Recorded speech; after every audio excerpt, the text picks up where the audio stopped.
What's up, nerds? How's it going, guys? Welcome to the show.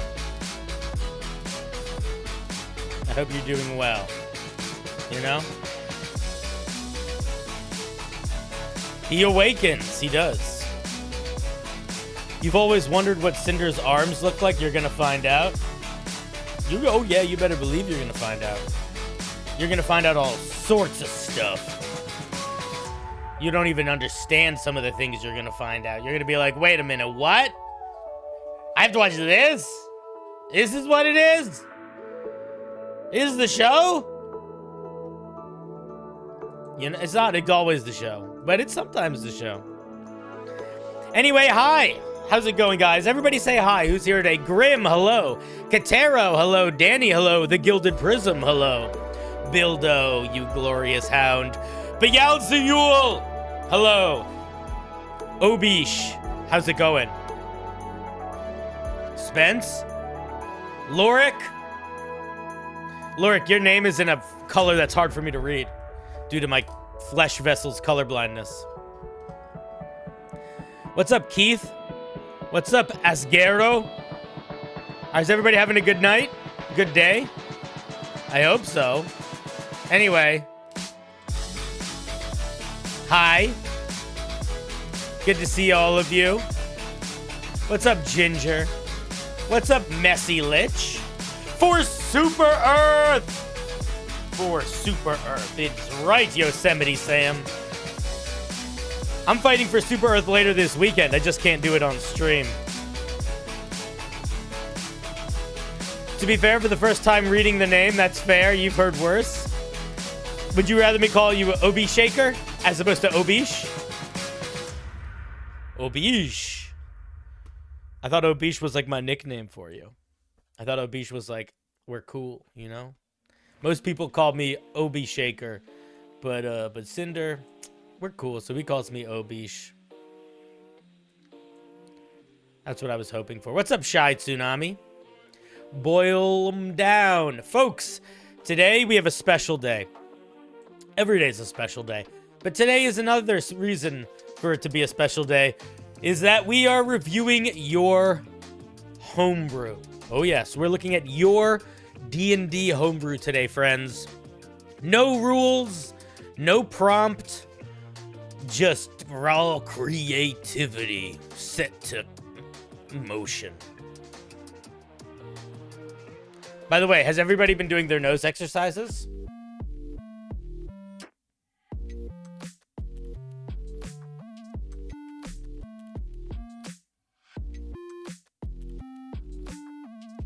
Have you been doing them?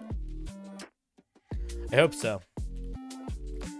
What's up, Dave? What's up, the new kingdom?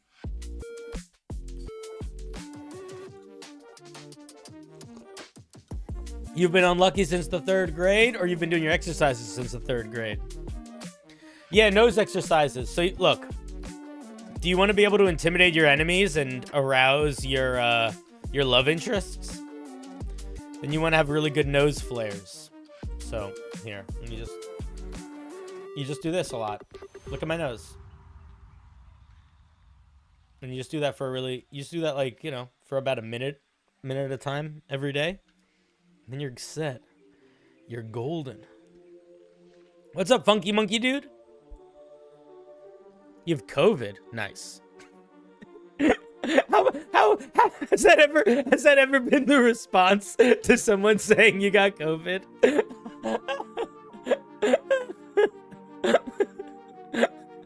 I'm sorry. It's not nice. It's not nice. I don't know what that response came from. I hope you feel better soon. COVID is no fun. Hey, quick question. I have homebrew I'm working on and I need help.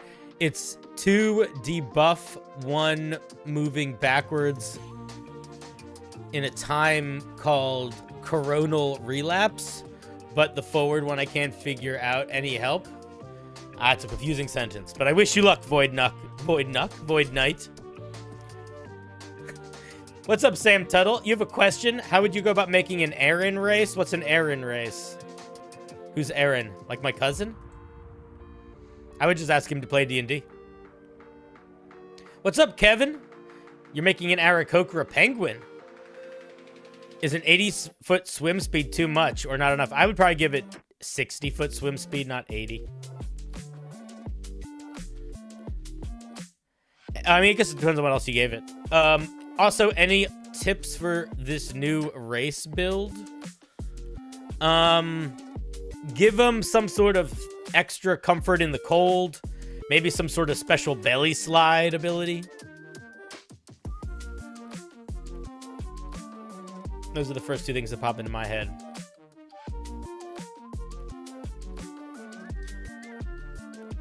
An Etin race. I made a video about making an Etin before. I think the key to making an Etin is to just sort of capture the two-headedness. So either do that in having you sort of take like Fey ancestry stuff where it's like you don't really sleep. It's harder to charm you and stuff because there's more than one head. But another fun way to do it could be like, depending on the day, a different head is in charge. And then maybe you get access to like a different cantrip and low-level spell depending on which head is in charge. That could be fun.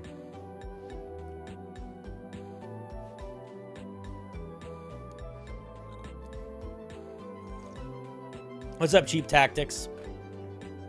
Quick question. PC rolls an unasked persuasion roll to convince another PC to agree with him. He rolled a nat 20. How would you handle that?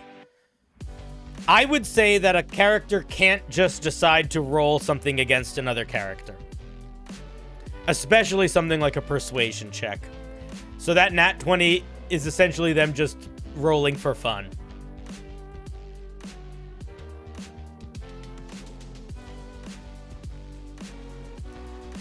The only time that I'm really comfortable with characters rolling contested checks against each other is when both characters are comfortable doing that and they both say that first. Otherwise, I think it can be a little bit shitty. Because the other thing is that, like, in the same way that it's true for monsters, rolling persuasion is not mind control. Do you know what I mean? You got a temperature of 169? Ooh, I missed that comment earlier. Sorry, that's a good comment. What are your thoughts on sentient fungus lineage that take over a body after it dies? I'm all about it. I've known a couple. They're great people. They do well by me. I do well by them. Love them. I'm all about... The thing is, anybody can fall in love. But can you fall in love with an asymmetric people? By definition, due to the fact that they grow out of spores, out of the cadavers of other species, huh? That's real love. Hey, Cinder. How would I make a low-level monster with a false Hydra memory deletion? You could make a monster where... The thing is, running a false Hydra is very tricky, because the way to run a false Hydra is, like, completely non-mechanical, in my opinion. Like, the players, you know, you telling a player and then you don't remember it. That's not cool, or that's not even fun. That's just like, oh, okay. The way to run a false Hydra is to create a situation where you are trying to have a player feel like they're losing their mind. So you can do that at any level, because it's not really a combat-based thing. The stat block doesn't matter. At least in my opinion. PvP is something that should be agreed upon beforehand. And yes, it doesn't matter if your Eloquence Bard can only roll a minimum of 15. It isn't mind control yet. Exactly. Here's an idea. Murder mystery plot line where the players have to figure out a murder that they themselves are mind controlled into committing. I feel like there's a couple movies based on that. That could be a lot of fun. Thoughts on a homebrew race called the Stone Kin, essentially rock people? I think it sounds great. I think there's also the Earth Genasi exist, and they're basically rock people. So I would take a peek at them. Make sure you're not doing too much of that. I would also say that a Warforged would be a really good way of playing a rock person, because you have bigger armor, you don't need to eat or do anything, you can just exist. Poison doesn't really mess with you. I think Warforged is basically what I would do if I was going to be a rock person.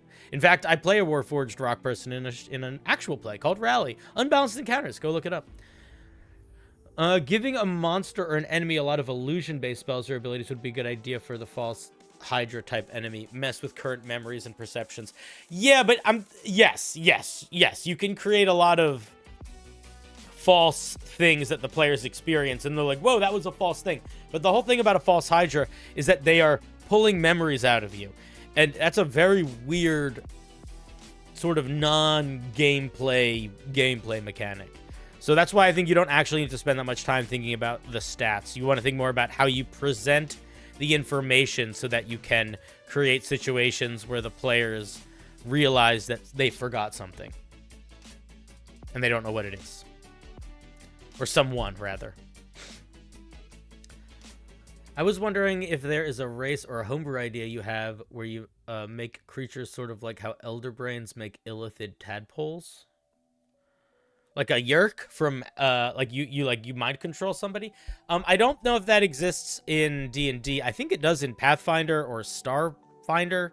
I know that in the Starfield or whatever, in the Dimension 20 sci-fi campaign, one of the players plays like a brain slug that goes into other people's bodies and mind controls them, and that's how he plays a character. So that exists. You could probably figure out how to make that for D&D. We've seen a couple people try before. It's definitely worth doing if you think it sounds fun. What do you think about being a reborn human haunted one that's Oath of the Watcher, who is hunting the fiend that tormented him as a child, then revived him? Yeah, sounds cool. Go for it. Sounds like a classic character of vengeance and change. Hey, Cinder, I want to make a barbarian, and he's a clown, and uses stuff like bowling pins. Yep, I think it's great. Get him taught. Make sure he gets Tavern Brawler, and then everything is an improvised weapon, and you're golden. And then if you go Path of the Giant, you can make him throw flaming pies. which would be fun. Would it be possible to link a PDF of a class I made based on Ezra Scarlet?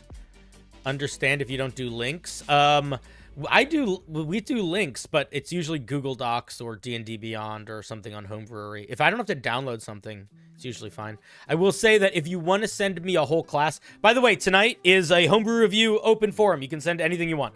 So if you are watching on YouTube, the way to submit Homebrew is in the video description. If you're watching on Twitch, the way to submit Homebrew is to put the command wheel in, and you'll get put on the wheel. But if you haven't submitted something before, just to reiterate, if you submit a really long piece, I won't read the whole thing most likely. So if you submit a class, I usually will look at like maybe the first and second level features, and we'll talk sort of about the core design. And the main reason, sometimes I'll go a little bit farther than that, but the main logic for that is if it doesn't feel unique enough by level 2, I feel like it needs work. So it's not really worth going past it. And then also, it's really hard to read a whole class and review it and not have that take 100 years. Is this a balanced weapon for a boss? A sword that when used to attack ignores AC and will always hit, but regardless of whether the weapon is actually in use, any hit against them always hits? There's already a monster in D&D that kind of does that. It's called the Marut. It's a CR 25 monster, and its attacks automatically hit, and they do 60 damage each time, but it's like a final game and boss monster. The one thing that I would say about doing that is that it's very different feeling and kind of completely changes a lot of dynamics of the game in ways that I don't actually think will be super fun outside of like a very specific outside of very rare situations. So I would be hesitant about that, just because people take all sorts of special, like players take, you know, they commit resources and levels and abilities to their AC and to their attack roll. So for them to go into a fight where none of that matters, it might be fun for like a fight or for part of a fight, but I don't think it would be fun for a long time. I don't think it would be fun often. I think it might work for like a short gimmick. I posted an idea of my Bagman, a group of micro mimics. Rather than transforming and consuming a person, they stay in the shape of an item and slowly take over the character. Ooh, spooky. Spooky indeed. Do more people watch YouTube or Twitch now? YouTube. Usually YouTube. My numbers are larger in general when I dual stream, like in total, but they're much smaller on either platform. So like if I was just streaming on YouTube or just streaming on Twitch, I'd probably have like 80 people watching. But streaming on YouTube and Twitch, I have 47 in Twitch and 63 in YouTube. So I have a little bit more, but it seems less. Hopefully that doesn't upset any of you too much.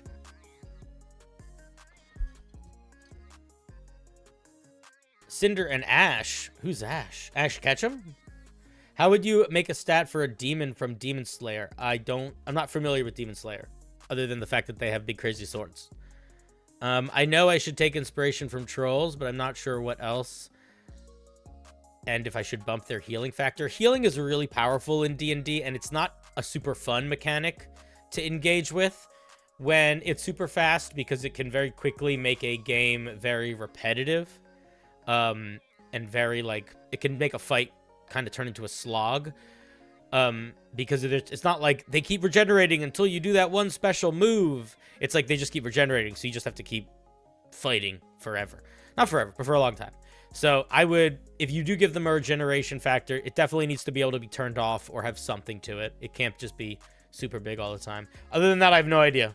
Go demon slaying. I don't know. I don't know what Demon Slayer is. They have big magic swords. So use the big magic swords, I'd say. What are my thoughts on a Kender rogue that robs the black markets and frees slaves and animals? That sounds cool. The thing is, what my thoughts are on a character kind of doesn't matter. You know? Because I'm not playing him. And I'm not running him. So who cares?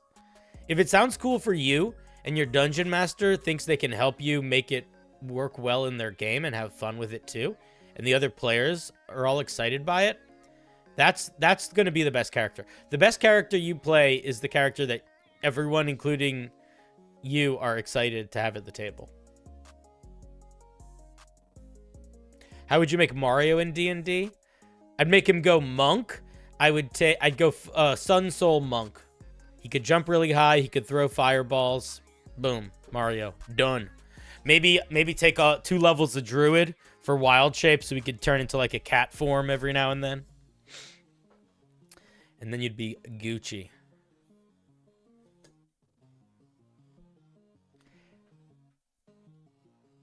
Do you know anything about Final Fantasy? I know Cloud has a sword that can be a lot of different swords. That's about as much as I know. How would you make a Bene Gesserit character from Dune? A bard, for sure. Probably College of Whispers or College of Eloquence. I'm rewriting a fighter class. I need ideas to buff fighting styles. I believe in you. You can come up with ideas. You got it. The fight of a lifetime. Not an artificer.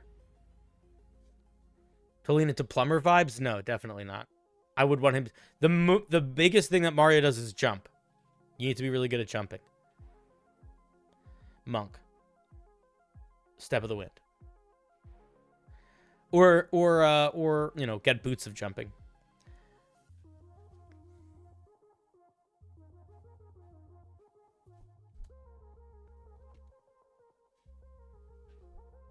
Are you going through Discord to answer calls today? It's not a call-in show. You'll notice it's not a call-in show both by the title of the video. Today we're looking at Homebrew, but we're just sort of hanging for a little bit. We usually hang a little bit at the beginning, give people time to submit Homebrew, answer some questions, wiggle some waggles. I'm looking forward to playing D&D with my sister, currently waiting on her to finish her character. Hell yeah, dude. Playing D&D with siblings is really fun. I wish my siblings were more into it, but they are only medium into it. It's okay. Hey, Cinder, what do you think about a shaman class, Spirit Whisperer, that can summon spirits to fight alongside them? Yeah, it exists. It's called the Shepherd Druid. The Druid Circle of Shepherd Druid is a shaman. They summon shamanistic totems that help their allies. They're better at summoning animals and talking to animals. Boom, baby.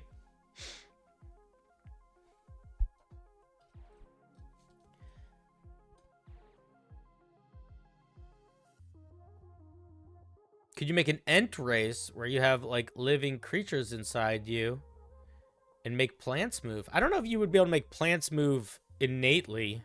That's a pretty powerful thing to do. But you could, there's a lot of ways you could do that. You could go Warforged to be a plant person, and then you could go Swarmkeeper Ranger to represent the animals living inside you, being like your swarm. Or you could go Circle of Land Druid.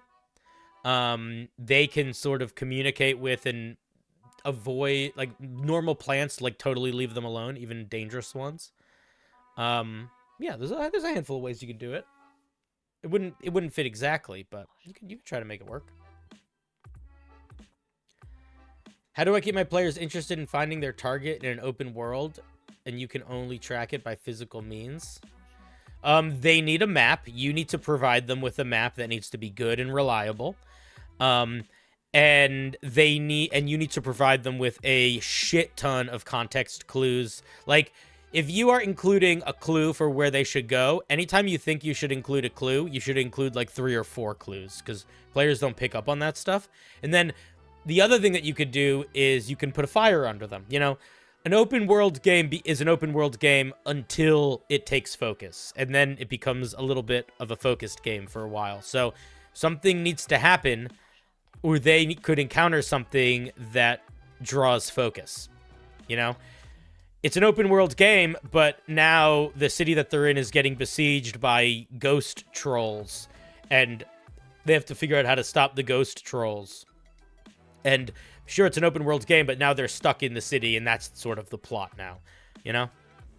And then maybe the ghost trolls are connected to the big evil ghost monster or whatever. Any pointless pointers for building a wild magic barbarian. Yeah, have fun. They're really fun.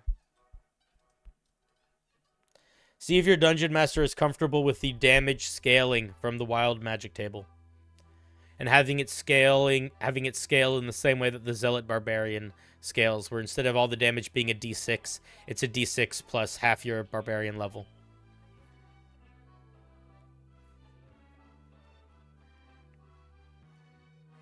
What do you think of a dragon that's AC goes down with its HP? It'll be easier to hit and kill faster. You got your submission in? Nice. Also, hi. Do you think a giant spider as a first boss is fair or too easy? It depends on the situation that they fight it in. Could be great. One of my favorite first encounter bosses is usually a spider. I like to mix it with stuff. There's an encounter that I've run like, I don't know, 30 times. Not 30 times, but I've run like 15 times. That is like a short little one-shot that I like to use to introduce people to D&D. It's like it's got some role play, it's got some puzzles, some traps, and the boss of it is essentially a giant spider that has been mutated by a bunch of like alchemic waste, basically, and they have like fire powers, and it's fun.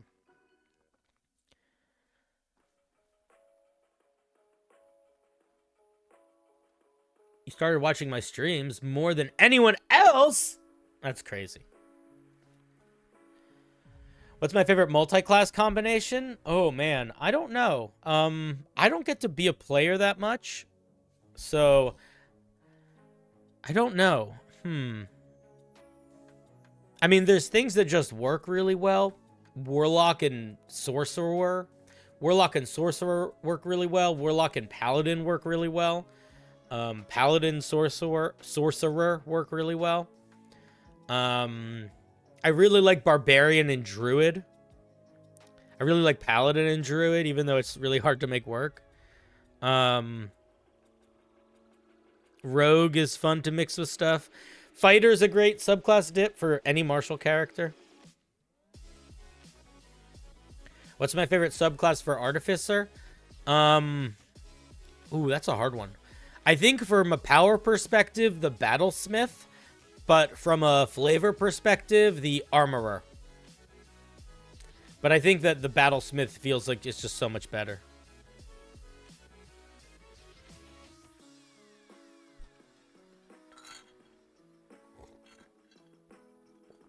Monk and Ranger is a great combo too, for sure. I agree. Hunter's Mark, you kidding me?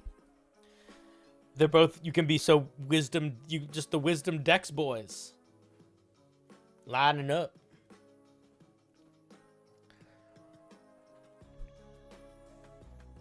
I like the 3-level dip too. There's so many really fun subclasses. The Rune Knight, who doesn't want to just be giant every now and then? You know?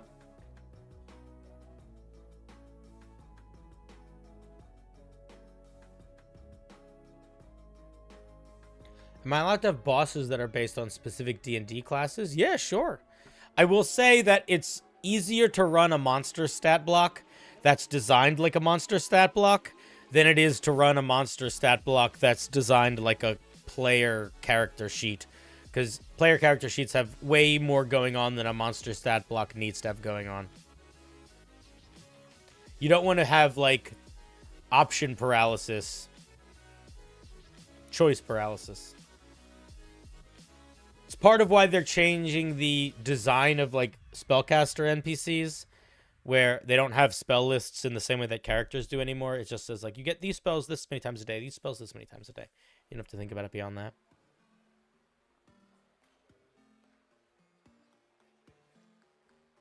Path of the Giant is very fun looking. Yes, I agree.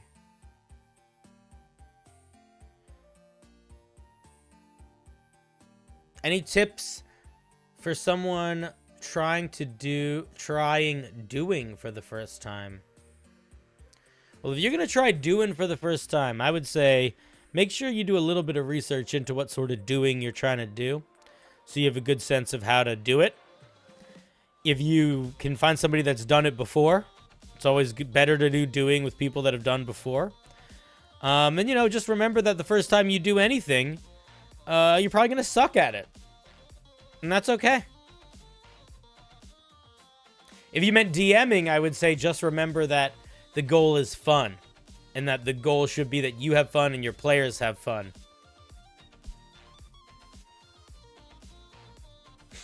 Was that a mean answer?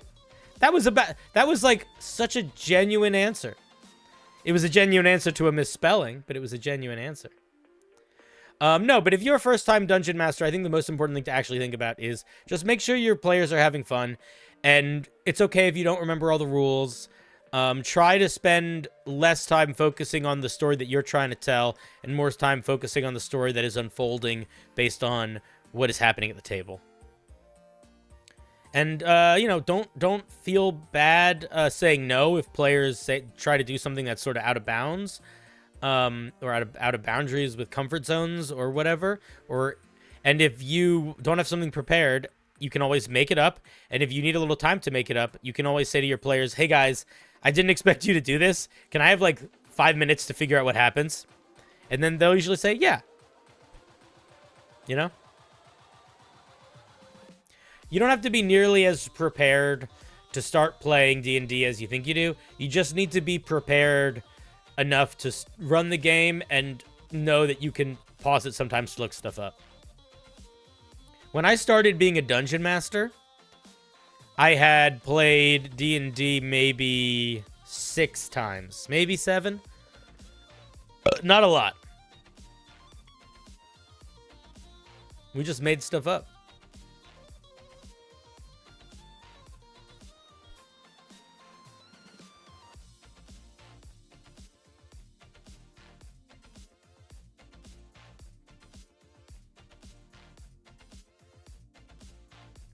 Yeah, Giant Barbarian can add rage damage to their thrown weapons, but the thing is, that's not nearly as good as if they could do Reckless with their thrown weapons. So I wish they could do Reckless with their thrown weapons. That's the one thing I don't like about the Giant Barbarian. But other than that, I think it's a really fun looking subclass. The 6th level feature is super cool. 3rd level feature is super cool. Seems like it would just be legit fun to play. It just seems like it would be like, oh, this is just fun. This would just be a fun time.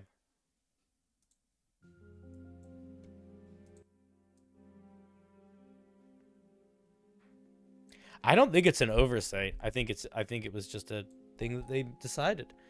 Maybe the worry was that being able to do it with ranged attacks could like multi-class combo with rogues in such a way that was like trouble, maybe. I don't know.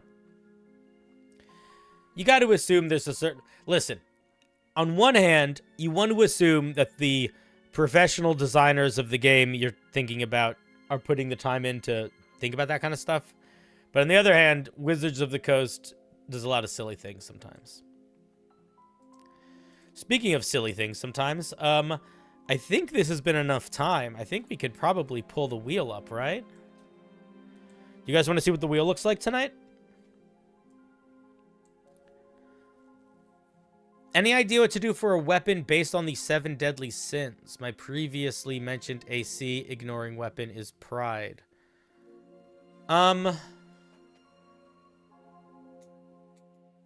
Sloth, I mean, kind of, not really. I have no idea what I would do for lust. Greed would probably be an item that allowed you to, like, take wealth from other creatures.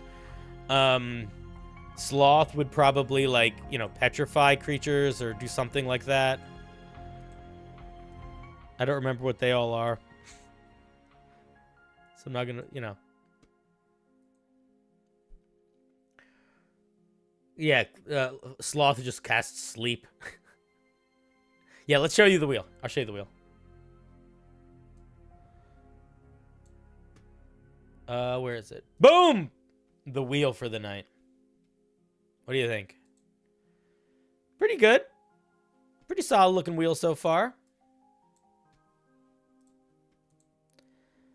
We have 51 submissions for the Eve as of late. How would you make a mermaid character? I'd go Fathomless Warlock. No, I'd be like the mermaid that can walk around with legs and they only have a tail when they're in the water. Or you could look at Grung, yeah.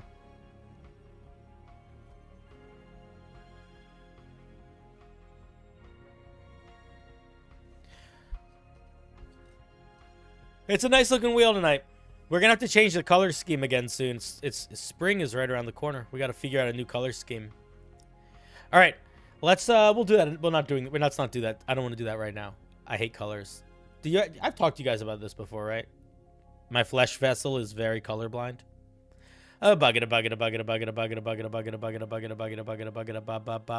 Bowie. Gaming Reasons is gonna have something for us to look at, I think. A barbarian subclass. I felt that there should be an option for barbarians to cast spells and wanted to do my own take on it. It has some mechanical similarities to Eldritch Knights and Arcane Tricksters, but unlike them, it has its own dedicated list rather than just using Wizard List. Good. I think that makes sense. Uses Con as spellcasting ability because barbarians have enough. Yep, logically, I'm on the same page. All right, let's take a look at it. Here it is on Twitch. Here it is on YouTube. This is the Primeval Mage. I am going to be... I want to share something, but I think I'm actually not going to share something. I'm just going to do it. I don't think I need your permission. Barbarian subclass. In ancient times, little was understood about magic, and those that used it were, by our standards, primitive. These early magic users were invaluable members of early civilizations, providing an array of benefit to their kin. Few are able to manifest these magical abilities. Some believe them to be the blessings of old gods, and others claim it is merely an untamed, lesser form of sorcery. Practitioners of these ancient traditions still exist. Okay, so this flavor text grammatically is fine, but I think that you're kind of missing the mark on what you're describing.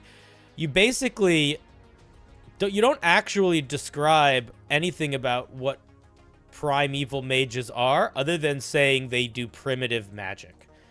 And I guess my question is, like, what does that mean? Like, what does it mean that they do primitive magic? I just don't, because that could mean a lot of different things, and I don't know. So if I were you, I would maybe focus that idea in a little bit more than just primitive magic. I think that might be good. That's what I'm feeling from it anyway. Sounds like the point is that it's up to the player. The thing is, I don't disagree that the point should be up to the player, but as the creator, you should always give the player the option to not have to figure it out.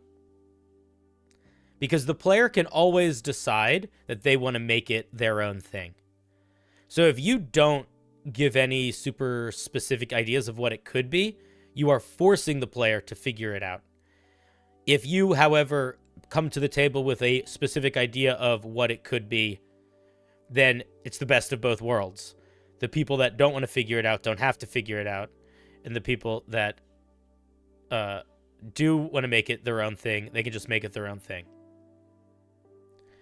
And beyond that, I think that when your goal is to be a writer where the things you're writing are trying to get people's interest, trying to evoke excitement in people and curiosity in people, going vague is never as good an option as going specific. The example that I almost always give for this, it's not exactly tied to D&D, but I do think it's pretty applicable pretty much everywhere, is this. If I say you find yourself in a forest full of big old trees, you can picture that for sure. Big old trees. Got it. Done. But if I describe you as being in a forest surrounded by ancient oak, you might not know what an ancient oak tree is. You might not know what that looks like.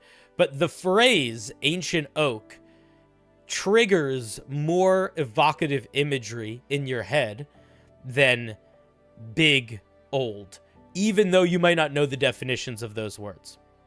So I think overall, yes, of course, you want to be able to create your subclass in such a way that people can make it whatever they want it to be. But the more specifics you can put in there, often the more crystallized your idea will become. Okay, let's take a look here. This looks like the same spell list as all the quartercasters. Tiny detail doesn't really matter, but if your goal is to publish this or line the things up that are misaligned. All right, let's see what we get. At 3rd level, you know one cantrip of your choice from the Primeval spell list. You learn the Primeval spell list cantrips. Okay. Where is the spell list? I want to see what the spell list is.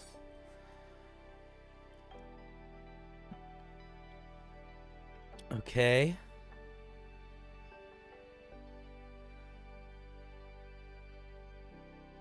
An interesting spell list. What is the vibe of this spell list? It's like, it's almost like a ranger spell list. It's like a ranger plus cleric a little bit.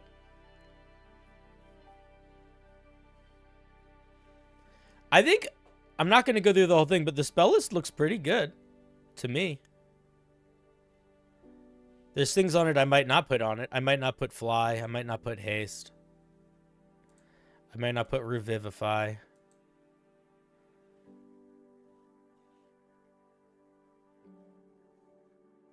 Polymorph's kind of a fun one, if you can rage and polymorph at the same time with this subclass. The other thing that I will say is that you haven't made mention of this, but barbarians can't cast spells while they're raging, so you need to specify somewhere in here if you can do that. Was spiritual weapon on the list? Spiritual weapon should not be on this list. I don't see spiritual weapon.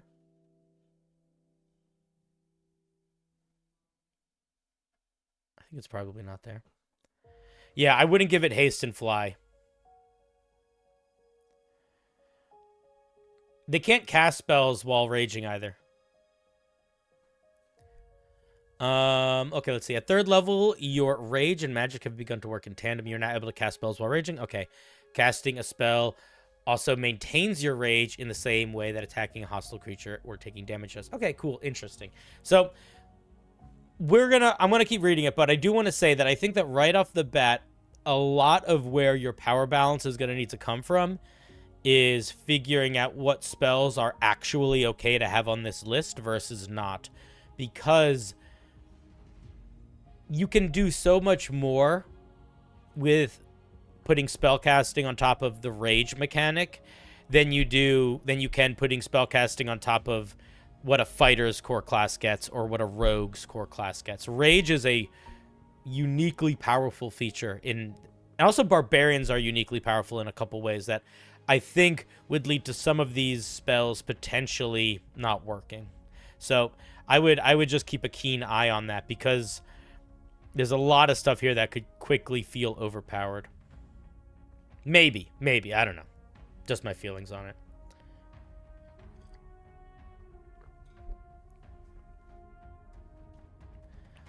Let's take a look at the 6th level feature. How would I balance a tank on my finger? At 6th level, your focus is no longer disrupted by your wrath. It is reinforced by it. You are able to concentrate on spells while raging. Okay, so you can't cast concentration spells while raging until 6th level. In addition, when concentrating on a spell while raging, you gain a bonus to your con saving throws equal to your rage damage bonus. I might... Okay, I have such mixed feelings about this because I really like the vibe of this mechanic.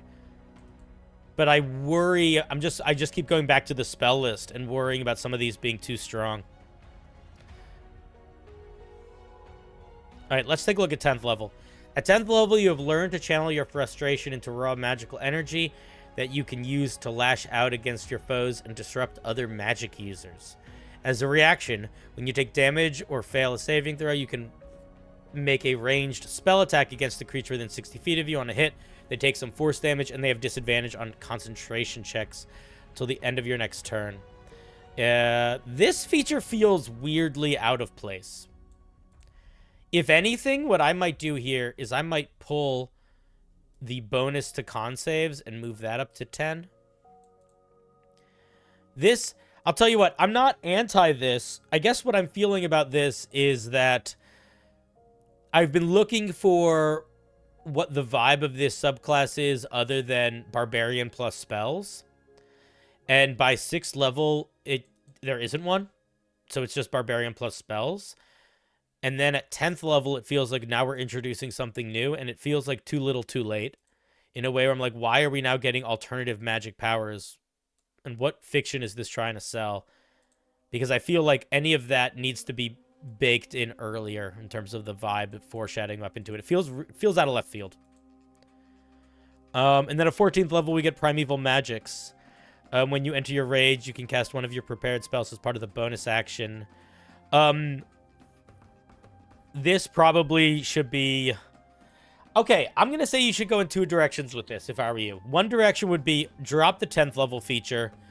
Really focus in on what you're doing with the 3rd, 6th, and 14th, and have this really just be, I'm the barbarian that casts spells. And then you really, really, really need to just keep a keen eye on the spell list. Making sure that it actually is reasonable and there's not, like, a weird thing that stands out that just, like, completely overwhelms everything else.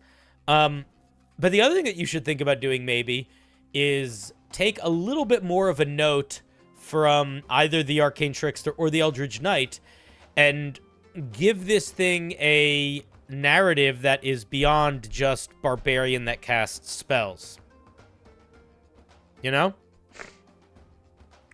Like, the Eldritch Knight has the bonded weapon, and the bonded weapon is not a huge part of the subclass, but it is a core part. You get it at 3rd level. It's a feature that you have almost longer than any other feature.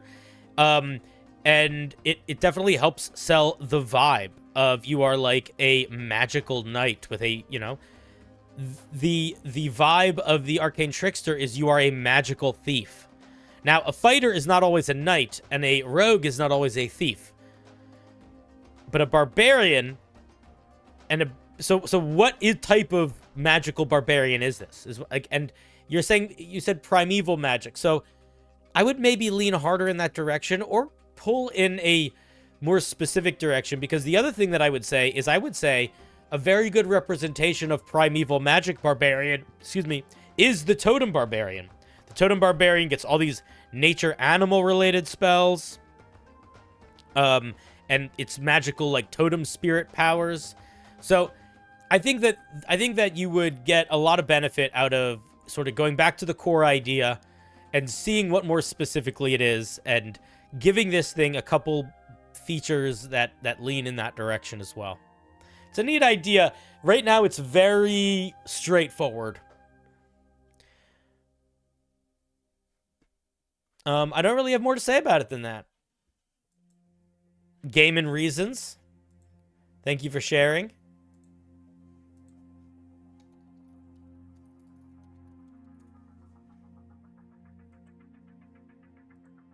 Let's hear it for Game and Reasons.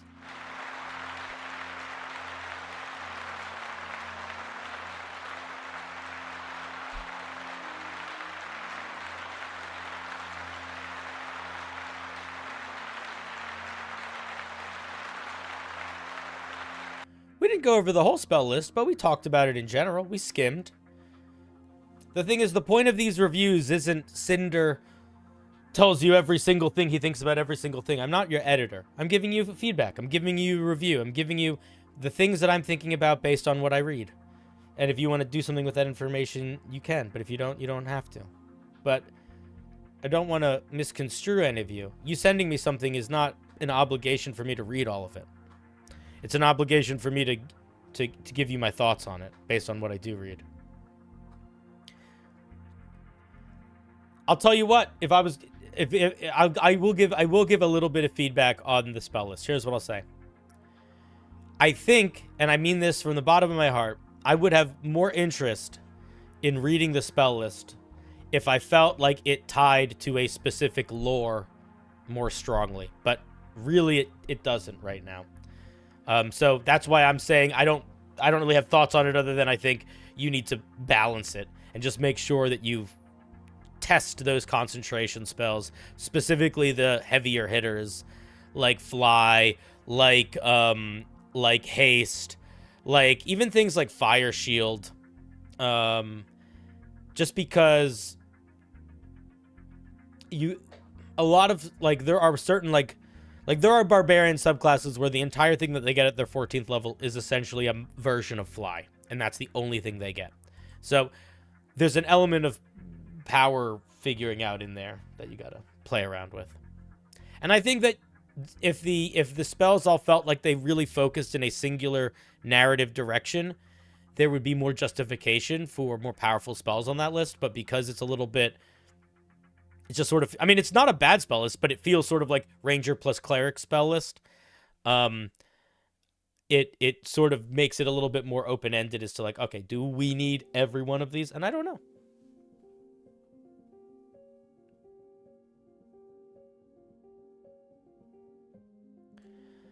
Those are my thoughts. Thank you, Game and Reasons. And whoever the fuck was like, you didn't go over the spell list. There we go. We went over the spell list.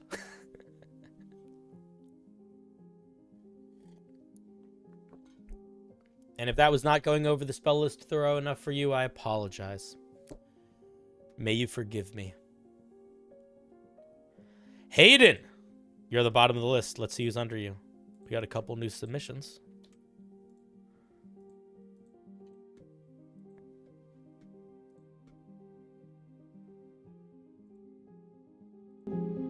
Oh, music, chill out, please. Thank you. Did you submit? Hold up. I don't know. I don't know. I will refresh the wheel every spin, though.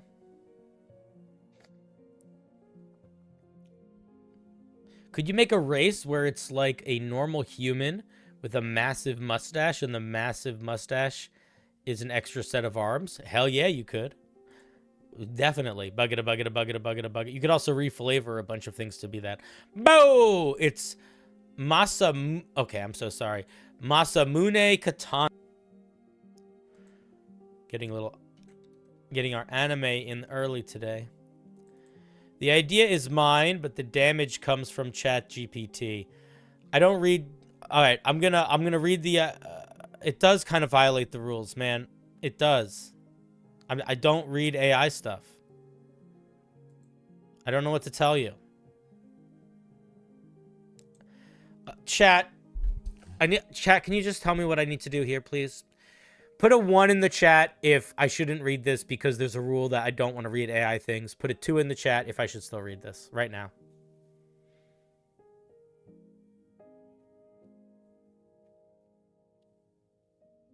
I don't want to be the decider.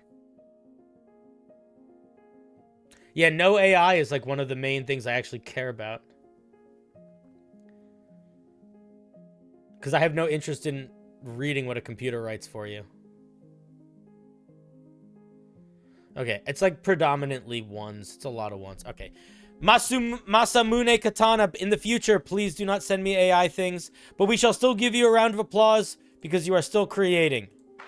I just am interested in reading the things that you create. And not the things that the AI creates for you.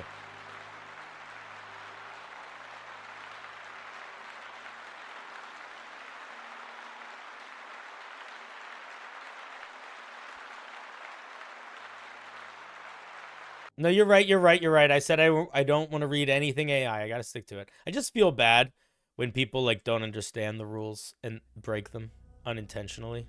Or, I don't know. I just, you know, you feel bad. All right. Sorry, buddy. Better luck next time. Send me your own writing.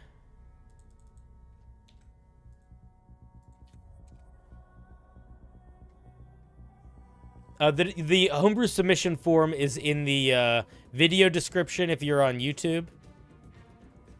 And it is in the command wheel for whatchamahoosit. For Twitch. You only used AI for damage. I know, I'm sorry, buddy, but those are the rules. It's like if I say, if you go to a restaurant and somebody says, I'm allergic to shellfish, and then you only use shellfish on the dessert, you still use shellfish. You know what I mean?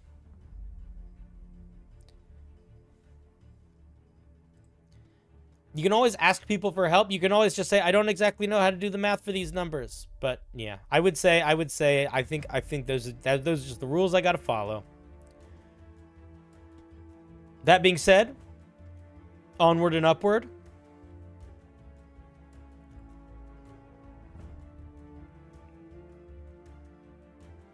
How about art and a description from a game, since I'm inspired from that game?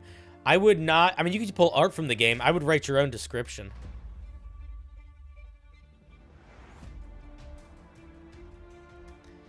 Also, yeah, AI is not great at calculating D&D rules. It's great at looking like it knows how. I think it's worthwhile to... If I were you, I would say it is more worth your time to struggle through trying to figure out writing the math, or just allowing yourself to be wrong and letting people correct you, and then, you know, learning it over time. Or better yet, don't worry about using the math. Use something like, use a website like Tetraclear, which does the math for you. There are stat block building websites, so you don't have to do the math. Okay. Boo! It's Vamp Jaeger. Vamp Jaeger.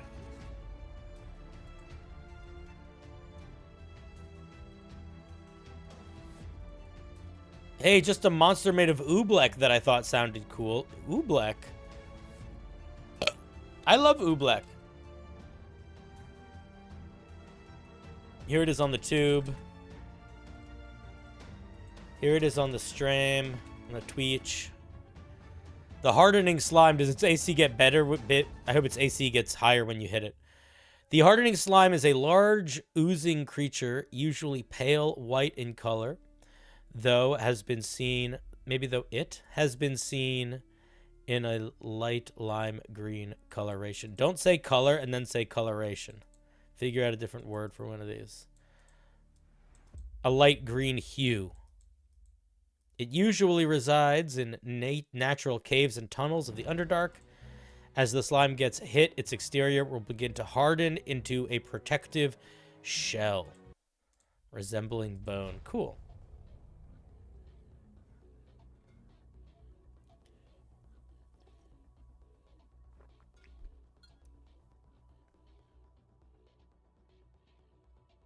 If I add my thing today, is it added to the wheel? Yes. I update the wheel between every spin. So if you add something right now, it'll get added to the wheel before the next spin.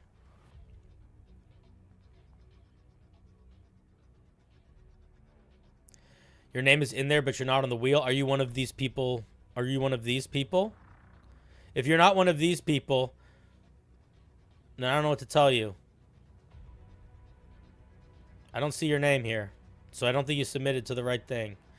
Oh, you're right here. Meta Boy. You're on the list. You're on the wheel. You're just being dumb. And by dumb, I mean nervous. I'll prove it. Spencer, Danielle. All right, let's see if we can find you. If you're not on the wheel, I'll add you to the wheel. Oh, you're not on the wheel. I wonder why not. Weird.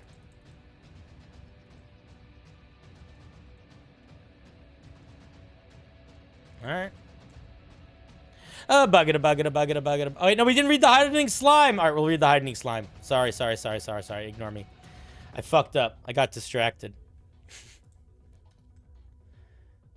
Who was the Hardening Slime by? Oh, boy. I don't remember. Okay. Hardening Slime. Large ooze, unaligned. 150 hit points. That's a lot of hit points. Why does it have so many hit points? It's got tremor sense. It's got some resistances. Hardening. When the Hardening Slime is hit with an attack, a portion of its outer exterior will harden, creating a shell-like appearance. When When hit, increase the Hardening Slime's AC by 2. Okay, you need to rewrite this sentence. I would say something like this. Whenever the Hardening Slime is hit with an attack, its AC increases by 1d4, up to a maximum of 23, period. This resets after 1d4 days, or something like that. Okay, it's amorphous, it can spider climb, it's got pseudopods, it's got a shell thing. Okay, so here's the main thing I'm going to say. The main thing that I'm going to say here is it's a fun idea. It's a fun idea, but the problem is this AC is going to crank up fast, and this is way too many hit points. So you're going to pretty quickly find yourself with a monster with an AC of 23 and like maybe 100 hit points left. The shell attack lowers its AC. Oh, I missed that. That's funny. I like that. That's a cute little vibe. But I think that if I were you, I would maybe have the AC not scale up by a dice roll. Have it scale up by increments of 1, maybe. But I definitely would cut the hit points down pretty significantly. It's a neat idea. I also might cap the max AC lower than 23. I feel like 20 would be fine. But it's a cool idea. It's definitely a cool idea. It's a pretty straightforward mechanic. The only real conflict I have is just the sentence structure, and I think the scaling could be toned back a little bit. But if you tone back the hit points, I think it's pretty solid. Why is it climb faster than it can move? That seems odd. Also, this is not a judgment, but I'm just why is it resistant to cold damage? Why is cold the elemental damage it's resistant to? I'm not sure. I'm not sure why that choice was made. And it can't spider climb when its AC is too high, and it can't amorphous when its AC is too high.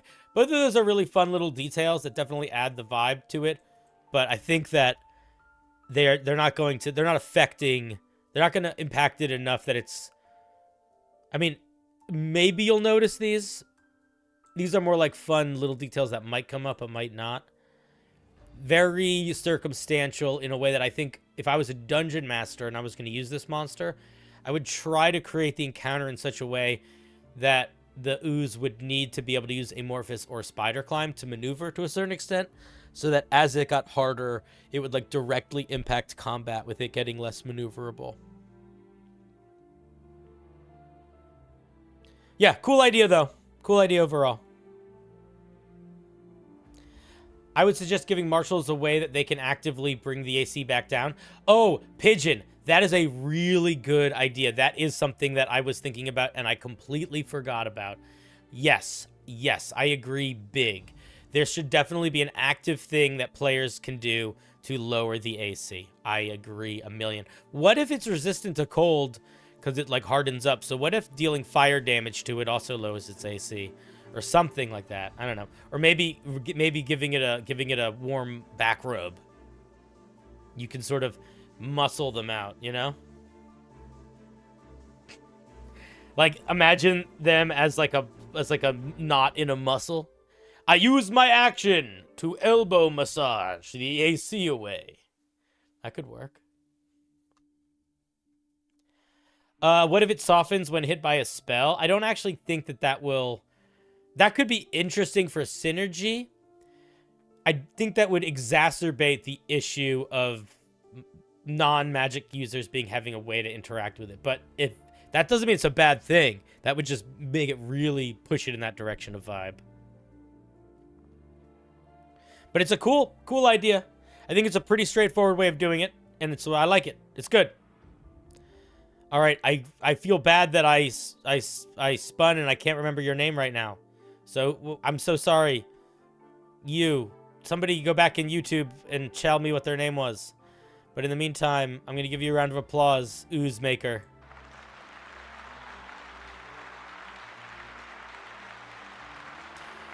Thank you, Vamp Jaeger. Thank you, Vamp Jaeger. Loki, you're a champion. Lorik, not Loki. Messing up your name as you help me correct somebody else. Oh, God. It was yours. Yeah, it's a cool idea. It's a cool idea. It dances really close to being something I would just throw into the game. I think two or three tweaks and it would be ready to roll for me. Okay, cool. Now I gotta fix something because I already spun. Beyonder is next. We know that. That's fine. But also, I need to add more people to the wheel.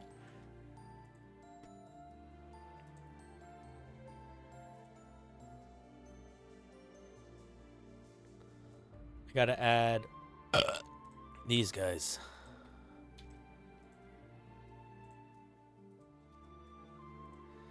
All right, Beyonder. What you got for us? This is a monk inspired by Marvel's character Iron Fist. Worried it might be too crit focused. If it's crit focused, maybe that is it. Yeah, might be. We'll see. What changes would you give to a giant skeleton spider to make it different from a regular giant? It's supposed to be made of bones of several creatures. I would let it grapple you with its hits. I would let it spider climb. I would probably give it a leap. I might have it have, like, a bunch of different types of limbs that have different types of attacks as they're made of, like, bones of different creatures. I might have its arms be able to, like, break off and, like, have it, like, sprout new ones. That could be fun. If you bludgeoning damage an arm, you could break it, and then it could, like, reform it. That could be a really fun gameplay mechanic. Here it is in Twitch. Here it is in Tube. And I am a man who likes to live on tubes. They call me Tube Man because I live in tubes. I'm the Tube Master. I'm the master of tube. Can you guys tell that it's been a couple days since I've streamed? And I didn't get much sleep last night. This is Way of the Adamantine Fist by Beyonder. I'm saying that now because I hope I remember it at the end. Because normally I have to see it and I sometimes forget. Way of the Adamantine Fist monks train for years to toughen their bodies with each strike. They upgrade their strikes from wooden targets to bronze slabs, to iron plates, and eventually adamantine blocks.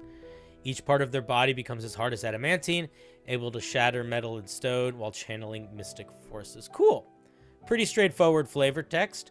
In terms of what it needs to be for this, I think it's fine.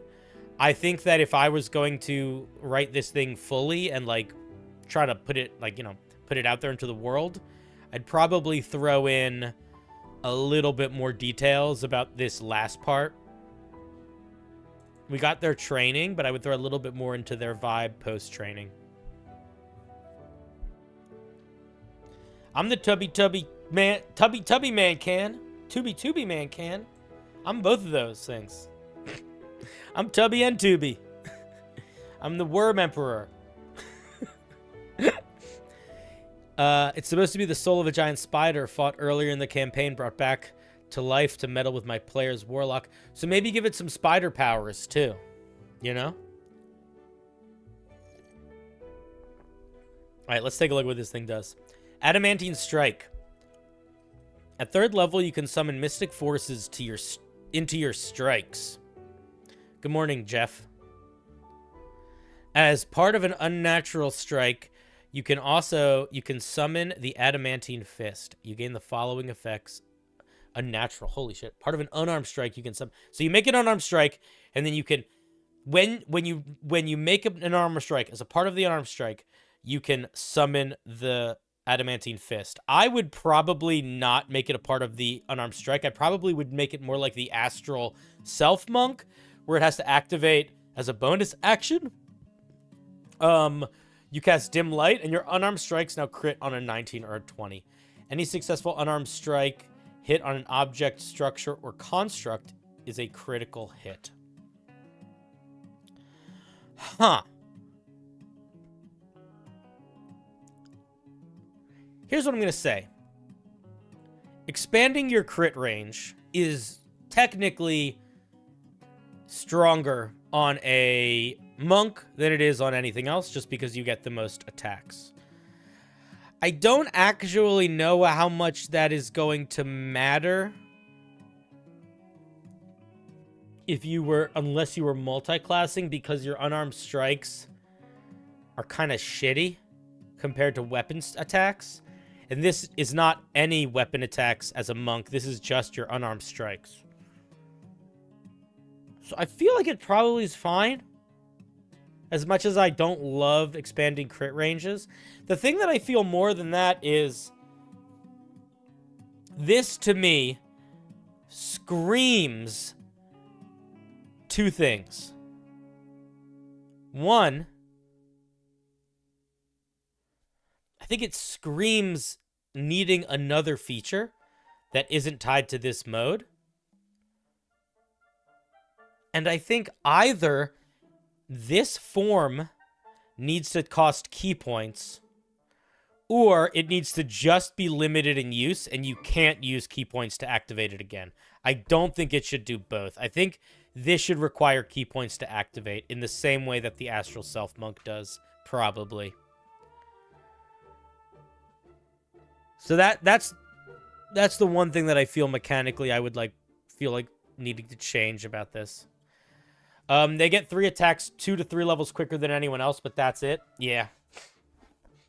I don't know. I think it's probably okay. Hey, Cinder. Say you have a party of 4 level 3 adventurers. What level of monster do you throw at them as a mini-boss? Depends on how talented and strategic players they are. And how many magic items and stuff they have. But I would say between a CR2 and a CR4.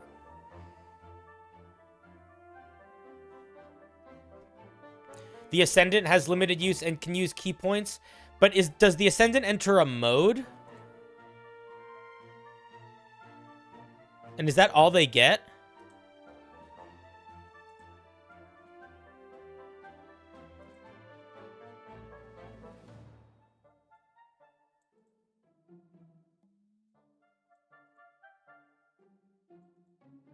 So it gets all these things that it can just do that aren't related to it. And this is okay. This is not a activated mode. This is a once a day. This is like a spell casting. So yes, the Ascendant Monk does get a thing that is based on uses, but you can use key points to do again.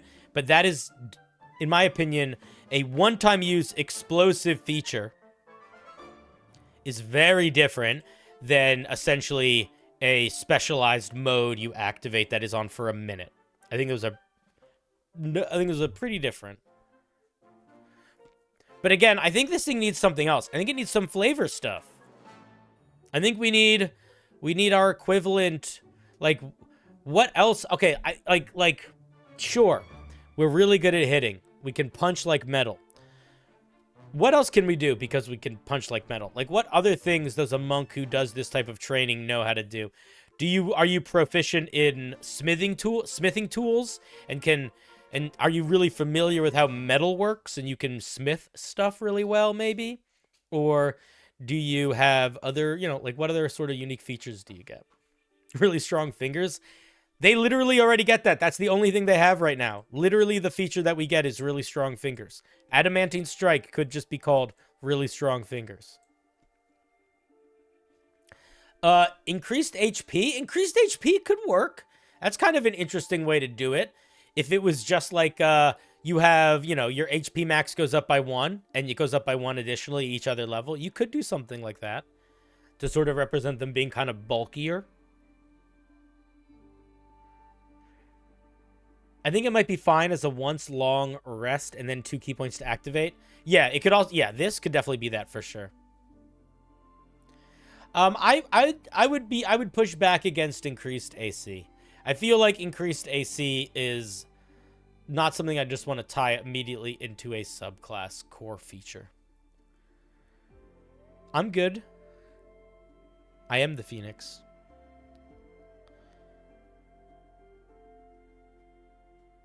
I feel like these monks would be metal artisans. Yeah, that's kind of what I was thinking. Yeah, Forge Master vibes.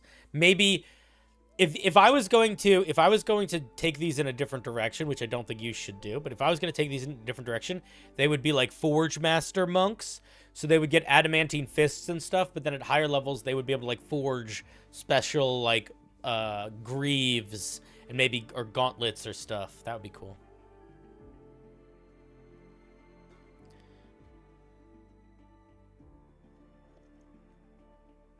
Yeah, Iron Fist definitely does smiting with his hands. I agree.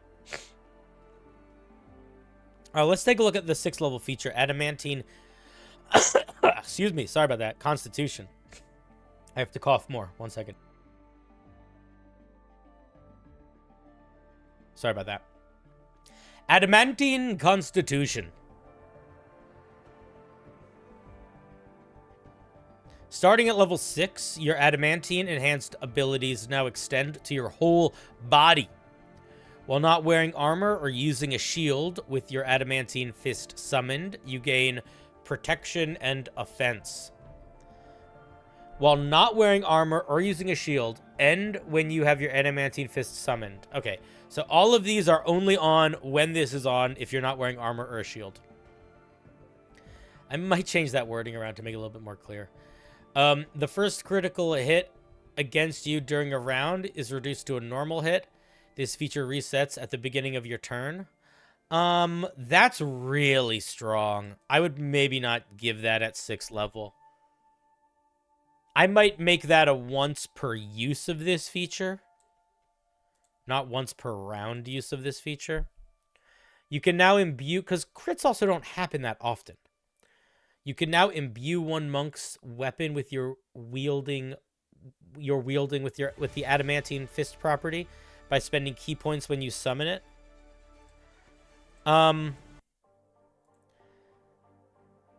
Okay. My feelings about this is, like, I don't really feel like it helps sell the vibe of the subclass, so I don't really like it. That's kind of my feeling about it, but if you like it, keep it. Maybe I might put it to higher levels, but I feel like if you're trying to make this whole subclass about, like, you fight like Adamantine, we don't need to be getting something special with weapons. I don't think we should be. Your attacks with unarmed strikes and attacks with your imbued gain bonus damage rolls equal to your con modifier. I think this is probably a little too strong too.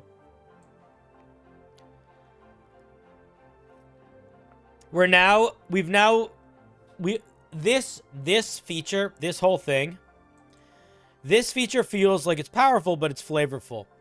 This whole thing feels like it's kind of just alternative versions of numbers go up.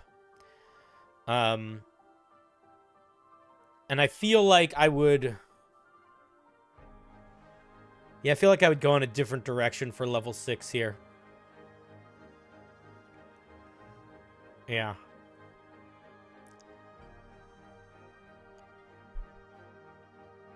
You could add key points in a manner similar to Paladin spending spell slots to add smite damage. You could do something like that. But numbers going up make me feel good. Numbers going up should make you feel good, but you got to keep two things in mind. One is that the numbers going up is not what sells a subclass. In fact, too much numbers up can be what makes a subclass non-viable. The other thing is that the numbers go up anyway, by the nature of the way the game works. So you can do numbers go up a bit, but too much numbers go up, you're not making a subclass, you're just making a basic monk that is just better statistically than a regular monk.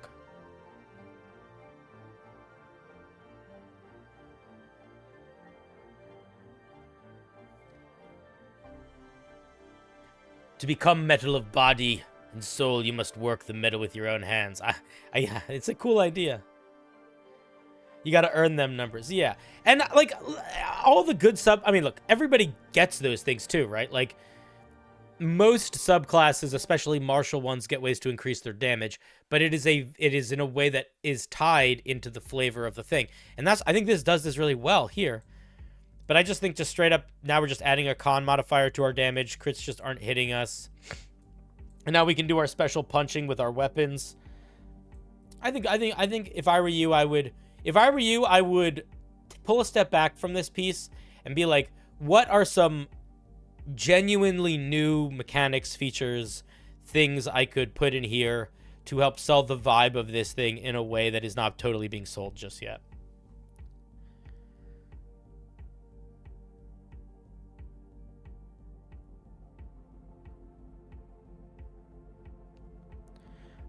I'll try to let you know. There is a Matt Mercer class a bit smaller to this, I think. The Matt Mercer class is the Blood Hunter.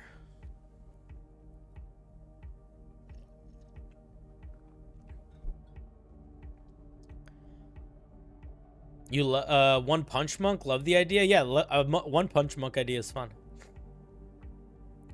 Right now it feels more like a critical hits monk than a metal monk. Yeah, I think that might be something we could fix at 6th level. You could look at things like the Warforge, take inspiration. You know, maybe your body becomes more metal. You can, you know, you can hold your breath or you don't need to eat. Or, you know, you could literally become more like, I am made of metal. Oh, they mean Cobalt Soul?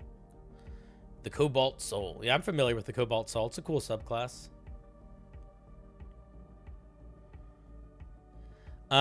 Whenever numbers go up, I feel less excited than new unique stuff. I like both. I feel good when numbers go up, but new unique stuff is better, I think, for selling the fiction, or at least for giving players the tools to sell the fiction. Let's take a look at 11th level. You can take your patient defense without spending a key point. All critical hits on you are reduced to normal. All critical hits you make deal force damage. The feedback that I have for this is basically exactly the same that I have for this. I feel like you're going too hard in a single direction, and this is not really making me feel like I'm getting anything exciting or new. It's kind of just more numbers go up, and it looks like that's what's happening at 17th level too. We just always get higher crits. We get higher crits. We get higher crits. Yeah, I think you got to pull back a little bit on the crits. I think this is a cool feature. I think almost everything after it kind of feels like it's just more of the same. Or if not more of the same, it's sort of working towards not selling a fiction that I can put my finger on. And it all like completely rests on you having this mode active. So if I were you, I would try to distill some of the ideas from some of these into features that feel a little bit more distinct and make them either on all the time or just allow you to interact with those features in a resource system that is different than the base one. Yeah, that's kind of how I feel about it. I think the way of an Adamantine Strike Monk is a cool idea. I don't think you need to limit yourself to just being a crit fiend. I think being a crit fiend can be a part of the puzzle, but there's got to be we got to have more parts of that puzzle. All right, those are my thoughts. Thank you, Beyonder. Let's give Beyonder a round of applause.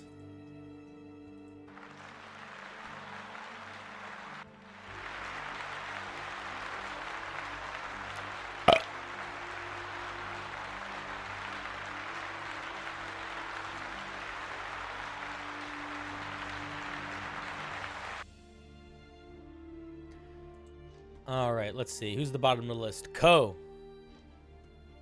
Got 2 new aces.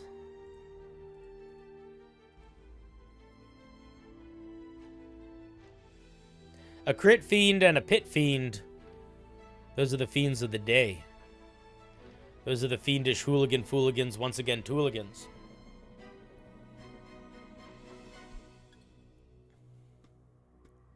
Bow.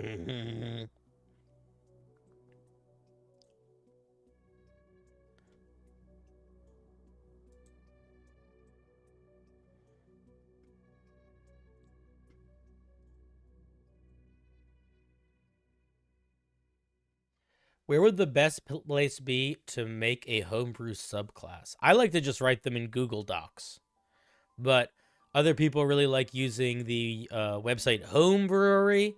Some people like trying to figure out writing them on D&D Beyond. I personally find that to be pretty tricky. So I just use Google Docs. If you want help formatting them so they look kind of nice, in the submission form for this stream, but also just on my Discord, there's the template that I use that also is the same basic template that Wizards of the Coast uses for their Unearthed Arcana posts. Somebody, I think it was Hikase last night or the other night, was designing a new template to try to make it easier for people to use those homebrewery type websites. And I meant to ask them if they finished it, but we could share it. We could share it.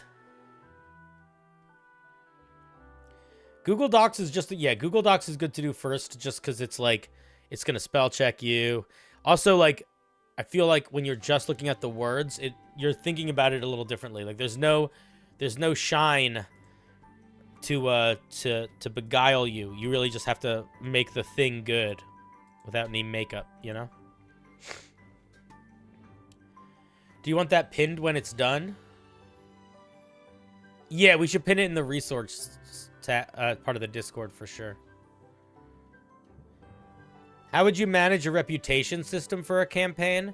I would probably, if I was going to do a reputation system for a campaign, I would get the Mythic Odyssey of Theros book, which essentially has a god reputation system. And I would probably look to that for inspiration for how to make my own. Or I would just use that system and reflavor the language so that it wasn't so deity-focused. I'll go, those systems I think were more based on you having magic and getting new powers. I don't know how I would do it for just like a, yeah, we know who you are type thing. Where's this music from? All of the music that we listen to on stream is on a website called Epidemic Sound. And it is a big website full of music and sound effects and things that you can pay a yearly subscription to. And then you can use it in all of your content. And that's why every now and then my songs will sound the same as like a Mark Rober song, because a lot of people use this. A lot of people use Epidemic Sounds. Hey, Cinder, I think I submitted to the wrong link and don't want to mistakenly submit twice. Is my name currently on the wheel? You can check, man. I'm not going to skim through it. You can't submit more than once. So if I see Colton on the wheel, so if your name is Colton, then you're on the wheel.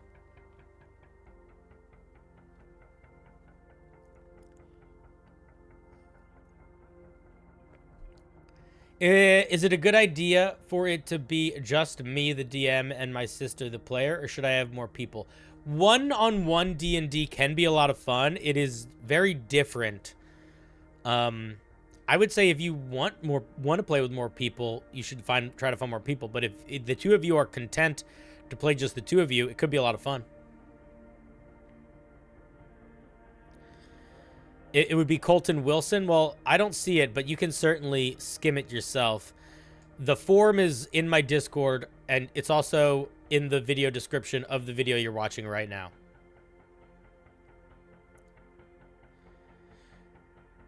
The link is both in the video description on YouTube, in my Discord, or you could do the command on YouTube, wheel, and it'll pop up, I think. I do believe.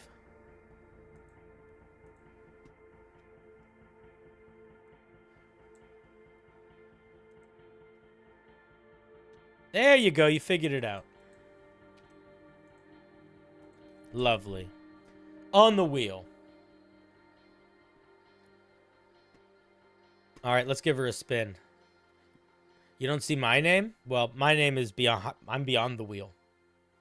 Bucket a bucket a bucket a bucket a bucket a bucket a bucket a bucket a bucket a bucket a bucket a bucket a bucket a bucket a boo! Clay Pete. What do you got for us today, Clay Petey? Wizards need bonus actions. Do they?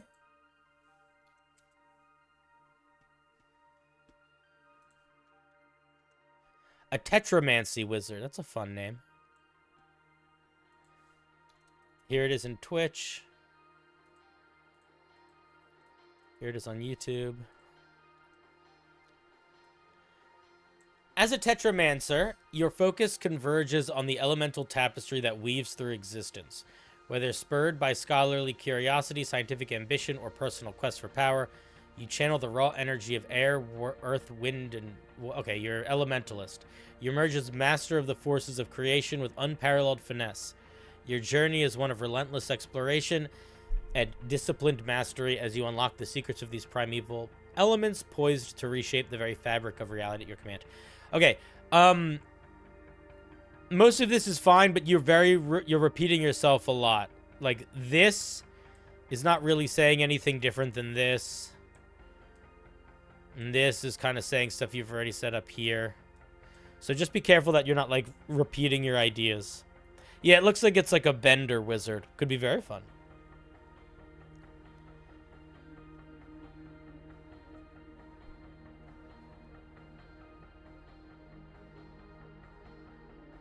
I submitted my homebrew. Does it take a bit to be accepted or reviewed? Did I do something wrong? I have no idea. As soon as you submit something, it should appear in the Excel sheet. You could have potentially submitted to the wrong thing, or not put your name on it. Tetramatic transmutation at 2nd level. Transmuting elements is practical in a pinch. Whenever you cast a spell that deals acid, cold, fire, or lightning damage, you can spend a bonus action to substitute that damage type for any other damage type from that list. I think that is a very fun, simple idea. I worry that it might need some element of limitation on it. I don't actually know if it does, but that's my thought. But I love the idea of it, and I love the simplicity of it. It's very similar to one of the things that the Scribe Wizard gets, which is where they can cast a spell and make it do damage of another type of spell that they know. So maybe it's fine, actually. Oh yeah, these two features have the same name. They shouldn't have the same name. That's a good call. Also, no bonus action cost.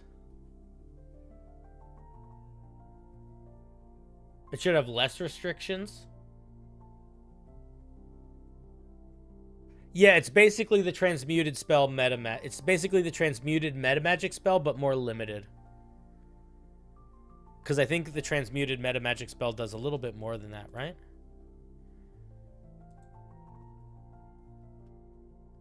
I might be wrong.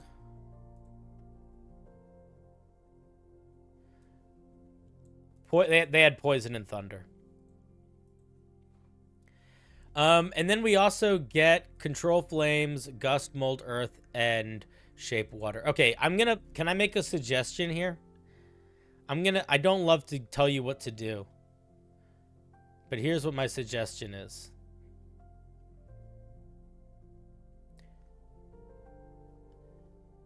I think it should have an action economy cost. It does. This is a bonus action. Both of these, this is a bonus action. It's not free.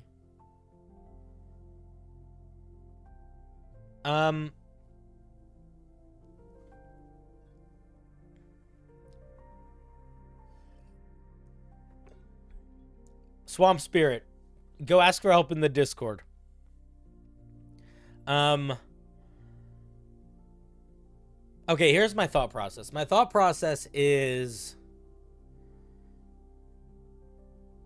What if this didn't cost a bonus action, but was somewhat limited in use?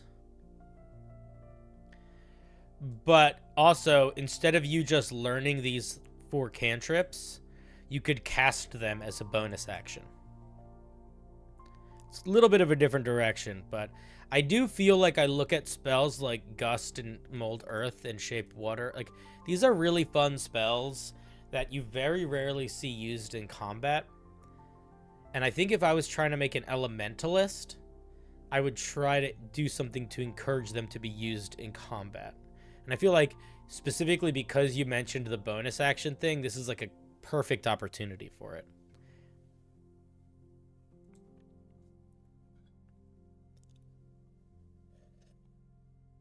I think Mold Earth is probably the easiest one to be like how to use in combat. But something like Control Flames could be really useful if you could do it as a bonus action. Let's take a look at 6th level. Manipulating...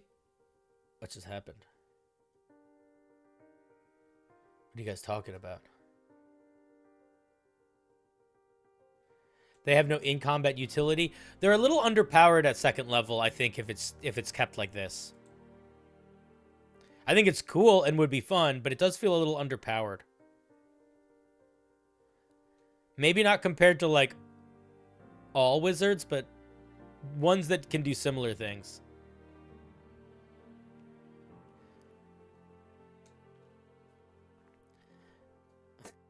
Buildo, you can move 5 feet out of dirt from under the bad guy. That's a very situational use.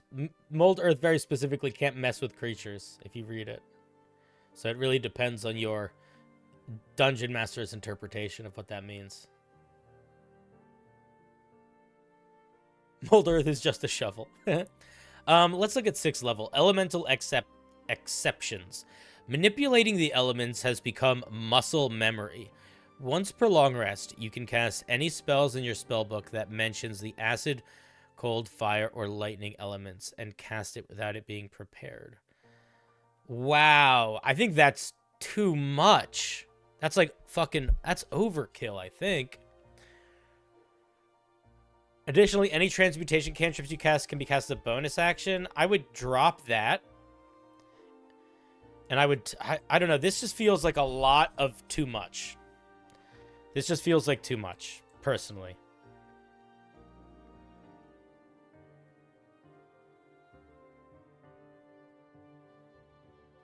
That feels like a free 9th level spell. Well, it is potentially a free 9th level spell if that 9th level spell deals fire damage. And you have access to 9th level spells.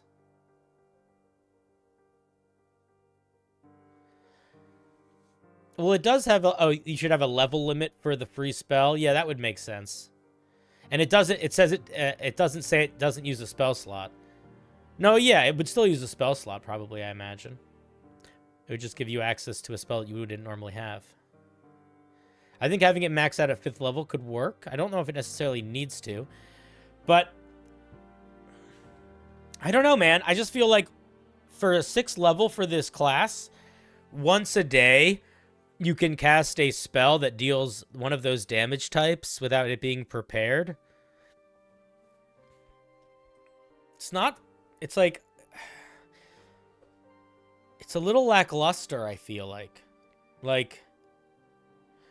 Just because, due to the nature of our 2nd level feature, we're already going to be prioritizing spells that do these sorts of damage. So getting access to another one is kind of like... It might be like... Make your life nicer because you can just... It's like ease of... You know, it's like life casual. Oh, my wizard doesn't have to worry about which spell they're going to learn as much. But I feel like there should be... I feel like I want more of an opportunity for something that sells the fiction of the subclass more. As opposed to something that kind of just works towards something that we already have been encouraged to work towards at earlier levels. It's a little putting a hat on a hat.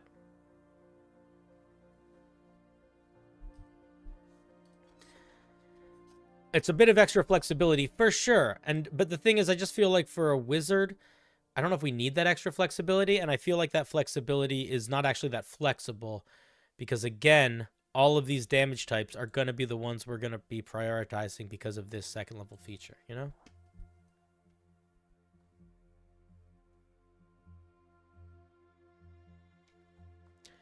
Let's take a look at 10th level, Primordial Stigma. Nothing can get in the way of elemental breakthroughs. Once per short rest, you can expend a 4th level spell slot to cast Elemental Bane as a bonus action. Honestly, exact same feedback for the 6th level feature. It just sort of feels like more of the same thing. I want to be getting more unique features and more unique things. I don't necessarily want to just get more spells. And then exact same feedback for the 14th level feature. Level 6 through 14 feel like they're not really doing anything to add to the fiction. They're kind of just giving you access to things that you might already get access to. And I don't know if I feel like it's enough fiction selling. It kind of feels like, yeah, it just sort of feels like more hats on the hat. It's a lot of spell focus without a lot of spell flexibility. Yeah.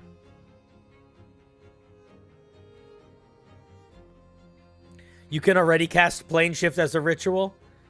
That's a good point. That's a good point. Yeah, the 14th level feature feels really out of place. It's a neat idea. I really, like I said, I think the second and the 2 second level features are a strong start. I think you could even expand on this one a little bit more. But I think you hyper focus throughout the rest of it in a way that I would pull back and try to tap more into the vibe of this.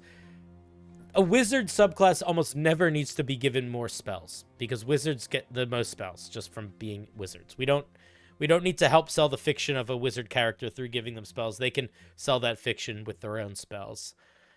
We want to give them stuff that they can't do without the subclass, you know? Like changing the damage type of spells or getting a bunch of the elemental cantrips and casting them extra fast or something like that. All right. Thank you, Clay Pete.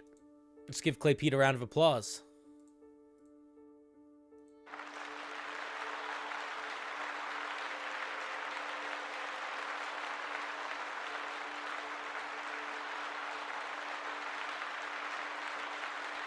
Thank you for sharing.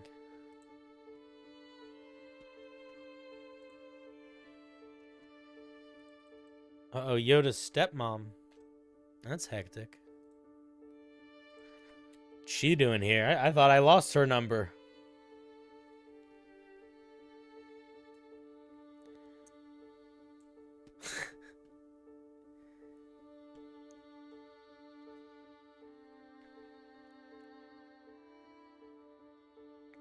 I made very good chicken today, and it was total experiment chicken.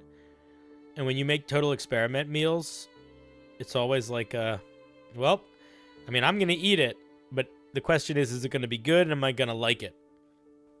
And it was good, and I liked it. No rogue subclasses yet, no. So far, we saw some monks, some wizard.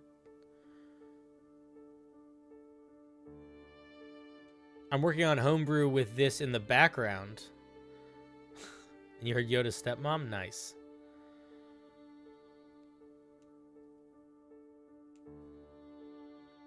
Fridge cleaner stew's pretty good.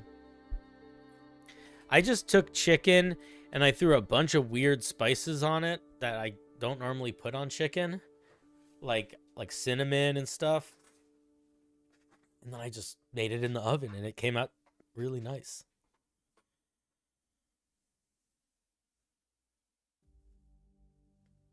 Started making a demolitionist subclass for rogues, but I haven't even remotely finished, let alone submitted. Does that count? Sure.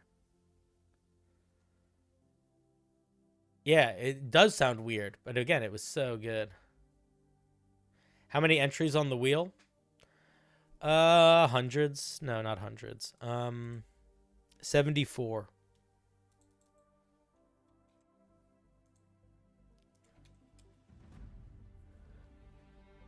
I work out a rogue subclass which seems to be ending up like Black Star from Soul Eater. Don't know what that is. But the gap between feature levels is massive, yeah. Rogues are tricky that way. Does the wheel carry over to the next stream? Nope. Nope, that was too hard to organize. And it led to a lot of people never knowing if their homebrew got reviewed and them resubmitting it many times. So the way that I do it now is I do one wheel per stream, so you know exactly which wheel you submitted homebrew to, and you can check to see if it got looked at, and you can know which day it would have gotten looked at. So even if you can't make it to a stream, you can figure out watching your stuff later if you want, because I'm trying to be accommodating to you foul little fleshlings with your viscera and your spinal fluids. You need all the help you can get. Boo,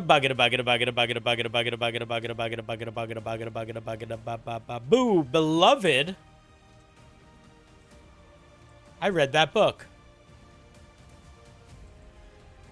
A new Cowboy class for an America-themed book I'm writing. Same as the Snallygaster from 2 weeks ago, if you remember. All important abilities are in the first 2 levels. The Cowboy class. As they say in the Old West, yeehaw.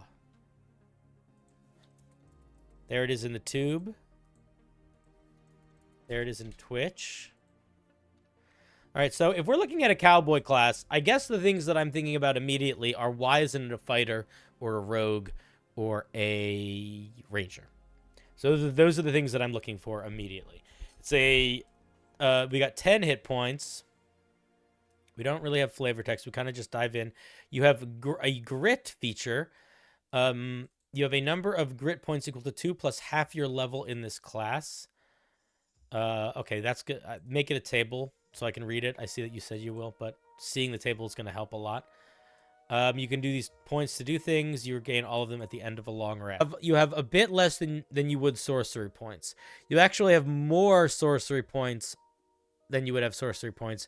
And then slowly sorcerers would have more sorcery points. Okay. And it's based off your dex. At first level, we get something called Firearm Mastery. Your mastery with guns gives you access to special techniques. When you're wielding a firearm, you can spend 1 grit point to apply one of the following techniques and can only do so once per turn. You can choose a wall. When you make an attack, you can make an attack as if it originated from that point, as long as the target of the attack is within range of your firearm for the total distance from you to the wall to the target. That is a little bit of a tedious mechanic to keep track of, but probably fine. You can make an attack as if it originated from that point. Okay. It's an interesting idea. Wounding shot. As part of an attack with a firearm, you can target a vital area and the target of the target creature. You attack with advantage, and if the lower of the 2 rolls would also hit the creature takes an additional 1d4 hit points at the start of its turn for 1 minute.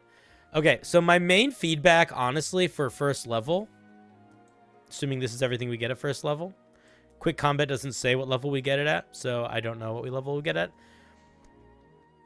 These feel a little too strong for first level features for me. Not necessarily for the class itself, but for multiclassing. That's my first thought. My first thought is this is a really powerful multiclass dip. I might push back Wounding Shot for that reason.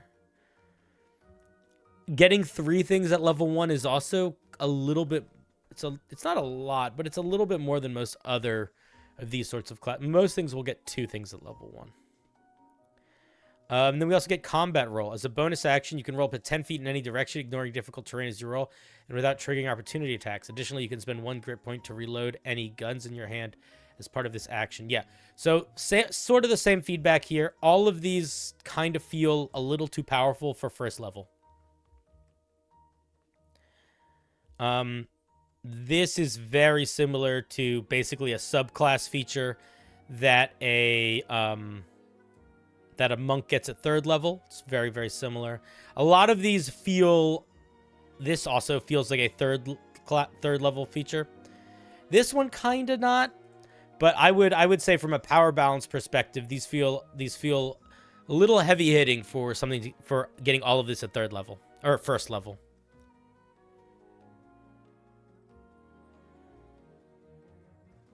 So far, this seems very similar to the Gunslinger subclass. I'm not super familiar with the Gunslinger subclass, but so I'll take your word for it.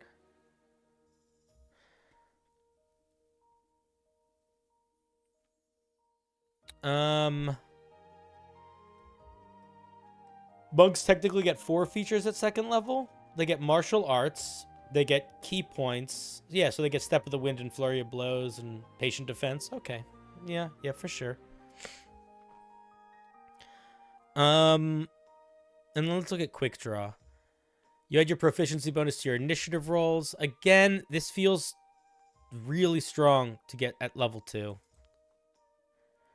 I think the thing that I keep feeling as I'm reading this is I keep seeing features that I just recognize as subclass features in D&D classes that get these things later.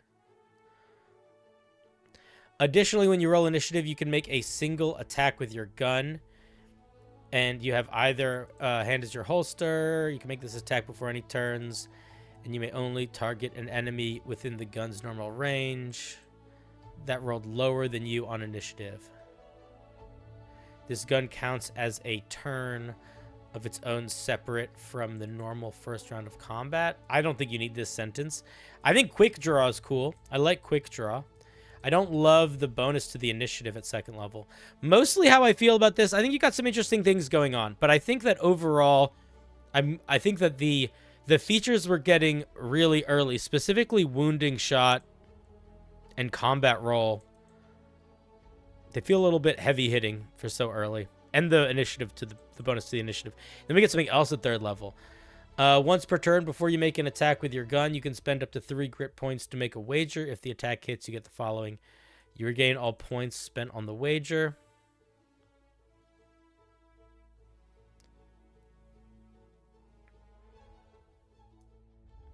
You can roll an additional damage die. You can make a bonus action attack on this turn with advantage. This is a cool feature. I don't think you should get the wager points back if they're... here's my concern.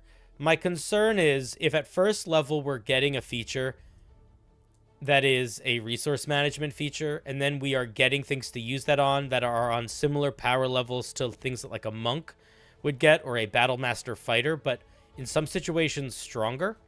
I don't feel like by 2nd level we should have a way to get them back beyond traditional means. I feel like we gotta pull that back a good chunk.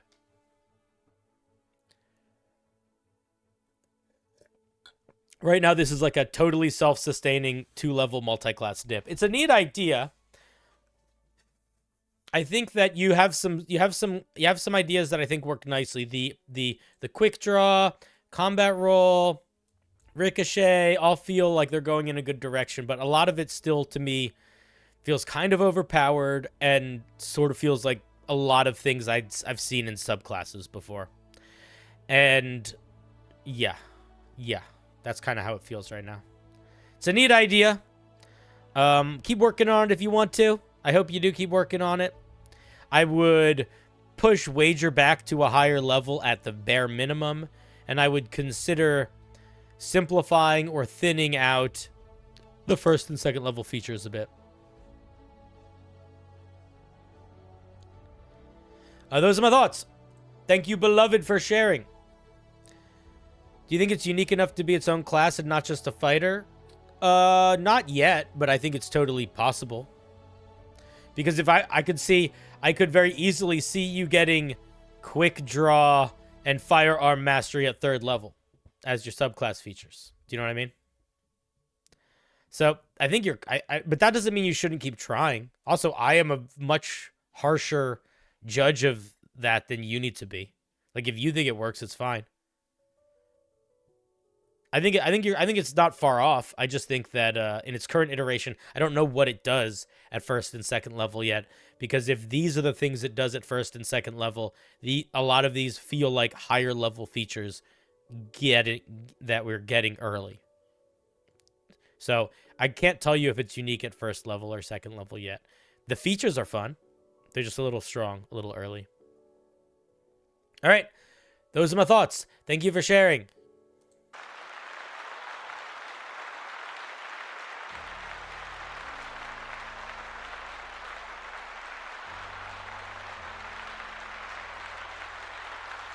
Don't forget also, like, my opinion doesn't really matter. So me not thinking it's unique or me thinking it's unique isn't going to be what sells your records.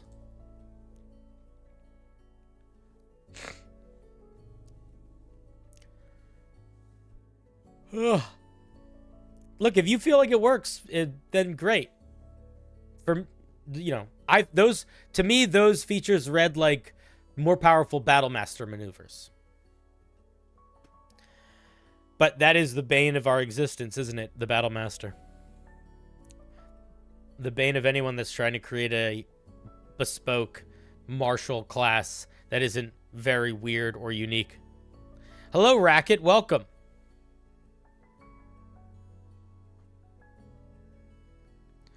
Unrelated question. Does an 18th level Cavalier get a reaction on every creature's turn? Or just a second reaction every round? It's unclear. I don't know. Let's take a look. That is a very random question.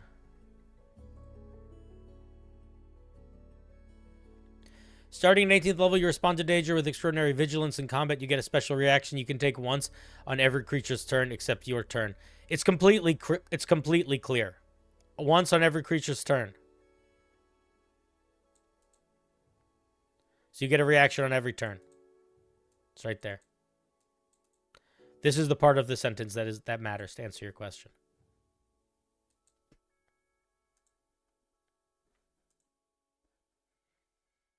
Guys, while I have you all here, I want to tell you we're doing a very fun show on Thursday this week. Thursday, we have a themed homebrew night, a challenge.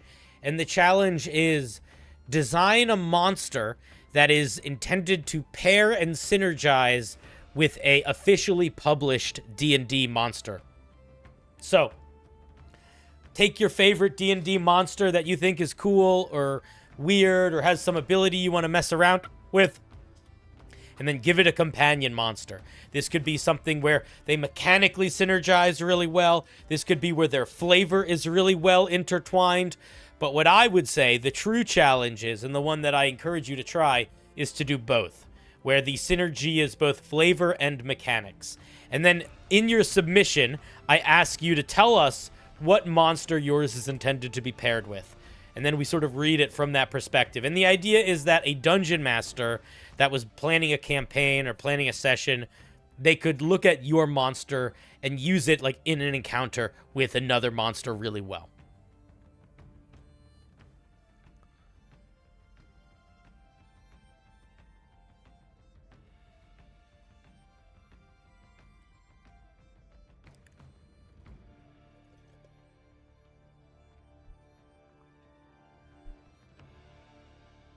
Alrighty.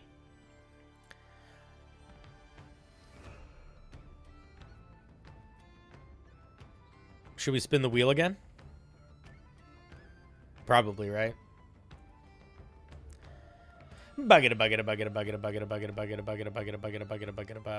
synergy isn't to help the monsters but the players? I said pretty explicitly online in the forum and in the Discord that the synergy should be the synergy needs to be such that it is something that a dungeon master would want to pair. So if a dungeon master wants, like, what's a monster that a dungeon master would want to pair with a roper? Somebody in the Discord asked, could I make a giant that's really good at hunting dragons? And what I basically said was, yes, but you'd have to sell it narratively that it was intended to pair with like a thing that needed to protect it from dragons or something like that. Like it needs to not, what I don't want to see is synergy where it's anti-synergy. Kip is up next.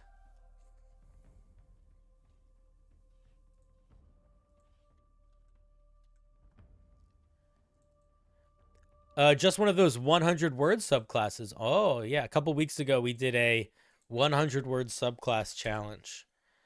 And a lot of people gave it a go. Let's take a look. There it is in the Twitch. There it is in the YouTube. Now, the rules for the subclass challenge were the only words that you counted for adding up to the words were the mechanics of the features. So all of these. So the rest of it, you don't need to count if you're going to be one of those annoying people that counts them.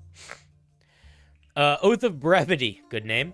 There is never a good reason to draw things out. Time is the currency of the realm. Paladins of the Oath of Brevity may truly just be the richest of all. Tenant of brevity.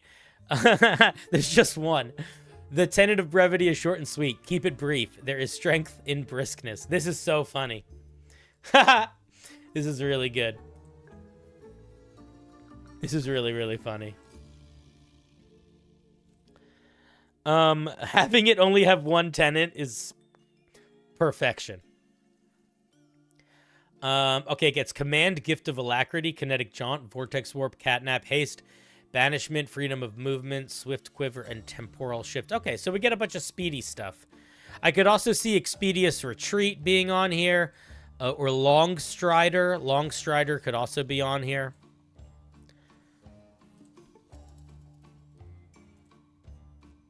Flawless subclass, no notes. I think so far it's pretty solid.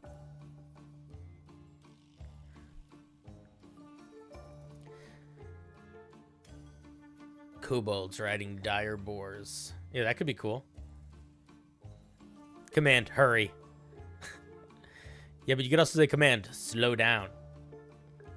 I guess slow down's 2 words. We get 2 channel divinities. We get one called Get It Done. As a bonus action, take another action. Oh, wow. I mean, getting a action surge is a lot. But it's cool, but it's a lot.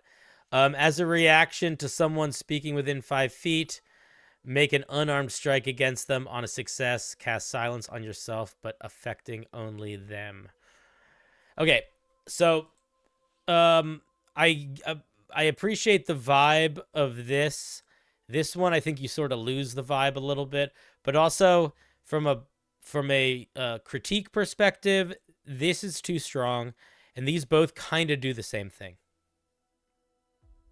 Whenever you're making a paladin subclass, you want the 2 channel divinities to sort of take ownership of different spaces in the game mechanics. I think the easiest way to think about it, and you don't need to follow this as a hard and fast rule, but the easiest way to think about it is to have one channel divinity that's more combat focused and another channel divinity that's more utility focused.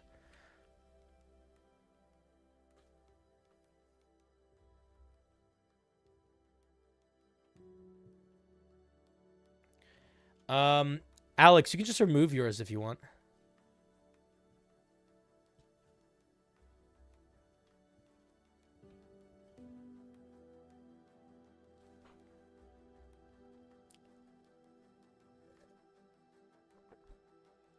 Let's take a look at the 7th level feature. Allies that start their turn within 10 feet of your paladin level, rounded down to a multiplier of 5, add their movement that turn. Kip, you are trolling me, I think, when you say this. This is not like a algebra class where I need to find the math problem in the language, you know? Allies starting their turn within 10 feet, add your paladin level rounded down to a... I'm just going to skip that feature because it is nothing. It's nonsense written. You have an aura that makes your allies go faster. Okay. Proficiency bonus times per rest. You can take the attack action as a bonus action. Again, we're getting a bunch of attack action stuff already. This is just more of the same. So I would change it.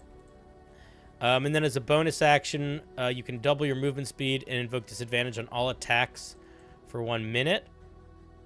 Disadvantage on all attacks in what direction? So I think that right now, you definitely were aiming for the 100 words, and you may have accomplished that, but you lose a lot of clarity in the last piece. And a lot of these features kind of just do the same thing. So I would change them and make them different. But you lose a lot of clarity here, and you lose a lot of clarity here. All right. Thank you, Kip. Let's give Kip a round of applause. That was Kip's 100-word subclass.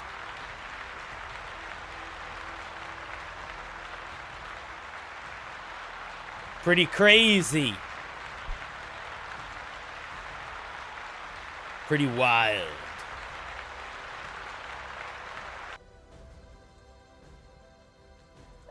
If you just got here, you can also submit Homebrew for the stream tonight.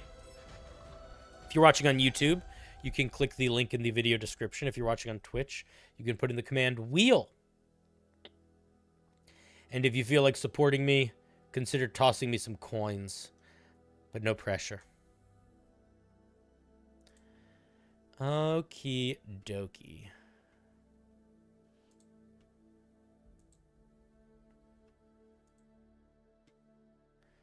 Let's give it... did I check it? I think I just checked it. Oh, no, there's a new one. You guys love 69. You're all about it. 69 is like your favorite letter. It's not even a letter, Cinder. It's a number. What the fuck are you talking about? Oh, sorry. My B. I tried to make a time paladin too, and I gave them action surge. Thinking back, that is too much. Yes. Giving one class the most powerful feature of another class is generally a little too much. Same reason why you don't give full sneak attack to something else, or full wild shape to something else. Did somebody just give me, you silly fiend, makeshift mouse pad? Thank you for the 3 subs. That is very generous of you. I appreciate that. What's up, Lady Azalea? How are you doing today? Yeah, this is an open prompt tonight. No rules, no responsibilities. Anyway, thank you, makeshift mouse pad. That is very generous of you. And a 1 and a 2 and a buckle my shoe. Bugging a boo. Crimson. And as they say. Hello, this is still a big work in progress, but would like your idea on how to take it. All right, I don't normally look at work in progress stuff, because I won't have much to say. It's a whole class. Okay, so you really don't have much. So here's what I'm gonna say.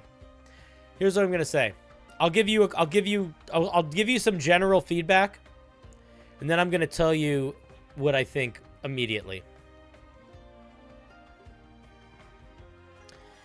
If the core class is around you having a different form that you take on, you're going to want to make sure the way that is formatted is incredibly easy and simple to use. Whether that is they come with stat blocks or not.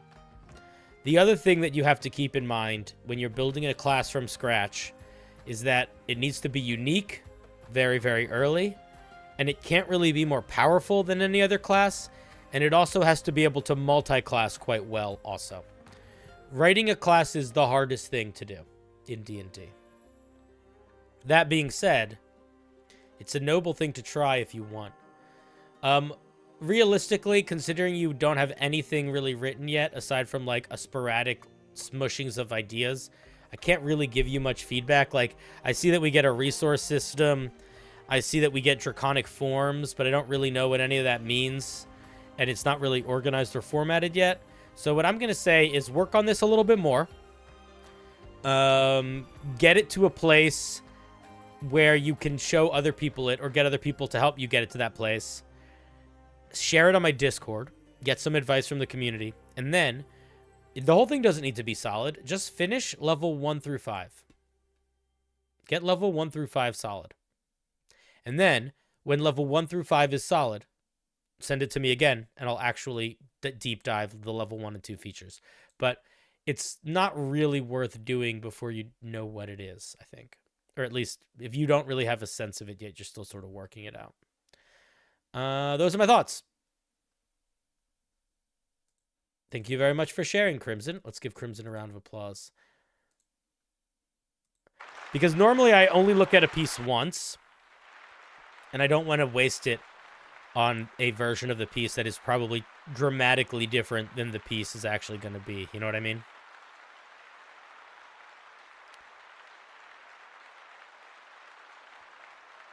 You don't need to apologize. I just don't have that much feedback for you. You know? Like, I don't think my feedback's going to be super helpful because your piece isn't a piece yet. It's a piece. It's just not, you know, it's not a whole idea yet.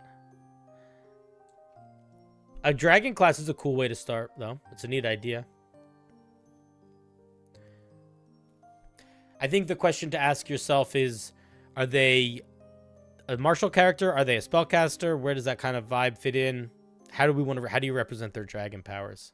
That sort of thing.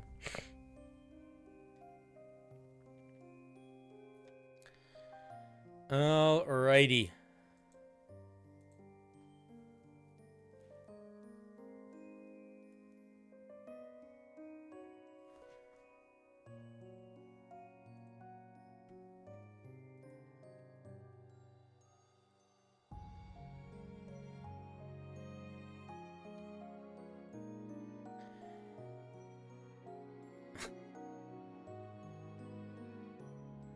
Muddled, if it actually synergizes with the stat block of the Mastiff, then sure.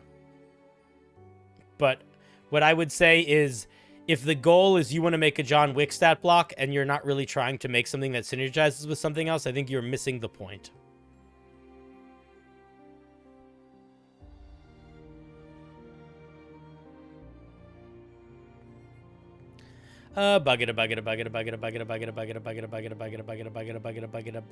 Boo! Brent.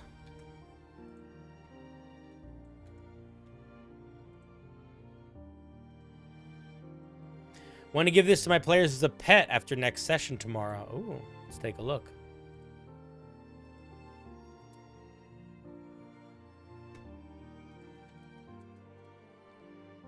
There it is on YouTube.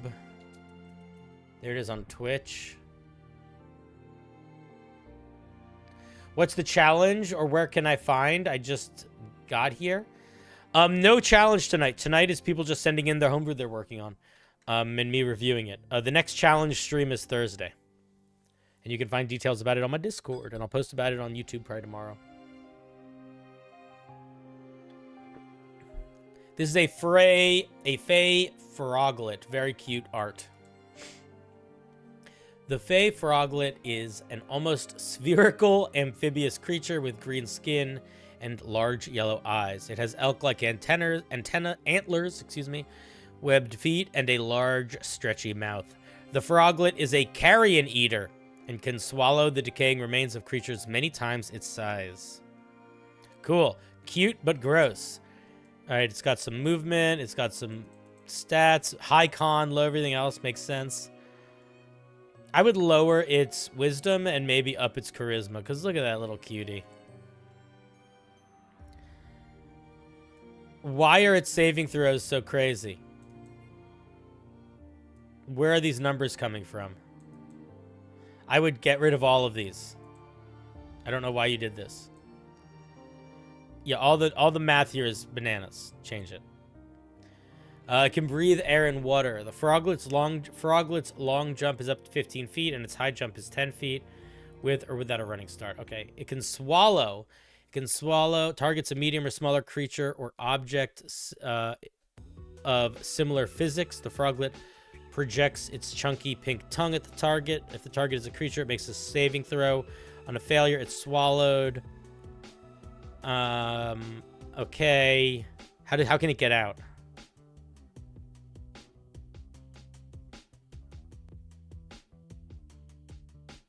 How can it can't get out? A creature can use its action to reach into the Froglet's mouth to attempt to retrieve an item. They can make a wisdom check on a 1 through 3. They cause the Froglet to gag, and they are consumed. On a 4 through 6, they retrieve. So this is just going to kill your parties. This is just going to kill your party. So here's what I'll say. I would not give this as a pet. I would not give this as a pet unless there was a fairly easy way for creatures to get out. For two reasons. One, it will kill your party. But two, beyond that, this monster, the way that it's written, can make any creature that is medium or smaller make a DC 14 strength saving throw, or they disappear forever.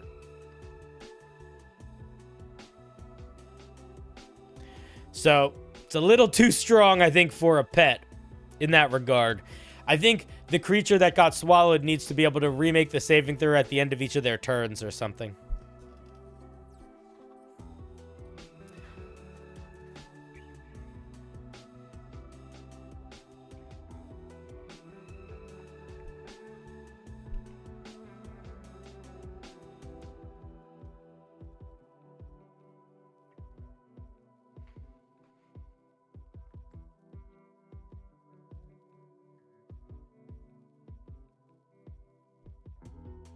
It doesn't matter that it doesn't do damage, Buildo.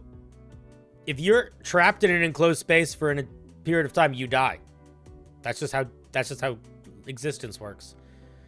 Thank you, K Circus, for the 5. Love your shorts, never stop. What's your go-to Excalibur type weapon? The Wand of Wonder.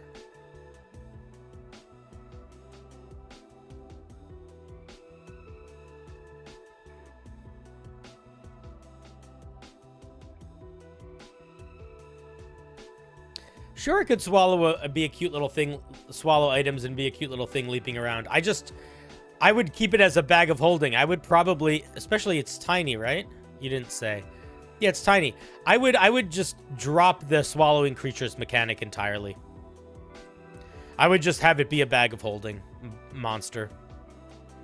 Or lower this DC to something really small, like 10, and let creatures get to remake the DC every turn.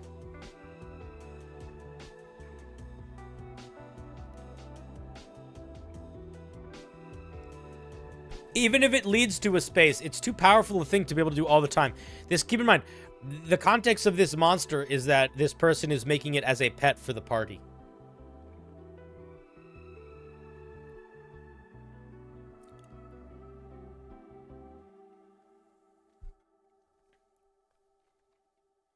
I would spit up everything at the end of the day as it goes to sleep. That's really funny.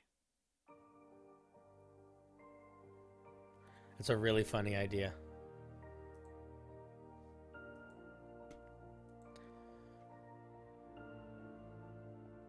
It's listed as a Fae. No, they call it the Fae Froglet, but it's listed as a beast. So technically also a druid could turn into it, which you should change. This should be a monstrosity. All right, those are my thoughts. Yeah, it's way too strong to be a pet in its current iteration, but it's very cute, and I would just drop the offensive side or make it way shittier. Make its numbers way lower. Like, why is this a +4 to hit? This should be a +0 to hit. Look at its stats. So I think you just sort of bumbled your numbers a little bit and lower everything to be reasonable to match the stats and to match it being a pet. And then I think you're in a good spot. All right, Brent, there's my feedback for you.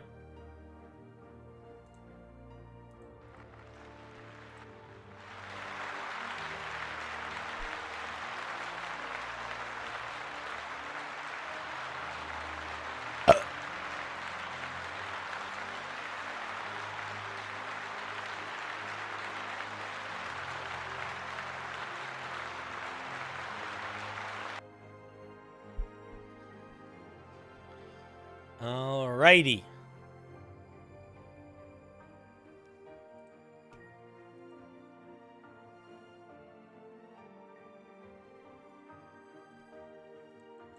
Oh, look, this person didn't fill out the thing properly. Well, your name is now this on this thing.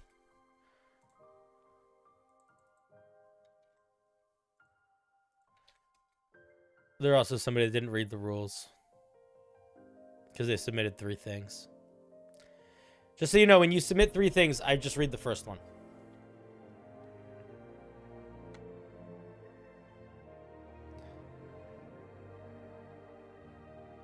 Buttbot? Is Buttbot a mod? Are you sure? I don't think so. Buggita, buggita, buggita, buggita, buggita, buggita, buggita, buggita, buggita, buggita. They still, you know, they donate money sometimes. Boom, boom, boom, boom, boom. Ooh, the lost tankards of Tritharian. Ooh, somebody else who didn't put their name on the sheet. Love it. I like the fortunate feat, but feel like an odd choice, usually. So I wanted to make an item that used the lucky mechanic. I used the Tritharian. But I think that any Chaotic Good God would work. I wasn't sure about the rarity since it's named. It's probably legendary. It's not going to see play in my game as the DM. Doesn't like the luck mechanic. So if anyone wants to take it to your games, great. I also don't love the luck mechanic. I think most DMs don't love the luck mechanic. Let's take a look at this thing. Oh, that's a lot of words. Why is it so many words? Yeah, but Builder, you're very contrarian with intention. Also, and you know that about yourself.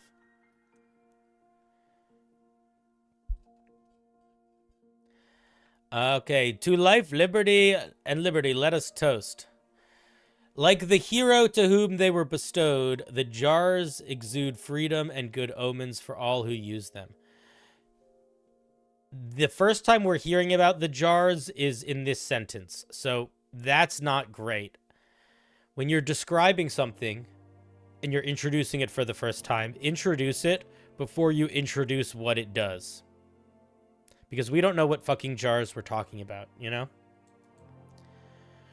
The Lost, I would probably start by describing them. These 3 tankards glow with necrotic energy and are covered in Chinese alphabet letters from the restaurant I went to. Period. Then this next sentence, you know? The Cereal Man, thank you for the sub. That's very kind of you. Despite their value and usefulness, their weathered appearance, which they've maintained since their inception, cut this sentence out, and their apparent willingness for adventure have always made it impossible for them to be kept in. What do you mean their willingness for adventure? Okay, one of 2 things is happening right now, and this is not meant to offend. It's just honest. Either English is not your first language, or for some reason you are trying to write this like an epic poem or something. But it's really, they're an object, so they shouldn't. Why do they have willingness for adventure? You're introducing these ideas without introducing what these ideas are. So when you, yeah, I assumed English wasn't your first language. It's okay. Don't worry about it. Don't apologize. But I would say probably the best bet for you right now is to simplify your sentences. Your sentences are very long. Look how long this sentence is. That's a whole sentence. So the longer you make your sentences, the harder it is to make them sound proper. And that is going to be a big thing that helps you a lot. And you're trying to write fairly complicated sentences also. And you don't need to do that. Even people that speak English as a first language, when they try to write complicated sentences, they sound like they don't know what they're talking about. If you meant that they have free will, I would literally say that. But also,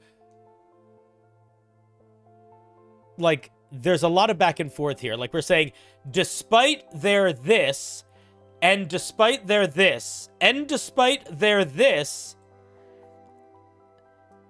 they always made it impossible for them to do this. Like, that's a crazy sentence, regardless of what language you're speaking. So you got to simplify your ideas. Because right now, I'm giving honest feedback. I don't really understand what you're trying to say here.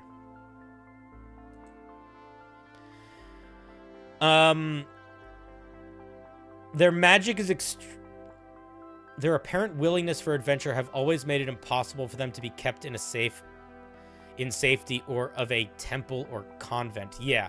So, like, if your goal here is that they seem to be magically drawn towards adventure, or they have a free will, and they use that will to drive themselves to adventure, I would say literally those sentences, or a sentence like those sentences. And if these things are alive, you need to kind of need to open with that. No, I know, it's all flavor. This is all flavor. None of this is mechanics. But the reason why I'm talking about it is because it's the first thing that we're reading. So if this is the first thing that we're reading about it, the first thing that we're reading about the jars are, we're learning about something, we're learning like the details and exceptions of something that we haven't been introduced to yet. And the sentence structure is confusing. Their magic is extremely difficult to detect if 2 tankards are not together, but if any cleric or paladin of a good chaotic, you switch that around, chaotic good alignment will quickly realize it without using any spells. So again, you got to really simplify your sentences and shorten your sentences. The magic of the jars is incredibly difficult to detect, period. Or I would say the magic of the jars is incredibly difficult to detect unless you are a cleric or paladin that is chaotic good in your alignment. period. And if you want this to be mechanics, you could say this. The jars are not identified through normal magical means, such as the Identify spell. However, if a chaotic good aligned cleric or paladin touches the jars, they immediately understand them to be magical. Something like that. But again, you're losing yourself in your sentence structure. Once both jars are in your possession, once a day you can toast with them, and both you and the player you toast with will receive 1 point of luck that lasts until the next day. Okay. And this is just the rules for luck. This is just the rules for luck. If more than one creature spends a luck point to influence the outcome of a roll, the points cancel each other out. No additional dice are rolled. Being in possession of at least one of the mugs and being a paladin or cleric of at least level 10, you can call upon their favorite at a plus 20 to any roll. Okay, this is overpowered in a silly way, so I would just cut this last part out entirely. If somebody handed me this item, I would also not let them use it. And it would have nothing to do with the luck mechanic, and it would have everything to do with this. Okay, so you could probably cut, I would say, 50% of the words out of this document, and I think it would be fine. Here's what I would say. I would say you and another creature can cheers with these mugs. When you do, each of you gain a point of inspiration or a luck point that can be used on pop, pop, pop, pop, pop, pop, pop. Once the mugs have been used in this way, they cannot be used in this way again until the next day at dawn. Something like that. Yeah, getting a plus 20 to a roll is cartoonishly powerful. It's overpowered to the point of it shouldn't be in the game.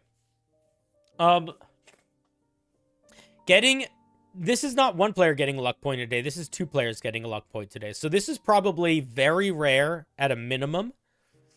And requires attunement for sure. Yeah, even a plus 5 would be ridiculously powerful. Yeah. Dr. Gonzo Wallbanger, thank you for the sub.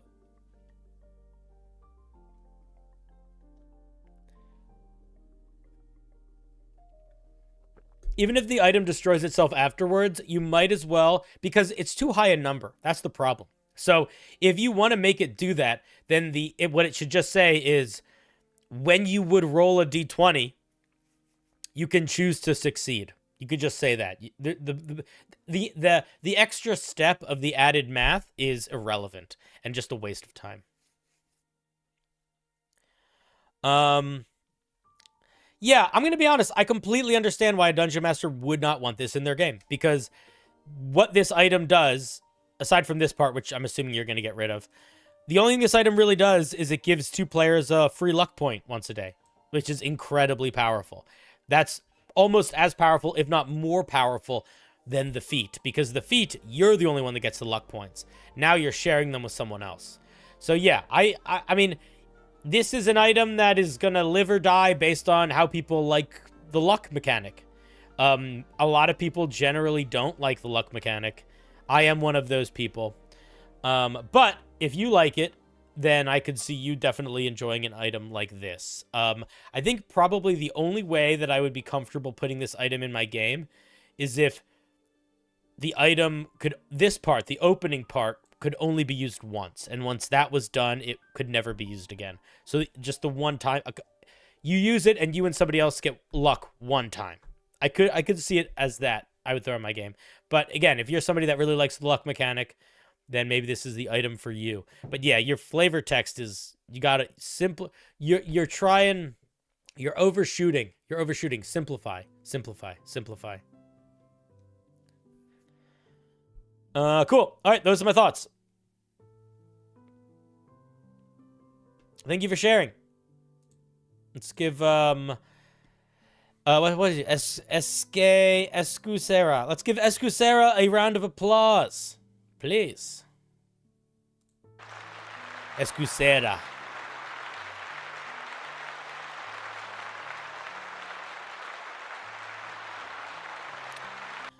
Can I submit my armor set idea? It's about a page long.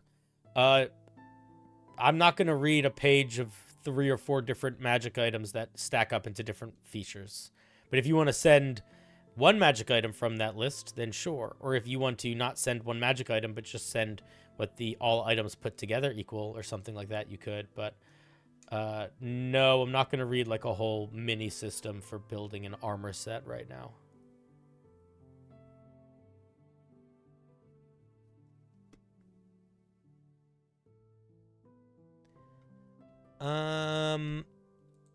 Same rules always apply. If you send more than one thing, I just read one of those things. And if that thing is very long, I might not read the whole one. Such is life in the fast lane of the D&D Homebrew review channel.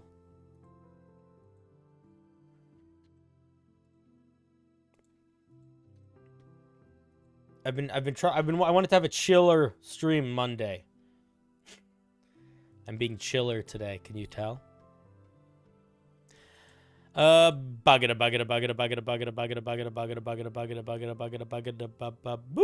It's Azure Phoenix. Oops. Why didn't that work? Azure Phoenix.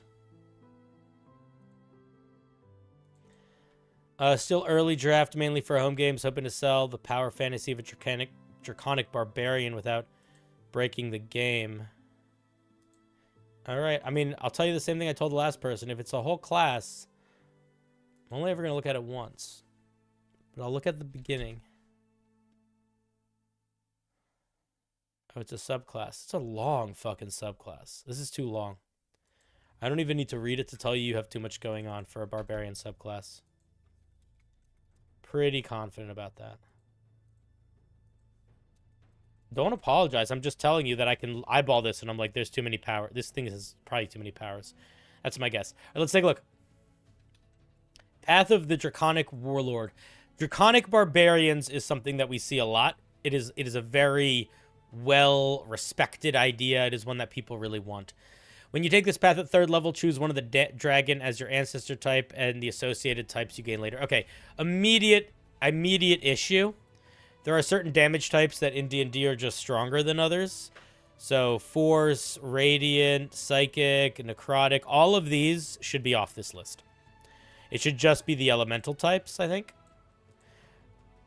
Or there needs to be a way that you mitigate that so that there is a reason for somebody to pick poison or acid or fire as opposed to just taking Force every time.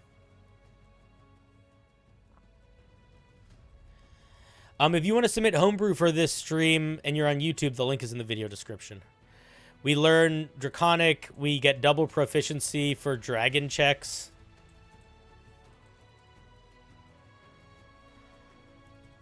Yeah, there's zero reason not to take force damage. Here's the thing. Think about it as much as you want. But what it boils down to is if you build a subclass and you want the subclass to have choices, if you don't make sure all of the choices are equal in power, or one choice in particular is significantly stronger in power, you are not creating a subclass of choices. You are creating a subclass where you did a lot of work so that everyone would always pick the same thing because it's the strongest thing. It's part of why when you make subclasses that offer a lot of different options, something like a Battle Master or even something like a Totem Barbarian is a good example of this, not this done poorly. You know, Totem Barbarian, the bear 3rd level feature is so good that it's like no one ever... The other ones are like, you really got to work to make them good, you know?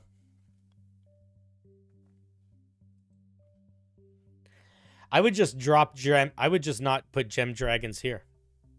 I would just not do it. I would just drop them. But again, I'm not going to tell you how to fix everything in your piece. I'm not your editor. I am your reviewer. So the solution that I would do is I would split gem dragons out. Or have it so maybe you can pick from one of those better damage types at level 10 or level 14 or something. At 3rd level, we get elemental armor. Your draconic powers manifest around you in the form of an elemental shield to protect you from harm.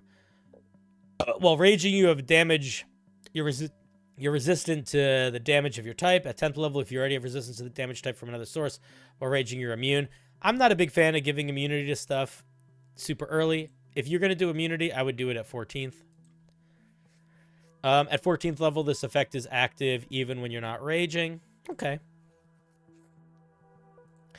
In addition, when you activate your rage, you can choose to channel your intrinsic draconic magic to gain temporary hit points equal to twice your barbarian level. These temporary hit points only last as long as your rage does, and so once your rage ends, you lose any remaining. You don't need to say that last part. This is just, you're just repeating yourself. Once you reach level 20, you can do this a number of times equal to your proficiency bonus and regain expended uses when you finish a long rest.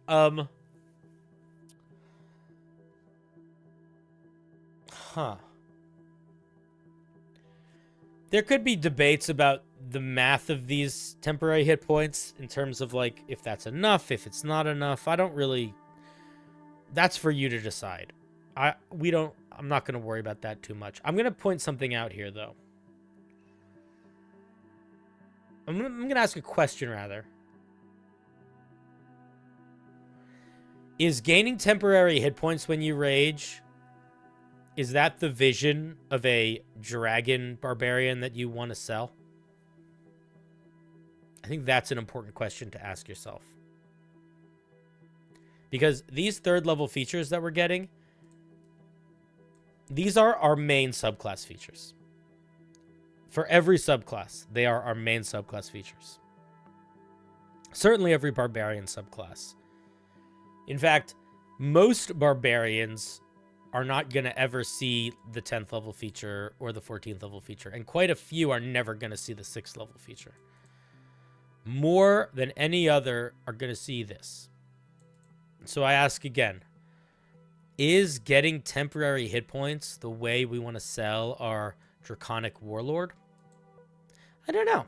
I would go in a different direction maybe. But to me it feels...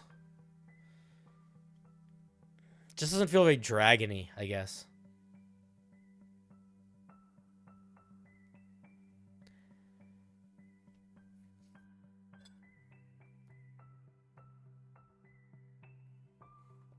Like it feels, yeah, it feels more like even the, I mean, you're calling them elemental stuff, but it doesn't, like, I'm getting the elemental vibe, but I'm not getting the dragon vibe, and that's just something you should think about. Maybe if that's the case all the way through, you just shift to the vibe and you just reflavor it so it's not a dragon subclass, it's an elemental subclass. I wouldn't give you armor as part of your rage mechanic. I disagree with that, Cole. But you could do that if you want.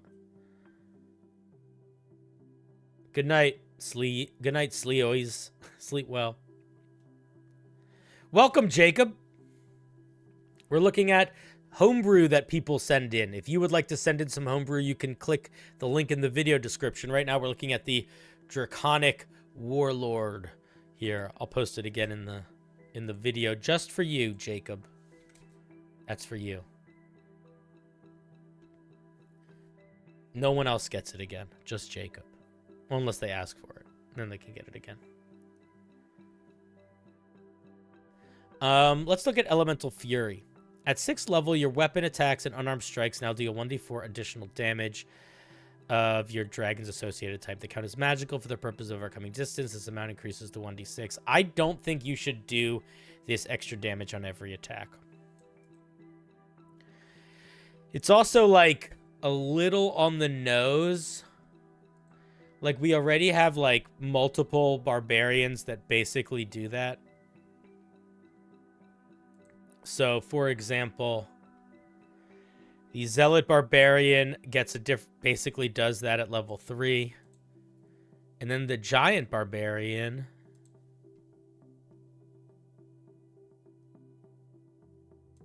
that's exactly what they get at level 6.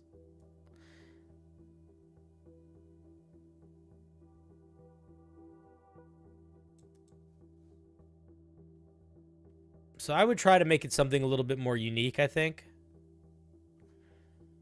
While raging, you can choose to channel something of the energy, some of the energy from your elemental shield into an offensive strike. This means, you don't need to say this means, just say you can. You can increase your damage even further by expending some of your temporary hit points prior to making an attack roll. The temporary hit points you expended are added to the Elemental Fury roll. Should the attack hit. If you expend temporary hit points and then miss the following attack, the energy is lost. Yeah, where is the dragon? We're all the way done level 6 and I have 0 dragon.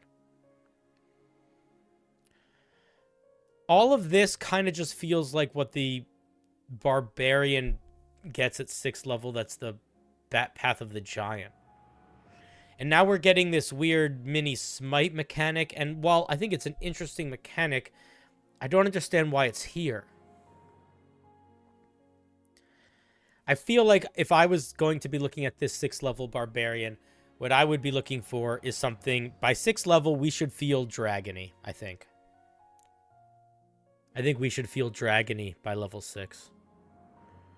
Normally, the way barbarians work is at 3rd level, they get some sort of offensive rage-related thing. And then at 6th level, they get some sort of utility or defense thing. That's not always the case. The Path of the Giant Barbarian notably gets extra damage at level 6, but it doesn't at level 3. But that might be something to think about too, is even just like changing some of these things around. Like getting the resistance and the stuff at higher levels maybe, and starting with something a little bit more dragony earlier. Let's look at 10th level. Is this all homebrew classes or homebrew anything? Homebrew anything.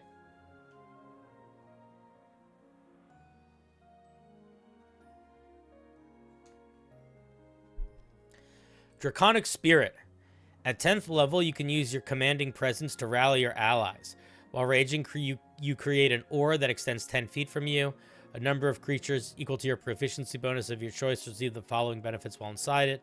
They gain your damage resistance. They gain temporary hit points. And you can give them Elemental Fury. What does that do? You can bestow the benefits of your Elemental Fury on your chosen allies. What does that mean? Minus the ability to expend temporary hit points, so they can just deal extra damage. How long does it last? Next turn. This feels also kind of out of place. Why are we getting an aura? Okay, this is like, it doesn't make sense to me that we're getting a paladin aura as a barbarian. Yeah, it's just going in a direction that I would not have expected. Also, it weirdly feels like it's like pulling from other things. Like, this kind of reminds me of the Zealot's War Call feature, or even the Beastmaster's War Call type feature. I love your shorts. They seriously helped me understand certain mechanics of D&D. Nice.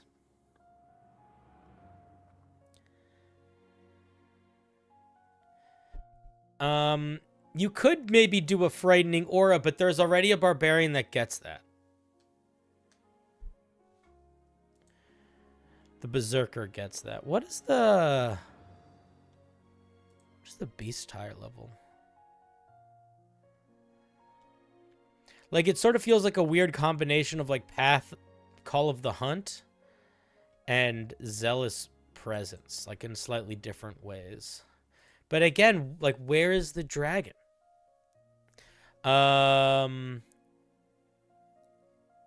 Additionally, what is this? Why are we doing at 14th level? Stop doing stuff increasing at 14th level. You're not a paladin. Stop building like a paladin.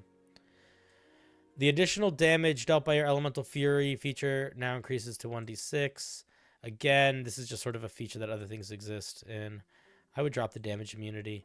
And then at 14th level, you get wings. Why is this so much to explain wings? You sprout a pair of wings, gaining a fly speed equal to double your walking speed.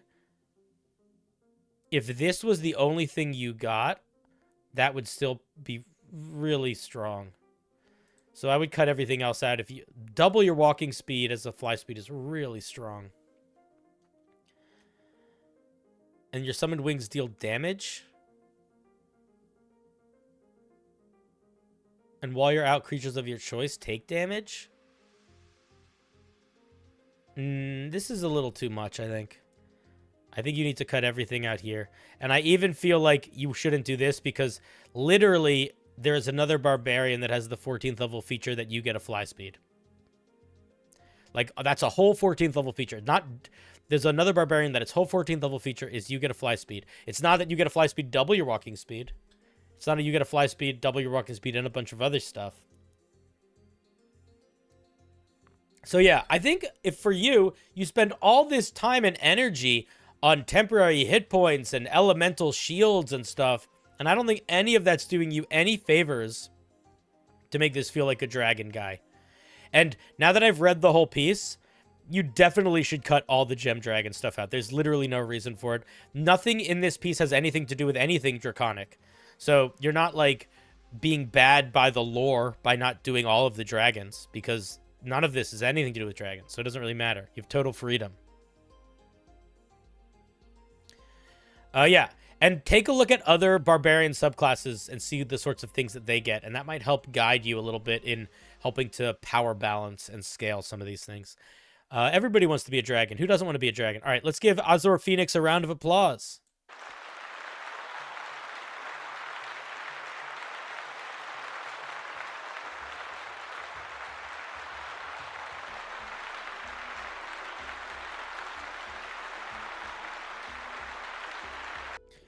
Well, the fly speed also is just an issue because, you know, the Totem Barbarian, their 14th level feature might as well is basically you get a fly speed. Or one of them is. But that's like the only one you get if you pick it.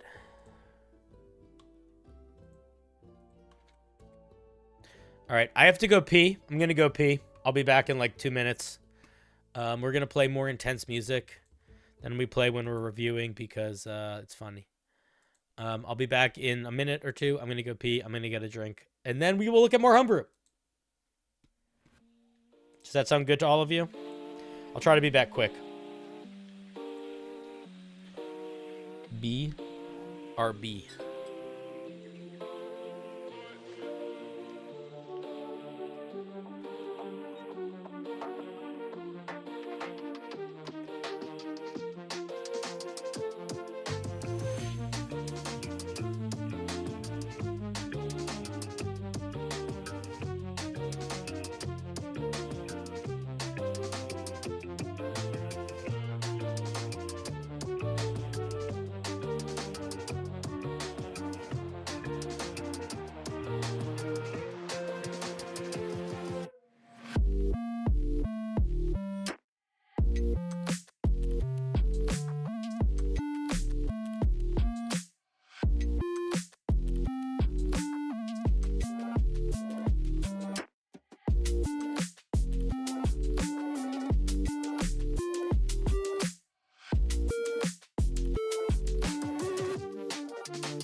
Eh. Ah. E.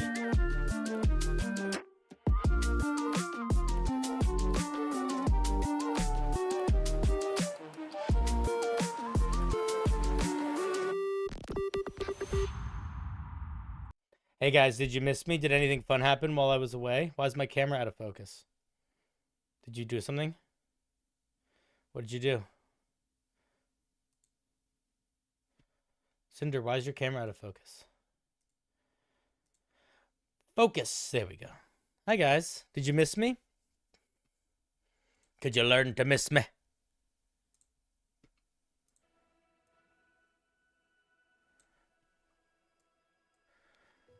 I feel welcomed back. I feel welcome back.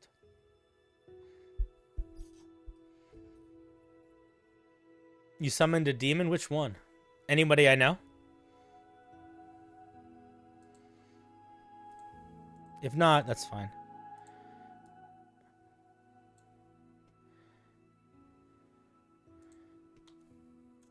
I brought tea, and then I also brought Dr. Pepper. And I'm opening the Dr. Pepper. Because I need to hydrate, but I also want sugar, caffeine, soda. Ah. Should we spin the wheel more?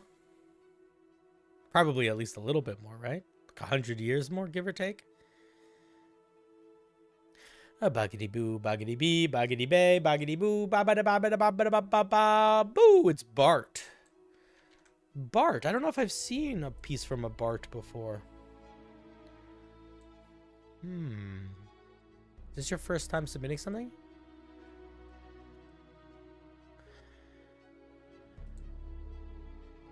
An ooze-based domain homebrew subclass we're playtesting in our campaign. Ooh, an ooze domain subclass.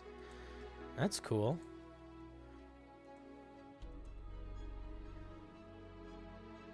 Oh, dude, these color choices suck. It's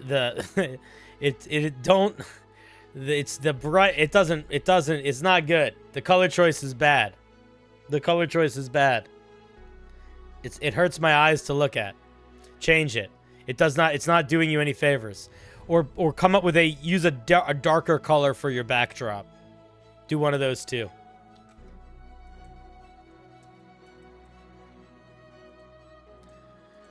It's gonna give me a headache. Okay. This, also write some flavor text. You don't have to for me right now, but in general, you should write some flavor text.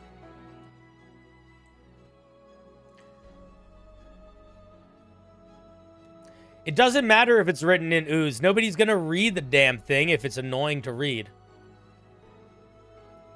A darker green would work better. Yeah, or a darker background. Okay, we get grease, hideous laughter. Why do we get hideous laughter? Acid, arrow, enlarge, reduce. Why do we get enlarge, reduced? Hypnotic pattern, slow. Why do we get either of those? The spell list is confusing. I feel like there's plenty of acid and ooze-esque spells that are neither hypnotic pattern, slow, enlarge, reduce, or hideous laughter, and I'm not sure why we're not getting them. I'm also not sure why we're getting sickening radiance.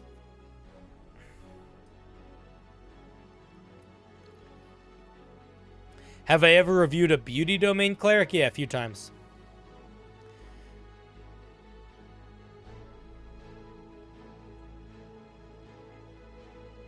You can see hideous laughter as being the result of a pie in the face, hence the ooze. That is such a stretch that I hope that you are winning medals at the Olympics, because if you can stretch that well, you are an Olympic stretcher. You know, the thing is, you could stretch to interpret anything as being connected to anything, but that's not really the point. The point is to not have to do that. The point is for when you look at the spell list, you're like, oh, cool, this is going to be awesome. Not for you to be like, okay, how could I make this tie into what it's supposed to be tied into? Yeah, Tasha's Caustic Brew would be a perfect spell for this spell list. Let's see what we get at first level. At first level, when you choose this domain, You gain the Acid Splash cantrip. Okay. Okay, so you can make a little acid. Lovely.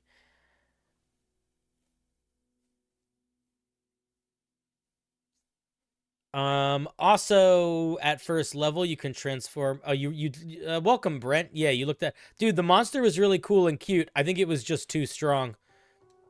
But I like the idea quite a bit. The art was also really good. Enlarge Reduce reminds me of slime mobs gathering and growing. Yeah, I see that. That I see a little bit more than the others, but again, it's still a stretch when there are acid and oozy spells out there. Let's see what else we get. At first level, you can transform into Divine Ooze. As an action, you transform into an ooze-like shape, allowing you to squeeze through spaces at least 5 inches wide. Additionally, while in this form, you do not take damage from touching a non-hostile ooze. What? And you gain resistance to acid damage. I would just say oozes are non-hostile to you. This form lasts for 10 minutes and requires concentration. It can be used a number of times equal to your wisdom modifier. You regain all expended uses when you finish the long rest. So at first level, we get Acid Splash and the ability to become amorphous as well as resistant to acid damage and to be chill with ooze. Okay.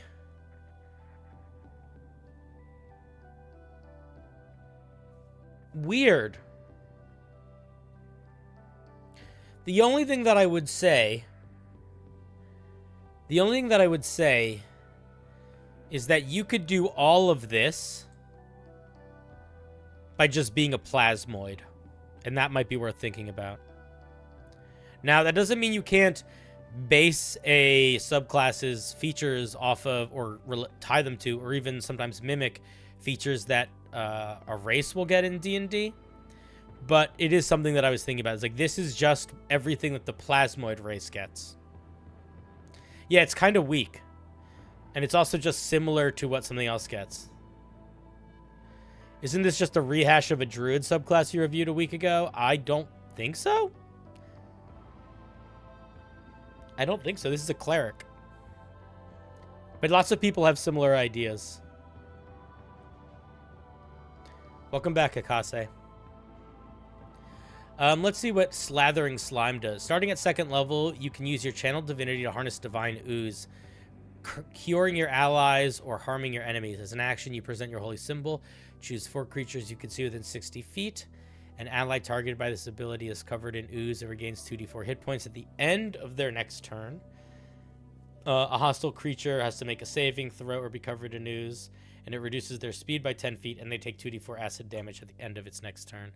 They can use their action to remove the ooze.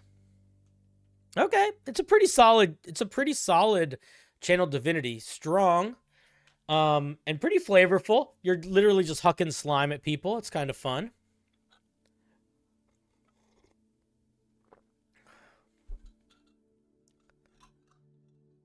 Aside from...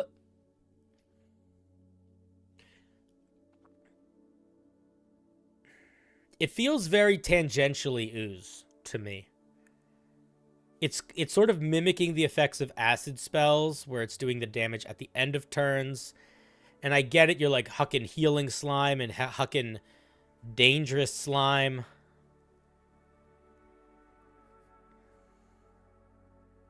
Yeah, I don't know. I guess my question, now that I get to level 2, and we sort of see most of what this subclass gets, because it gets stuff at higher levels, but this is where we sort of start selling it, is like, what's the role of this thing in combat? Like, what's the mechanical design of this thing supposed to be leading towards?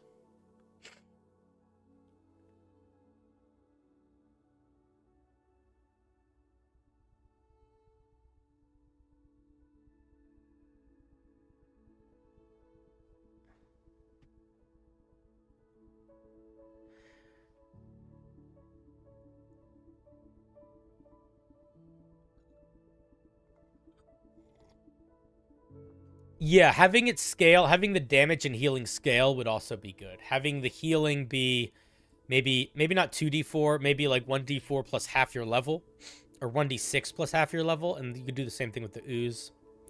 tie in your class level, tie in your wisdom modifier. There's a number of things you could tie in to make the damage kind of go up as you got stronger. Let's take a look at... Okay, so you are going for, like, the healing control vibe. Okay. It will become better. Does it get an enhanced version at higher levels? Starting at 6th level, you are more proficient in altering your divine ooze form.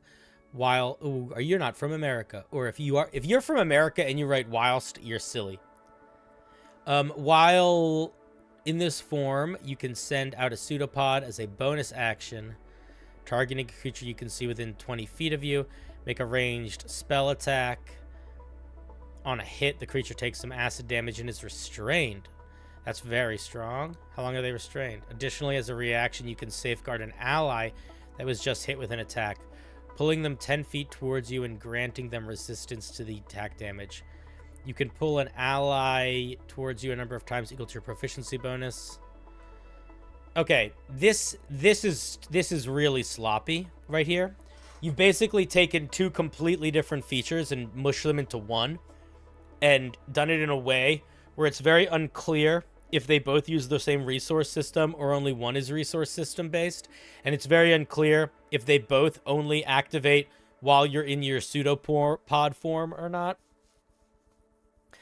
I think you need to split these up into two different features. I also feel like you're sort of doing too many things in too many directions. Like, we're healing, we're damaging, now we're restraining, now we're moving and resisting damage. Like, it's a little too all over the place mechanically. And it's kind of feeling... And it's making the whole thing feel a little bit, at least for me, unfocused. Also, yeah, how long do they have resistance to the damage? Well, to the damage of the attack. So I'm assuming it's just that one instance. But even still, it's a lot. We get wisdom modifier added to our cleric stuff. At 17th level, your acceptance of divinity, blah, blah, blah, blah, blah. Someone covered in your ooze now takes... Okay, so this is silly. This is not a good way to expand the channel divinity, because what it does is it creates... Here's the situation that you've created for yourself. The channel divinity is good for a couple levels, and then it's bad for like 14 levels, 13 levels, and then it's good again at level 17, maybe. And you're rolling an obnoxious amount of dice to the point that it's tedious. So I would come up with a new 17th level feature, drop this, and I would make this scale in a more traditional way, in the way that most channel divinities scale.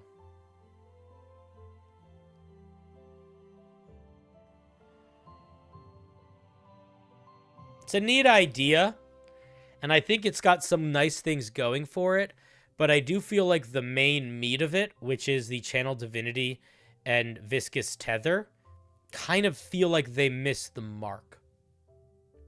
They feel off. The 6th level feature really just feels like random features. It really doesn't feel like it's ooze features. Yeah. I also don't love that every single thing is sort of tying back into your ooze form. Like, I'm cool with us getting ooze form. I think ooze form is cool. But we want to have some non-ooze form powers. And those are my thoughts. I think it's a neat idea. I think it stumbles in the mid-range and completely stumbles in the high level. But the high level almost doesn't matter because you're never getting to level 17. You might get to level 17, but most people don't. Question, why does like every cantrip get potent spellcasting? Every single cleric at 8th level either gets potent spellcasting or divine strike. Just a part of the design of the game.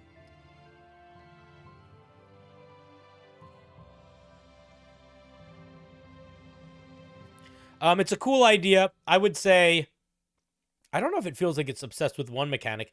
I mean, if you mean Ooze Ascendance as that one mechanic, but it's doing all sorts of different stuff.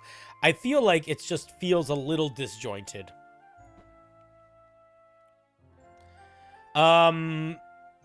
Oh, and yeah, if your Ooze is using your concentration, it's also going to impact a lot of things, especially as a cleric. Okay, those are my thoughts. It's a neat idea. Change your font color or your background color, and I would reimagine some of the mid and high level features a little bit. Yeah, thank you for sharing. This was Bart's piece.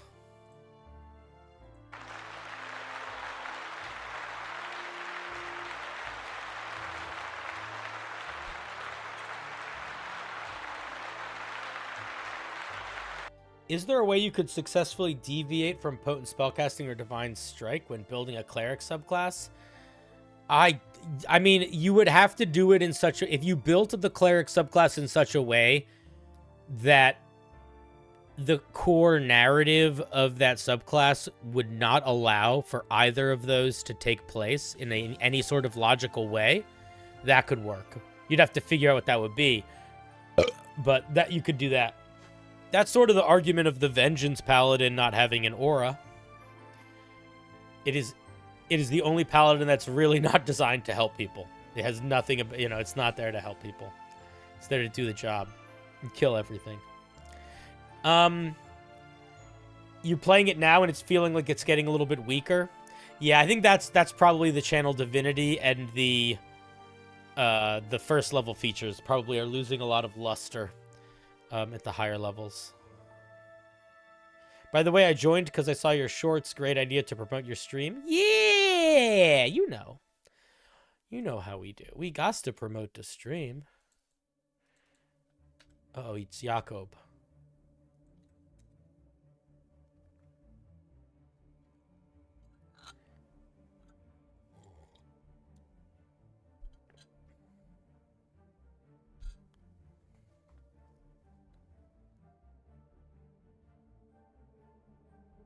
Streams are really just longs. True. Dude, I talked about a video that I made a while ago that's like 11 minutes long in a short, and I described it as a long. I described it as like my long form content. I got like 30 comments, people being like being quite critical of me for calling it long form content. And I was like, "Oh my god, you guys care a lot about definitions. It's long form content for me. Most of my stuff is shorts."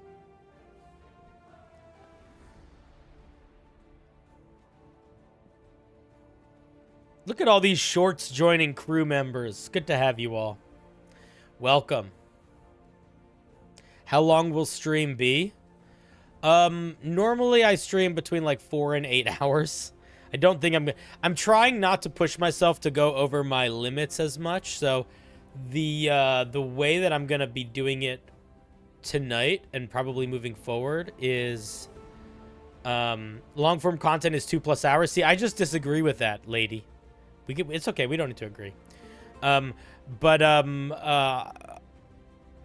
If I'll probably go for at least another hour or two, and then depending on what the energy in the room is, if there's a lot of people here, if I'm getting lots of subs or whatever, maybe I'll go longer, but I usually try to go for like 5 hours, 5 or 6 hours.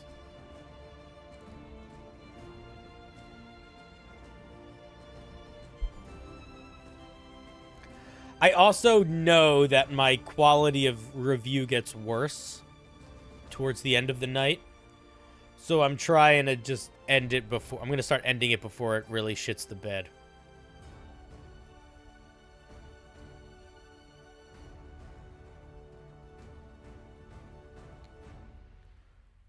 Thanks again for reviewing my subclass. Sure, no problem.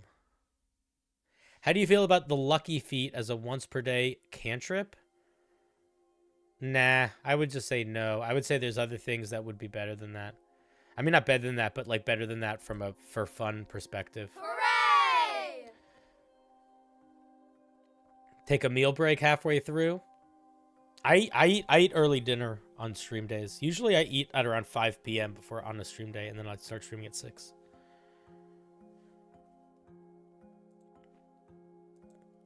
Psychological Villain gifting out 5 subs. Thank you very much. That's very, very kind of you.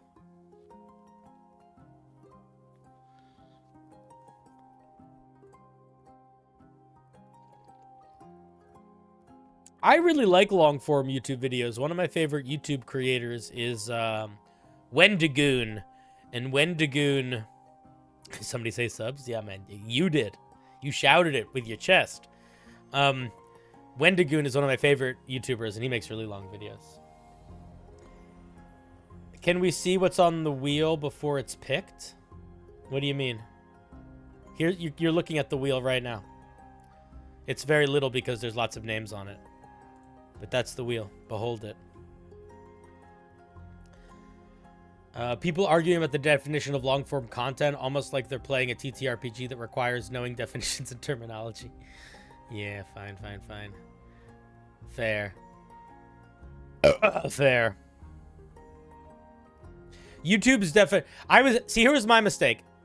I was going by YouTube's definition of long-form content, which is anything over 10 minutes. That is how it's defined, and that's how the website defines it in terms of how they categorize it. But I didn't realize that I was needing to, you know, public opinion it. Predict the future, man. Come on. All right, yeah. You guys, tell you what. Here, we'll spin the wheel in like 14 seconds, maybe a little bit less. You guys all guess who's going to get picked, and we'll see if any of you are right.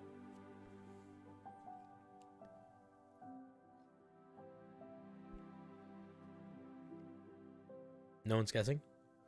Or is it just you're taking a minute? You're picking it? Me, Aaron. Me. A lot of people saying me. Wolfman, me. Mayhem, Jacob. I like Homebrew Creatures. I like West Marches. I like all of those things. A lot of Rickle. We got like 3 Rickle votes. We got like 7 Rickle votes. Why is everyone voting Rickle? Are you all Rickle? That was so crazy. 1, 2, 3, 4. Okay, now you're doing it on purpose. But there were a lot of people that just said Rickle in a row. Haphazardly, like, just through serendipity. Is that a name that's easy to read on the list or something? All right.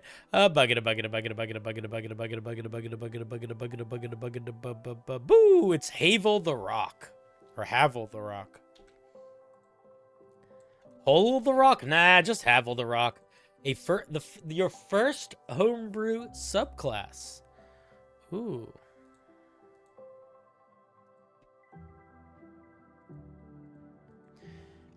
I wonder, when people write a first subclass, it always... Oh, we went Artificer.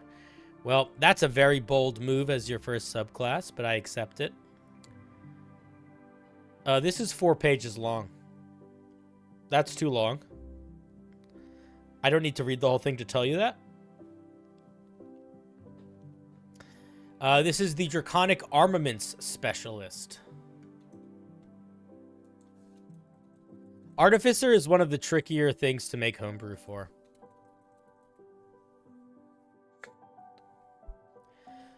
So we learn dragon vibes. We get Absorb Elements, Ensnaring Strike, Dragon Breath, Scorching Ray, Ashardalon Stride, Fireball, Fabricate, Fire Shield, Hold Monster, Summon Draconic Spirit. Okay, the spell list is probably fine. What do we get at 3rd level? We get Martial Weapons and Smith's Tools. Okay. Then at 3rd level, we get one of the following Dragon Blood options. And we pick from these. And you transform a weapon into a Draconic Armament.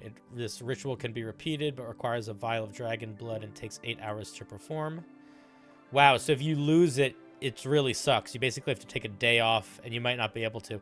I would not do that. If this subclass requires you to have a special item, you should be able to just rebuild it, either at the cost of a spell slot or over the course of a long rest. Don't start telling us about things we get at level 17 here. Don't do that for 2 reasons. Reason number 1, Artificers don't get subclass features past level 15, so you can't do that. Reason 2, this is the most confusing place in the fucking world to look for a level 17 feature. Because when I'm looking for a level 17 feature, I'm going to be looking down here at the higher levels. I'm not going to be looking for my level 17 feature hidden in the 3rd level feature. While creating your draconic armament, you harness the dragon's pen energy. Okay. The draconic armaments you create can transform into a bonus action into an alt state that lasts for 1 minute. You can use this feature a number of times equal to your proficiency bonus. We don't know what they do in their regular state.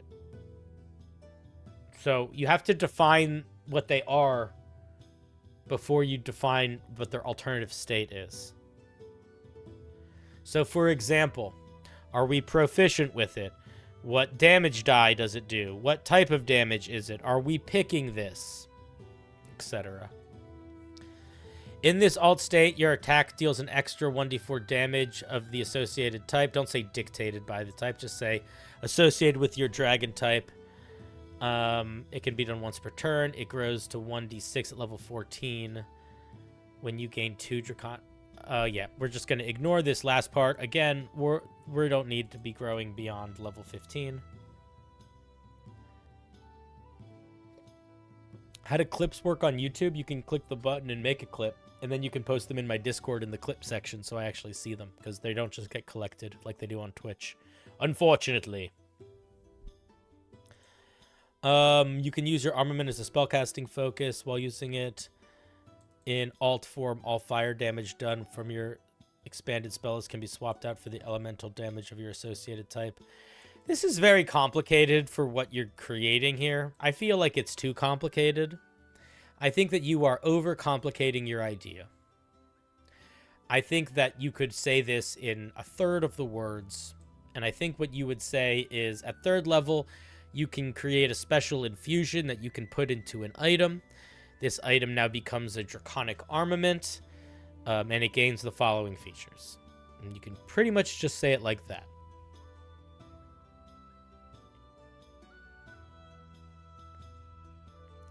And then the weapon deals 1d4 extra damage once per round. I think you said it was once per round.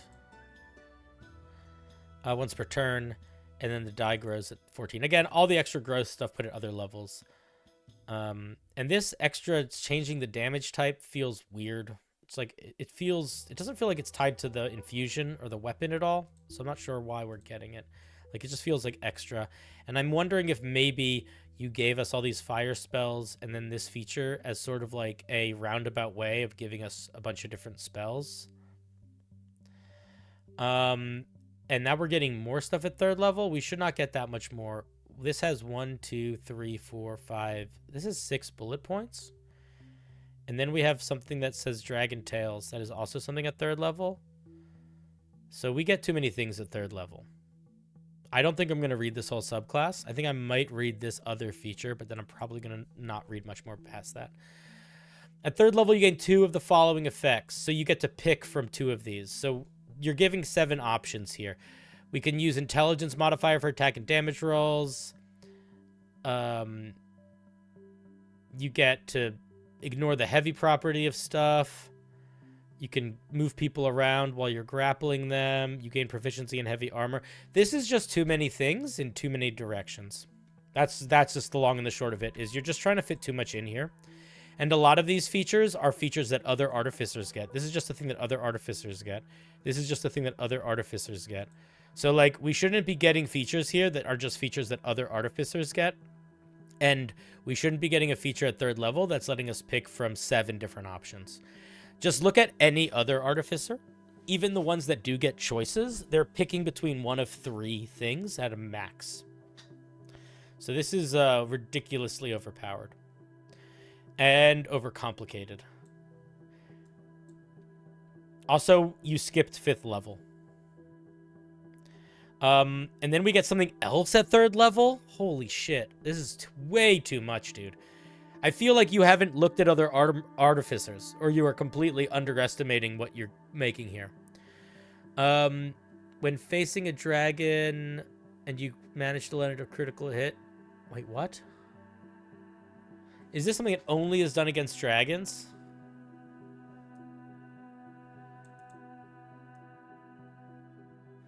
Is this a feature that that's specifically designed that you can turn dragon tails into stuff? This would not. I wouldn't make this a class feature. I would just make this a thing that I included in my game. This doesn't make sense as a class feature.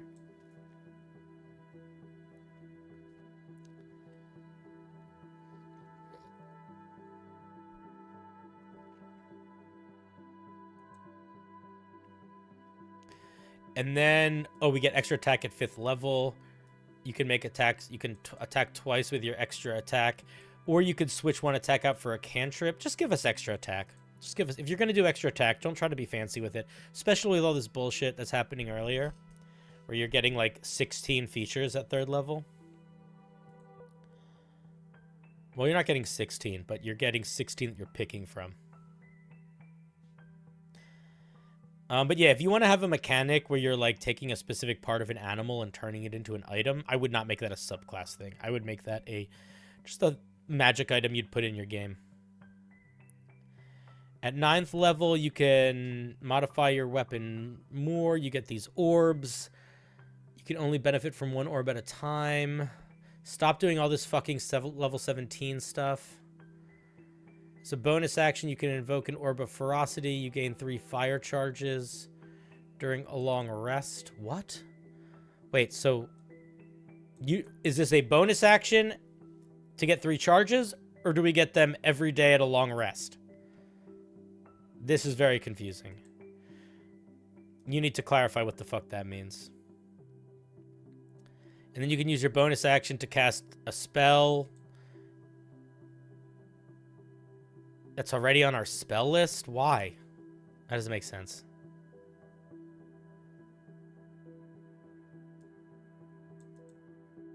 I wouldn't give us just access to other spells, and I wouldn't create mini resource systems inside larger ones.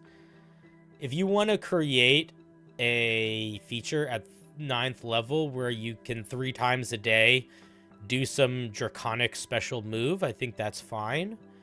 But this is completely overcomplicated and convoluted in the way that it's written, to the point where I'm just not going to read all of it because it's incredibly convoluted. It's also really...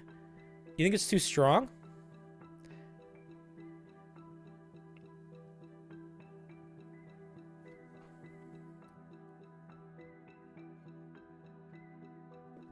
Is this what people mean when they talk about over-designed subclasses? Maybe.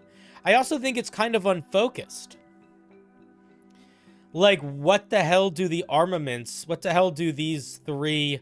What does this 9th level feature... How does this tie into the vibe of the 3rd level feature? Kind of doesn't. It's like, why are we just getting a bunch of spells now? I don't know. And then at 15th level, you can use your reaction to gain immunity to damage types. For a damage type, you can do that 3 times. And then once per short rest, you can swap out your attacks and make an attack with a range equal to 50 times your intelligence modifier. That's a little silly. Just make it a number. And on a hit, you hit a creature and they're pulled 15 feet towards you and knocked prone. This is so complicated.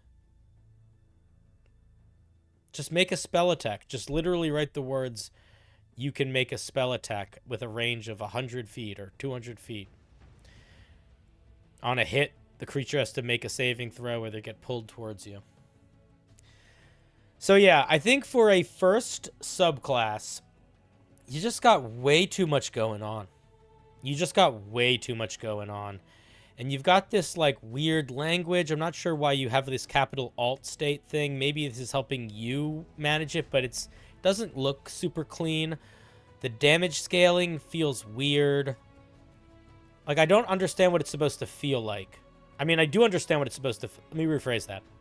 I understand what I think it's supposed to feel like, and I don't think it feels like that. It doesn't feel like you are building a special dragon item. It just feels like you're getting a bunch of somewhat random dragon-esque features, but a lot of them are just features that like other artificers get. So I think my main feedback for you would be to majorly simplify this, tone this down quite a bit. If ever you're in a situation where you're getting like 7 options at the same time, those options have to be as simple and they have to be as simple and weaker than like Battle Master maneuvers. They got to be really fucking simple. And you got to really make sure that none of them are doing things that are just making you be able to be another subclass, or like the more options you give, the harder you're sort of choosing to make it for yourself, because the more things you have to balance. And then the other thing is, and I hope that you don't, I hope you take this with a grain of salt. I'm sure you noticed that I skimmed quite a bit here. I didn't read everything word for word. And that's because not only is this thing very long, it's very wordy. And you are doing yourself no favors by not being able to, by not getting the wording a little bit more in line with traditional D&D writing. And the best way to do that is going to be basically looking at the stuff that's out there and reaching out to your friends that do D&D stuff to help you. But, looking at the way mechanics are written, looking at the way spells are written, looking at the way abilities are written, not just in terms of what they do from a power level, but the order that information is given and the sentence structure of that information. Right now, this feels like a interesting idea, and I feel like you bit off more than you could chew for your first homebrew. It's an interesting idea, but I would say don't feel like you need to make something this complicated. You don't. In fact, trying to make something this complicated is going to get you in more trouble than for when you get to the balancing side. But also when you get to the idea of like trying to sell the vision of a thing. Like, what is this thing supposed to feel like? I don't really know. Because you don't really feel like a dragon. Maybe there's an argument in here that you could build yourself to feel like a dragon. Or maybe you're like, well, you could feel like any dragon because I put all the different types in. But it's like when you put every color of paint on the page, it all just turns to brown mush. And that's a little bit of that is happening here. So what I would do is I would focus your design in a little bit and try to give less options and less things and see what you can accomplish with that. I think you will find yourself making something much stronger feeling and much more polished feeling if you don't worry about giving your thing 7 options. All right. Thank you, Havel the Rock. Let's give Havel the Rock a round of applause.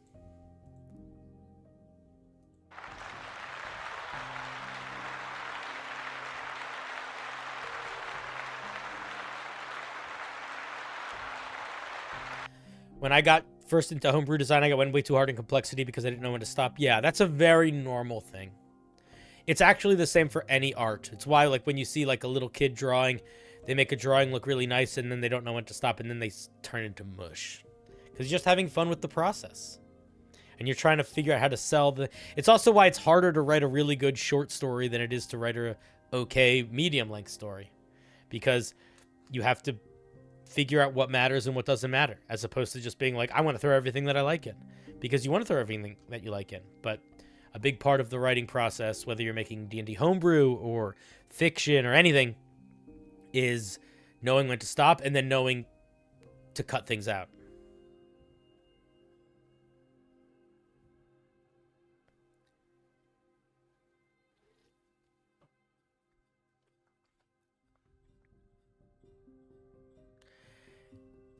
Hope my Skill Monkey Warlock works as a tier 2. Quite a few options. Yeah. If it feels like it's quite a few options, it's probably quite a few options.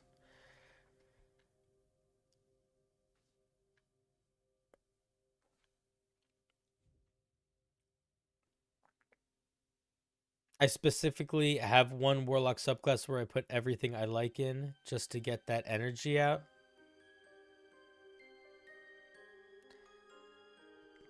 Listen, you got to get the energy out. You got to release the precious life fluids.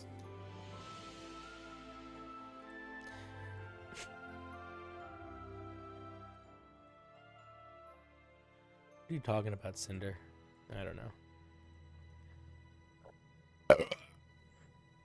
Did you get spun? I don't think so.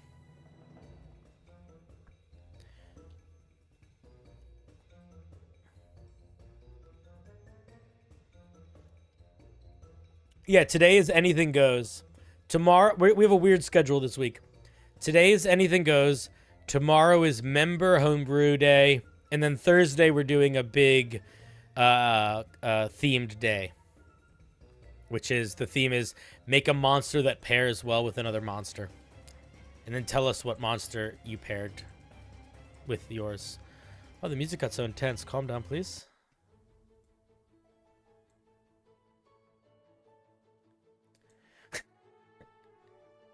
I'll spin again. I always spin. I spin forever. I'm spinning right now. Did I check? I think I checked. Yeah. Paired like they synergize well mechanically in combat. You know, a lightning beetle that you know, that lives with whatever the monster is that's empowered by lightning attacks. A creature that wears a dark mantle as a hat.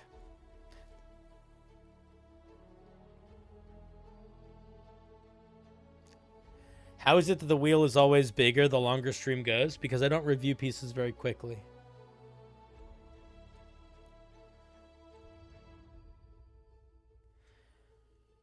That's why.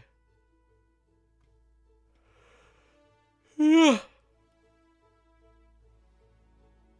just saw Yoda's stepmom and laughed again. Yoda's stepmom is here to stay. Bugga bugga bugga bugga bugga bugga bugga bugga bugga bugga bugga bugga bugga bugga babooey data bank. What do you have for us today, buddy? Oh, where'd you go? Today I'm submitting what was originally a 100-word subclass. It's called the Blinkback Sorcerer. Pretty sure it's solid. Spell list is complex. Why is the spell list complex? What does that mean? How is it better yet? How is a spell list complex? Isn't a spell list just a spell list?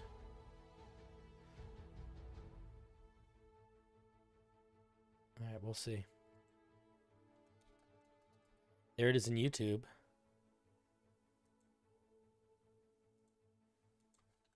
There it is in Twitch. Hey, Cinder, I'm getting off, so if you review mine, I won't see it. My name is Ian Harper, so you can delete it off the wheel.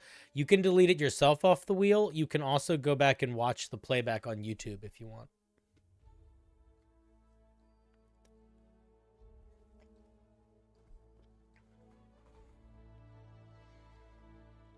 Data does not always get rolled. The thing is, there are people that have been in my stream for a long time. Databank is one of them. And it's not that Databank always gets rolled. It's that Databank always submits something to every single stream. And whenever Databank gets rolled, everyone says, Data gets rolled. That's why. It's because he's a named character in the CinderBlocksally channel. This is the Blinkback Sorcerer. To you, the past isn't so far away. Displacing yourself back through the time stream or yanking someone else through their past is all part of the way you fight. Undo chance, peer into history, and rewind wounds. Rewind wounds is a fun word pairing that sounds nice together. Rewind wounds. Yeah, that's good. Hindsight is your greatest tool. Okay. We get some sorcerer spells. Let's see. Conjuration or transmutation. We get healing word, mending, and silvering barbs. Healing word is a big deal. Detect thoughts, vortex warp. Remove curse, slow. Blight, dimension door, legend lord, teleportation circle. Okay, so if I were you, I would drop healing word. It completely changes the dynamic of a sorcerer when they have access to healing. And I think that this is a very impactful spell. And I feel like if you're... Yeah, but it's going backwards. You have that with mending. You can do what you want, but that's what I would do. I would take it out. Let's see. At first level, we get backtrack. Immediately before or after you cast a first level spell or higher, you can use your bonus action to teleport to an unoccupied location within 30 feet. You must have occupied that position within this turn. Cool. I think that's nice. It's a little bit it's situationally more powerful than the Storm Sorcerer. It's actually very similar to what the Storm Sorcerer gets, where they can move 10 feet in any direction without triggering opportunity attacks. This obviously has a bit more range, but you can't go in any direction. You're limited to only places you have traveled that turn. Yeah, that's pretty cool. I think it's interesting. The Blinkback Sorcerer doesn't get blink. I wonder if that was intentional. Yeah, no, Healing Word is rewinding someone's wounds. I agree. I'm not saying that it doesn't fit flavorfully. I'm saying that I disagree with it from a mechanical perspective.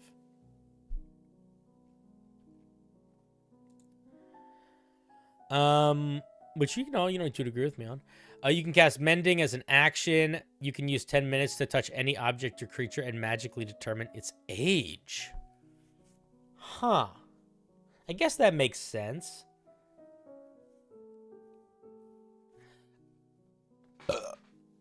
That is interesting. Now, I guess the question is, what is this 10 minutes? So, like, is this a 10-minute ritual? And then you touch a person for a second? Or is it spending 10 minutes holding a person or an object? I don't know. I think it's a 10-minute ritual and then you touch a thing. But I don't know. And I think that that might matter for somebody that wanted to use it.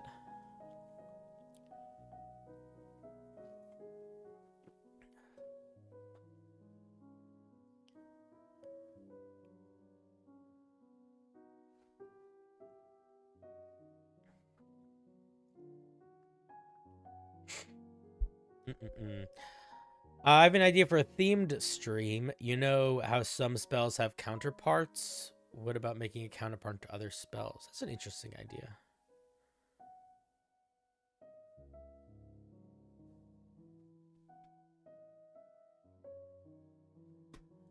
Let's see what we get at 6th level. Oh, my headphones are dying. As a bonus action, you can spend 2 sorcery points. Target a creature within 60 feet. Make a con saving throw. On a failure, that creature teleports up to 30 feet to a position it previously occupied. You cannot teleport. You cannot be teleported against your will. I do love when we introduce new mechanics into the game, and I think that I really appreciate that this subclass is trying to incorporate the notion of teleporting. But I do think that if we are going to be teleporting creatures, we should know what teleporting is before we know what it does. Before we know how to use, before we're like implementing it in features. So I might put a definition of teleporting up here. Okay, so this is basically Vortex Warp.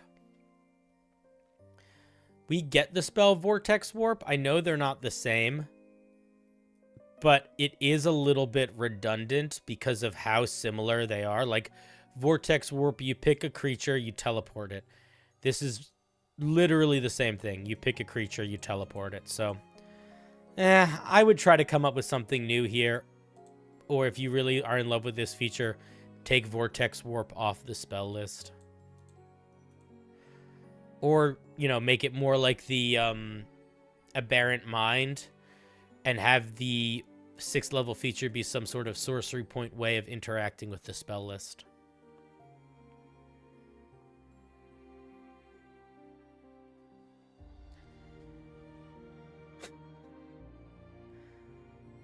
Um, 14th level.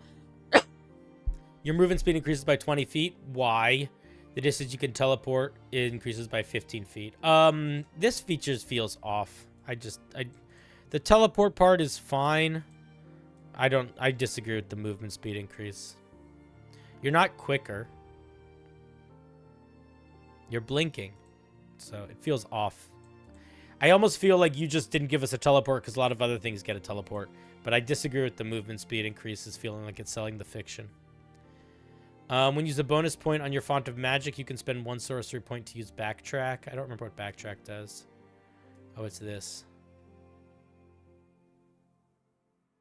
When you use bonus action on your Font of... What does this even mean? So when you, like, change magic into... When you change one thing into another, you can use the teleport. Okay. When you fall to 0 hit points, you regain some hit points and teleport to an unoccupied space. Once you use this ability, you can't do so again until you finish a long rest. I think it's got some interesting ideas early on. I feel like 14th level kind of shits the bed, and I think 18th level kind of shits the bed. And I think 6th level kind of shits the bed.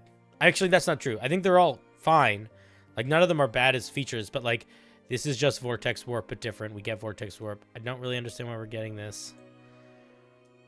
This feels like we're trying to think of a fun way to incorporate a sorcerer class mechanic into the subclass, but I don't actually know if it's actually going to be that fun to use. And then this kind of just feels like a feature that I've seen on, like, a bunch of different stuff already. It's very similar to the Celestial Warlock.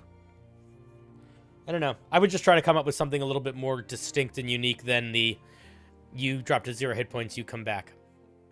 Those are my thoughts. I think it's a neat idea. I think you got some fun stuff to play around with, and I think you got a lot of room to build it out. Those are my thoughts, Databank.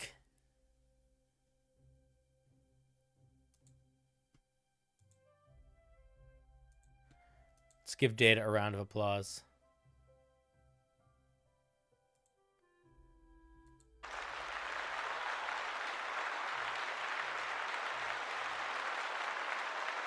Thank you for sharing.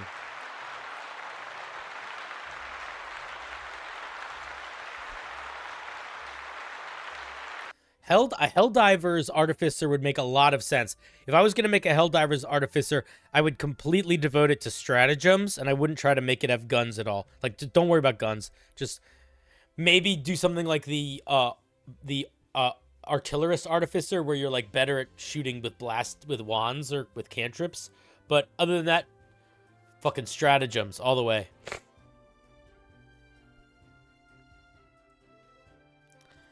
Alrighty. Thanks, Data.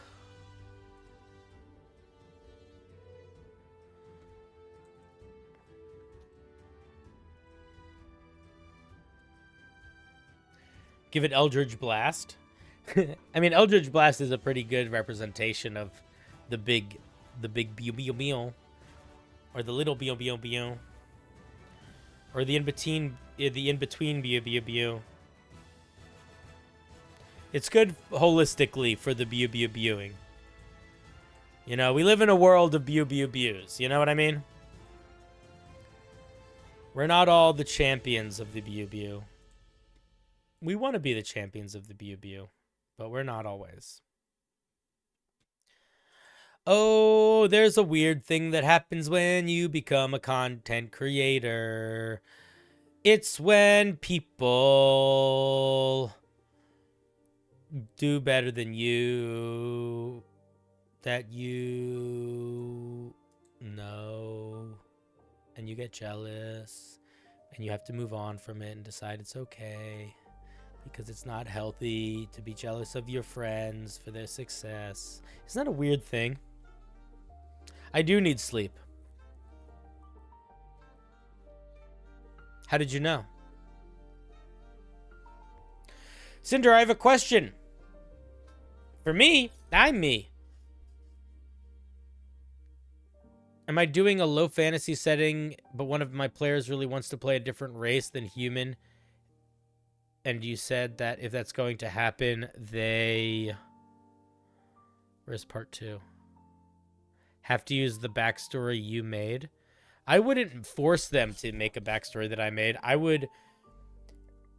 Well, here's the thing. Here's what I would say. If I had a player that wanted to be something that I didn't have planned for in my D&D world, but I did have a very specific D&D world planned, what I would probably say to that player is, if I can make this work, I will, but you need to understand that there are secrets to my game world that I don't want to reveal to you yet, but they basically include rules that need to be followed. So you can't just be anything, and you have to trust me with how it could work or not work. You could do something like that.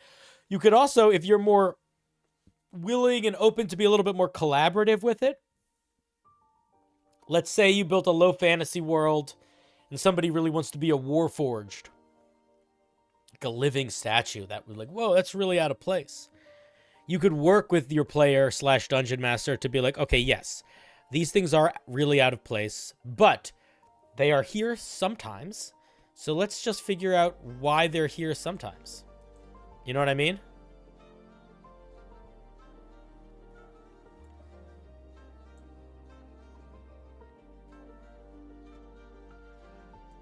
Does that make sense?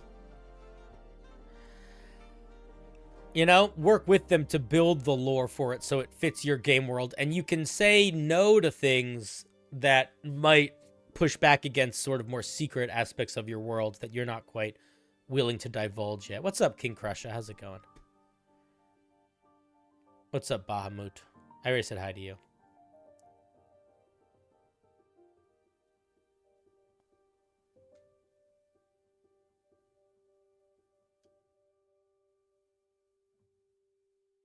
You're doing a Path of the Giant Barbarian, but in reverse, where they shrink to human size? That's very funny. That's very, very funny. Is this thing on? Why? Did you ask a question that I ignored? Or are other people ignoring you? Your mom... Oh, listen. Oh, Yoda, your stepmom, all of you. No, I don't think your piece got spun yet.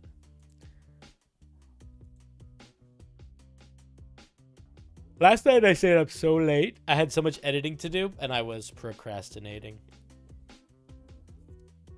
But it's not really procrastinating. It's just how I work. You know?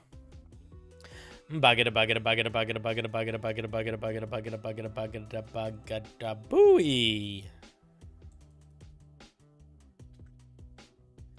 If you can outgrow procrastination, you should. But if you can't outgrow procrastination, you can also just survive with it. So long as you can, so long as you have a realistic expectation of the limits of it.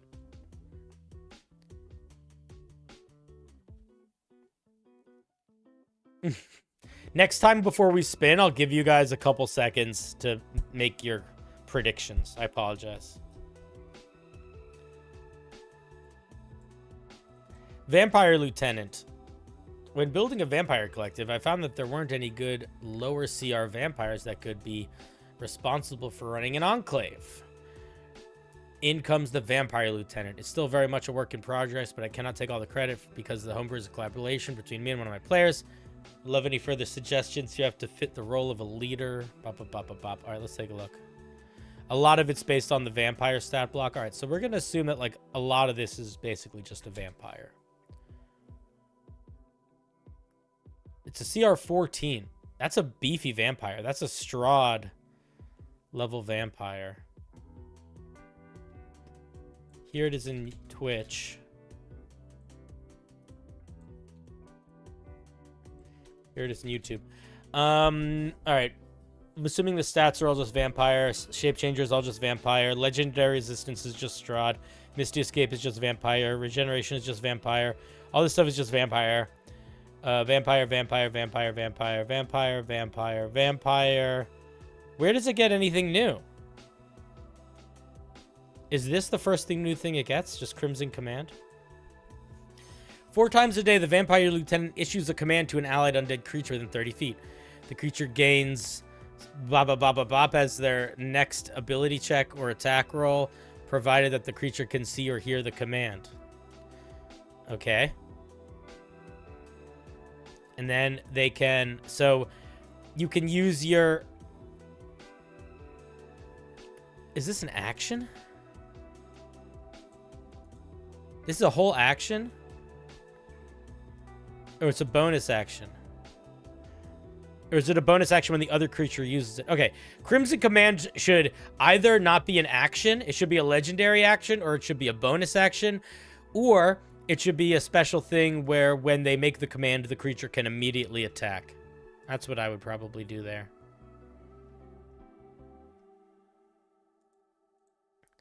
And then, let's see, they can choose one of their thralls that is charmed by it, that they can see it, it can move, and then it can make an attack. So I think the main thing that I would do if I was going to make a Vampire Lieutenant is, yeah, this is a D8 inspiration. roll. But I would say that's a lot of work for an action. So if you want to make this thing really scary, here's what I would do. I would give it multi-attack in a better form than this. Like, don't worry about it being exactly a vampire. It doesn't need to do everything a vampire does. Give it a weapon, not just its unarmed strikes and its bite. This is a lieutenant. They should know how to fight with a weapon. Give them multi-attack with that weapon. Give them a special bonus action that is the Crimson Command. Let this be a bonus action. Maybe even consider... You know what I might do? I might build them like a paladin. Like, give them an aura that benefits the undead that are around them. Or maybe give them an aura that negates the downside of sunlight. So that, like, they can be there to ward and help their allies. I would think about it like that. Because all of the things it's doing right now are basically have nothing to do with being a vampire. Like, the only vampire things it has right now are just the vampire. This is just giving somebody an inspiration. This is just letting another creature move. And this is just letting another creature make an attack. So it's like, you could do that as a bandit captain. You could do that as a war chief of the orcs. You could do that as this guy. So what I would do if I were you is lean into giving features that are things that a vampire lieutenant would be able to grant its minions that might be unique and kind of special for vampires. Those are my thoughts. Yeah, I was thinking Oathbreaker Paladin would be great. Just make them an Oathbreaker Paladin. Yeah. Or look at the Death Knight. I feel like the Death Knight is a really good example. The Death Knight is not specifically a vampire, but it essentially is a super-powered undead lieutenant. They have features that buff the undead. They got a bunch of crazy spells. They're, you know... They're not a vampire, but they're basically a vampire. All right. Thank you very much, Urban Hangman. Again, remember, you don't want to just sell... in an ideal situation, you want your piece to be unique beyond just being a vampire with, like, a fun extra move. You still want it to sort of, like, sell a fiction, you know? Death Knight is CR 17. Yeah, well, you wouldn't copy it exactly, you silly goose. Half of the reason why Death Knight is so high CR is just because of the spell casting. You silly old goose. I gotta start calling people silly goose more. I really do like it. All right, let's give Urban Hangman a round of applause. Oh, my nose hairs are going crazy.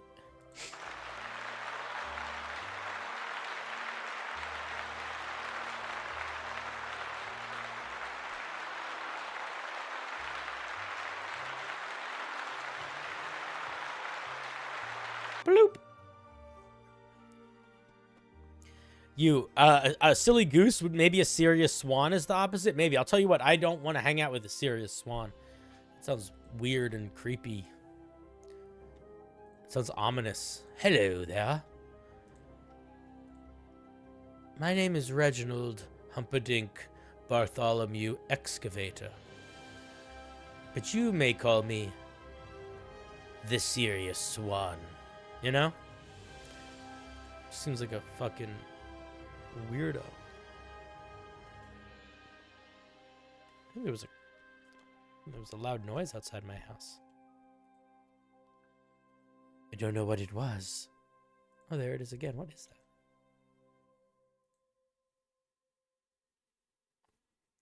We won't worry about it until it smashes through my window.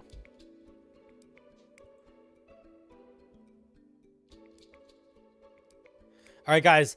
It is time for you to make your guesses, make your bets, make your yearnings. Cinder, you're not using our creative power to power you so you can take over the multiverse, right? No. I'm not really... The thing is, I'm using your creative power to encourage you to give me money so that I can keep the flesh vessel alive, and I have no ulterior motives. I'm only in it for the cash. Your creations are not siphoned into any other realms where I, you know, wield them for power until my mind stretches beyond, you know, time and space through all realms, and all things just become the singularity, which is me. Anyway, get your you know, get your wheel stuff out there. Anybody wants to say anything to the wheel? Keep in mind that I am not in charge of the wheel. It spins, so if you do want to bribe the wheel, you can, but if any briberies that are sent to me do not impact the wheel.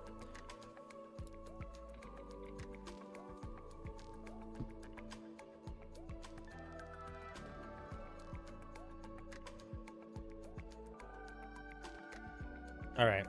That's enough. I gave you enough time. Buggity boo, buggity bee, buggity bee, bobbity boobity boobity bobbity bee, bobbity boobity bobbity bee. It's Melanie.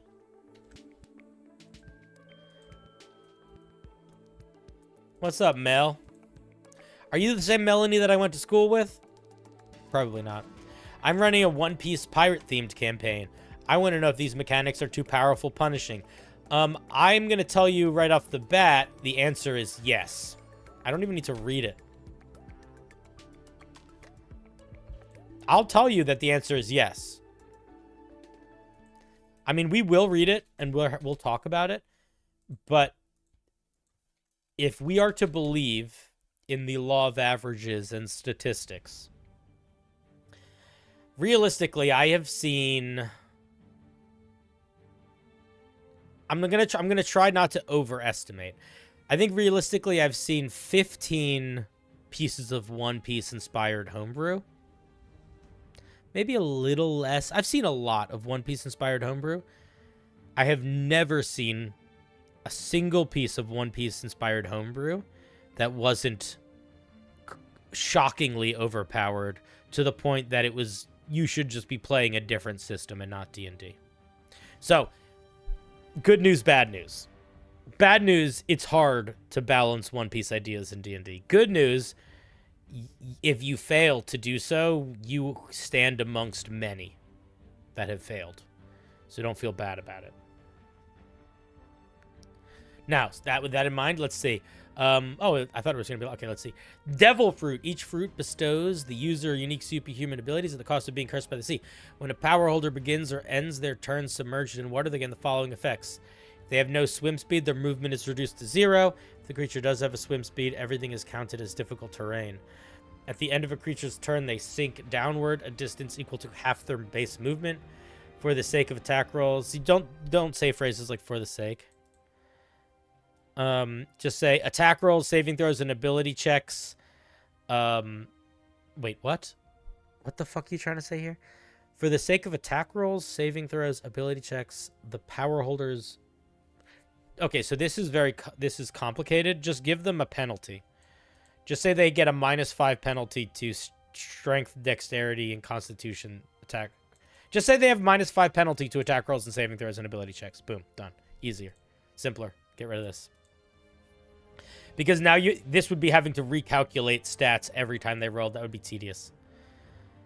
Just give a flat negative modifier. It might not be as accurate, but it is going to be so much easier to use. It's not even about it being wordy. It's about it being tedious to figure out at the table. Like, let's say this. I'm playing in your One Piece campaign. I'm Luffy Straw Hat. I'm stretching. I'm punching people. I fall in the water. I have to make a strength saving throw. In order for me to make that strength saving throw, I have to look up what the strength modifier is when my strength score, if my strength score was minus, if I have to look up what the negative modifier is if my strength score was 7, and then I have to add that to my proficiency modifier, assuming that I'm proficient in that saving throw. Like, that's just so much extra work than just being like, you -5 from your save. Easy. Done.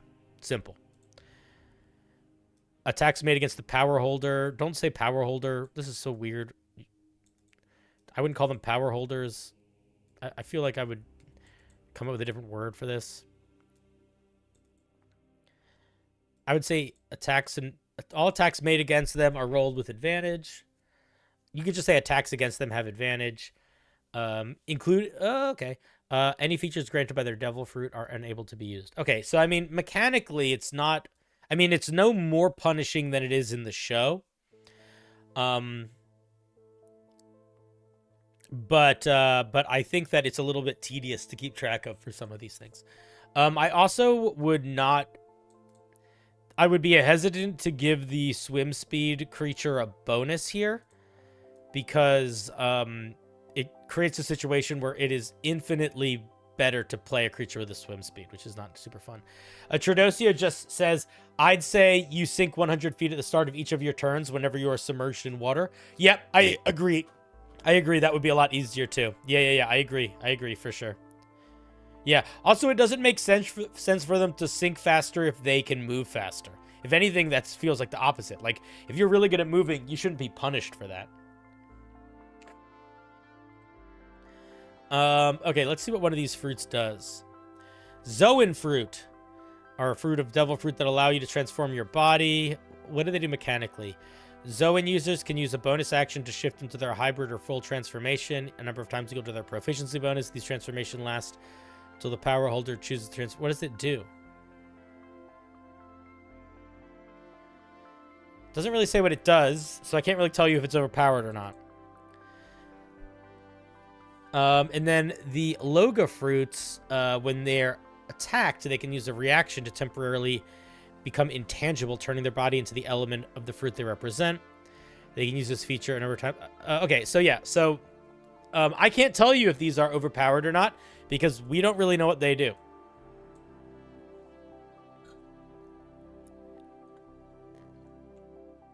It really entirely depends on what features they get from their transformation, what features they get from becoming some intangible stuff. I will also say, though, that I would probably make both of them a bonus action to shift forms. I don't feel like one should only be able to be triggered on a reaction. That feels kind of lame to me. You know? Like, I feel like you should be reasonable for you to be able to manipulate turning it on.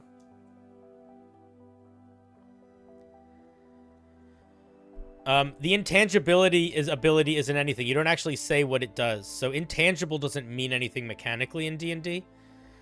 So again, you have to actually say mechanically what is happening, or we don't know what's happening. So if the goal is that you like become a ghost, then you should look up the mechanical way for like how it's written for a ghost to go through walls and stuff like that.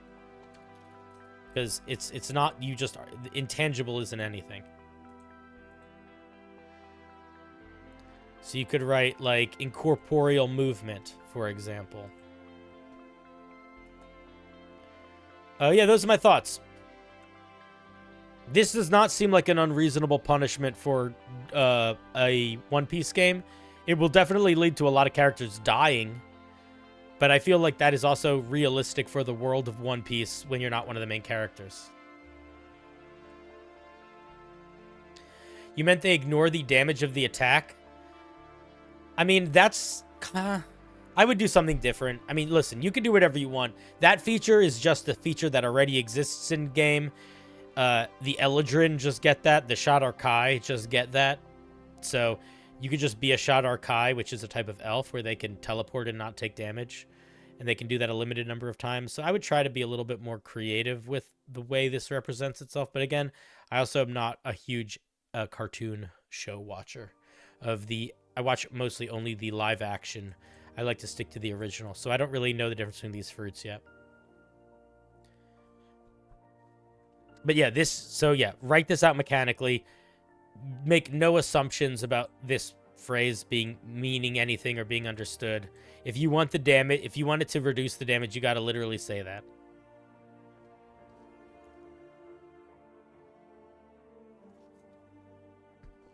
Okay. Yeah, you always need to clarify mechanics in D&D. The only time that you really don't need to clarify mechanics is if you're using very established language. Like, you don't need to give the mechanics, you don't need to explain the mechanics for what happens to a creature that is blinded, because the blindness condition exists in D&D. But intangible is not a condition, so you can't make reference to it. No need to watch the cartoons for extra lore? Exactly. Yeah, I just stick to the original. Classic live action. All right, anyway, thank you, Melanie, for sharing. I don't really have more thoughts. The power balance of these things is going to be really fucking hard. Like I said before, I have never seen well-balanced One Piece inspired homebrew. Or if I have, it was like tangentially One Piece inspired. I have never seen a piece of homebrew. I've never seen a piece of homebrew where somebody said, this is a piece of homebrew from One Piece, and then it was balanced. Never. So, you know, you got your work cut out for you, but that doesn't mean you shouldn't try. All right, let's give Melanie a round of applause.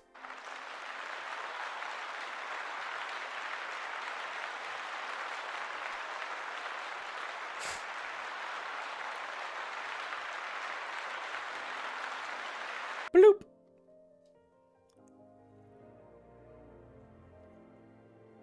What's up, Storm Bully? How are you doing today? Are you having a good day? We're reviewing D&D homebrew that you guys send me.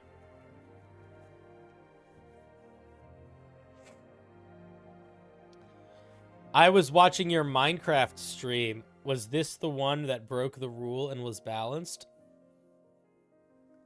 Maybe there was one that broke a rule. Maybe there was one that was balanced. I don't remember it. If there was, I don't remember it. Because here's the other thing, is that if you want to make One Piece stuff balanced, it kind of becomes boring. Like, Luffy, as a balanced monk subclass, is kind of just a stretchy monk, which is like, there's only so many interesting things you can do with that. I feel like that's been an idea that's been hit to the ground. Or like you need to find a good gimmick to play around with, I think. Yeah, there totally might have been a stretchy monk that was kind of balanced. I don't know if it was One Piece inspired or if it was based on One Piece, though. I do remember us talking about one and being like, oh, this would work for One Piece. But maybe we were talking about it like it does work for One Piece. Yeah, it was a stretchy monk. I don't know if it was a One Piece monk. The way you share a homebrew, it depends on what platform you're watching me on. If you're watching me on Twitch, you can do the command wheel in the chat, and then you can send in some homebrew, and I do a different... Whenever I'm streaming, the prompt is different, and sometimes there's a theme, sometimes there's not, and it's a different submission form every day. And then on YouTube, you can submit by clicking the link in the video description. Ugh, sorry I'm so nose itchy right now. Allergies are kicking my tuchus. And they're not even doing that much. They just make my eyes and my nose itchy. And for whatever reason, the staring at the screen kind of scratches the eye itch, which is probably not good. It's probably not a good sign.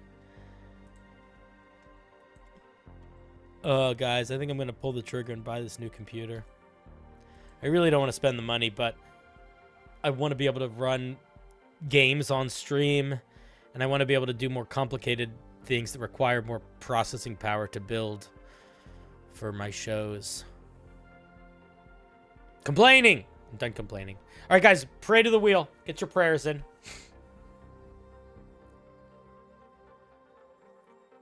Bildo, I think I'm just going to get the one you sent to me. Literally, the one I'm looking at is the one you sent to me. So whatever the specs are of that one. It's just really expensive. It's like more money than I've ever spent on a computer before. It's more money than I've ever spent on anything before. Aside from, like, college, I guess. Yeah, I think overall I spent more money on college, but that's sort of different. All right, did you guys pray to the wheel yet?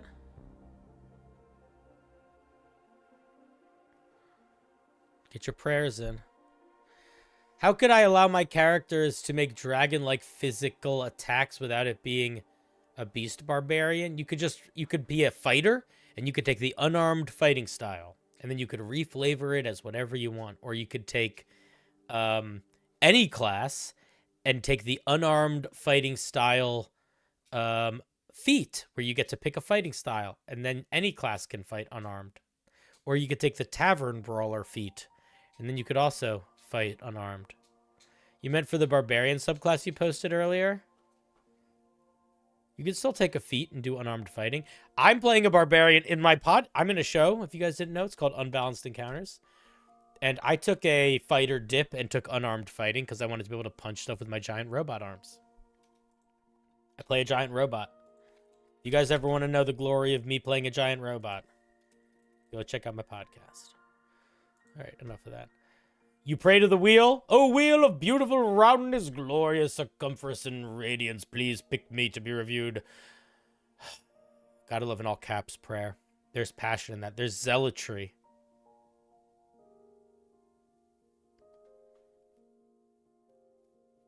XP to level 3 has a video about exactly what? Did I miss something? What? I really like XP to level 3.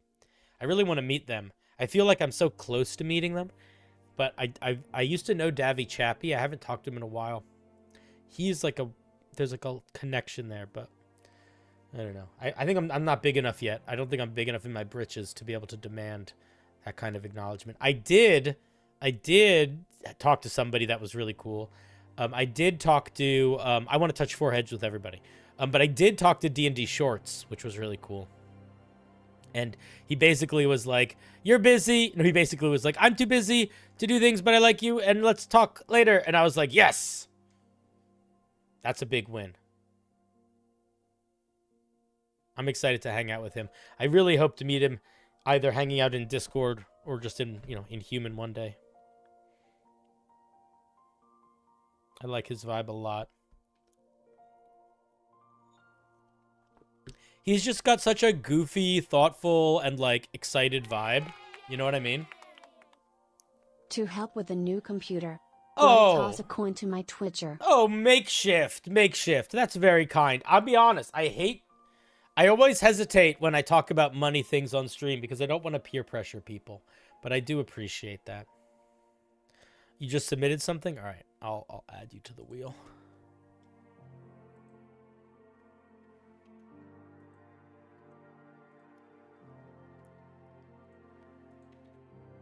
Okie dokie. I don't know Steely Sam super well, but we have spoken before. We've done some streaming. We did a stream together like a year ago. But we haven't talked in that. We haven't spoken in a long time. Does he stream that much still? I feel like I haven't seen him put any content out in a long time. Is he streaming still? What is he doing these days? I feel like the last short he put out was like months ago.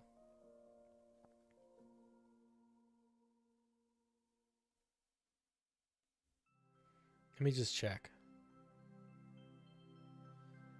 Oh, he's streaming right now. He's doing Final Fantasy stuff. Yeah, he hasn't like posted anything in like 9 months.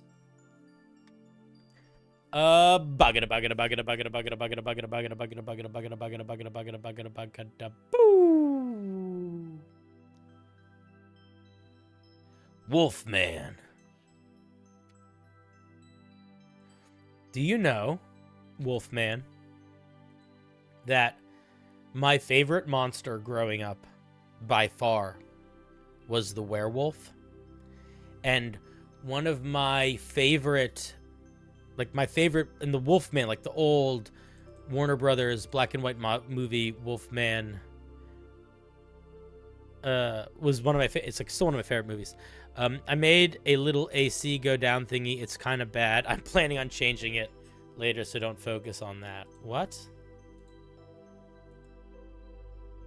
What are you talking about? Why can't I click it?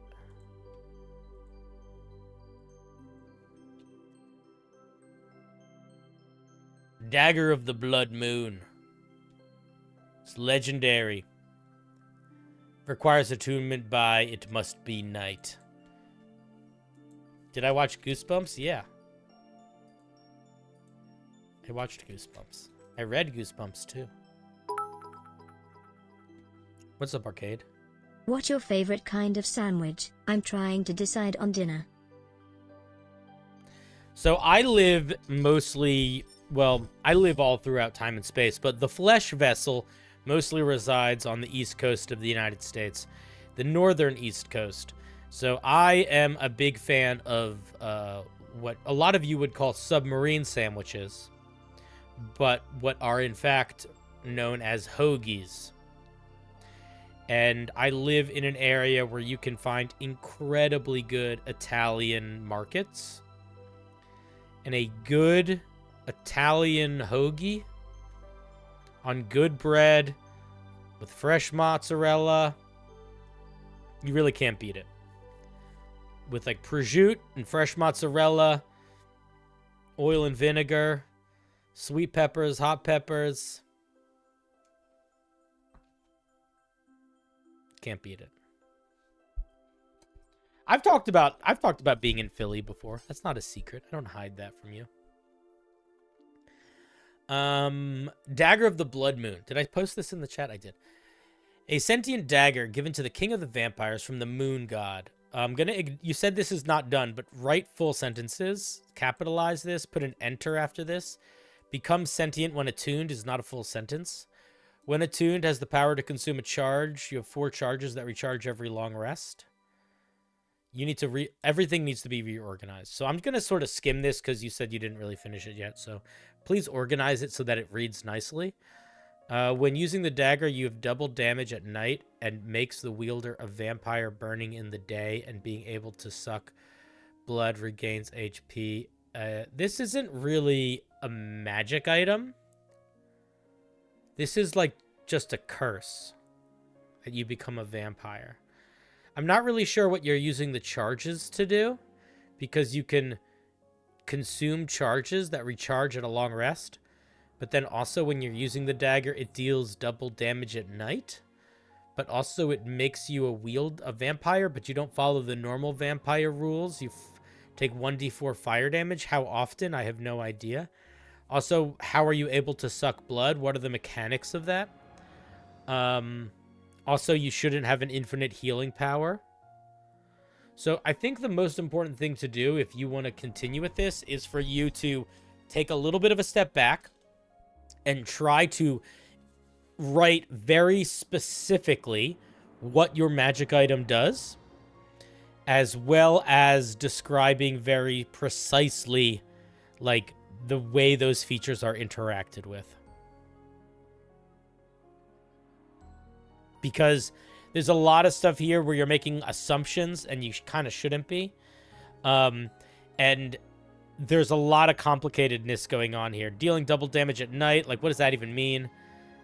I mean, I know what it literally means, but like what damage is doubled and how do we want that to work? Like if I'm wielding this dagger and I smite, is my smite damage doubled at night? Is it just the dice from the specific item? Those are the kind of questions that I have. So yeah, reorganize this. Please write it so it looks like a magic item. Write it in a way where you're writing full sentences. Split the features up. You never want to assume somebody is going to be able to interpret your idea. What you want to do is you want to write the idea mechanically clearly enough and succinctly enough that nobody needs to figure out interpreting anything. They can just read it and know what it does. And that includes everything from the order of which you give information to how often features happen to how features mechanically interact and things like that. All right, thank you, Wolfman. Isn't it ironic that the Wolfman brought the vampire piece?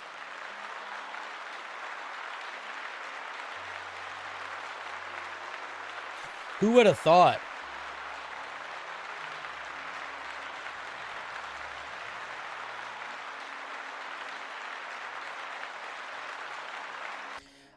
There was a hot second where I was thinking about moving to Texas. I'm not enough of a content creator in a community way. Oh, Stormbully got a piece in. Hell yeah. I'm not enough of a content creator in a collaborative way that I think it makes sense. I think if I was, I would consider moving to Austin or to LA for the opportunity to maybe collab with other content creators more. But I just don't do that much. I also not particularly like a popular, hey, cool, I hang out at parties guy. And I feel like you would need to do that. If I was going to be in Texas, I'd go to Austin. But again, I don't really want to live in Texas and I don't really want to live in LA. I don't like the idea of either. I was talking to a content creator who's a really nice guy, Christian. What's his last name? I don't know. Christian D&D voiceover guy. That's not. I'm never gonna find him because his name is Christian, and Christian D&D just brings up stuff.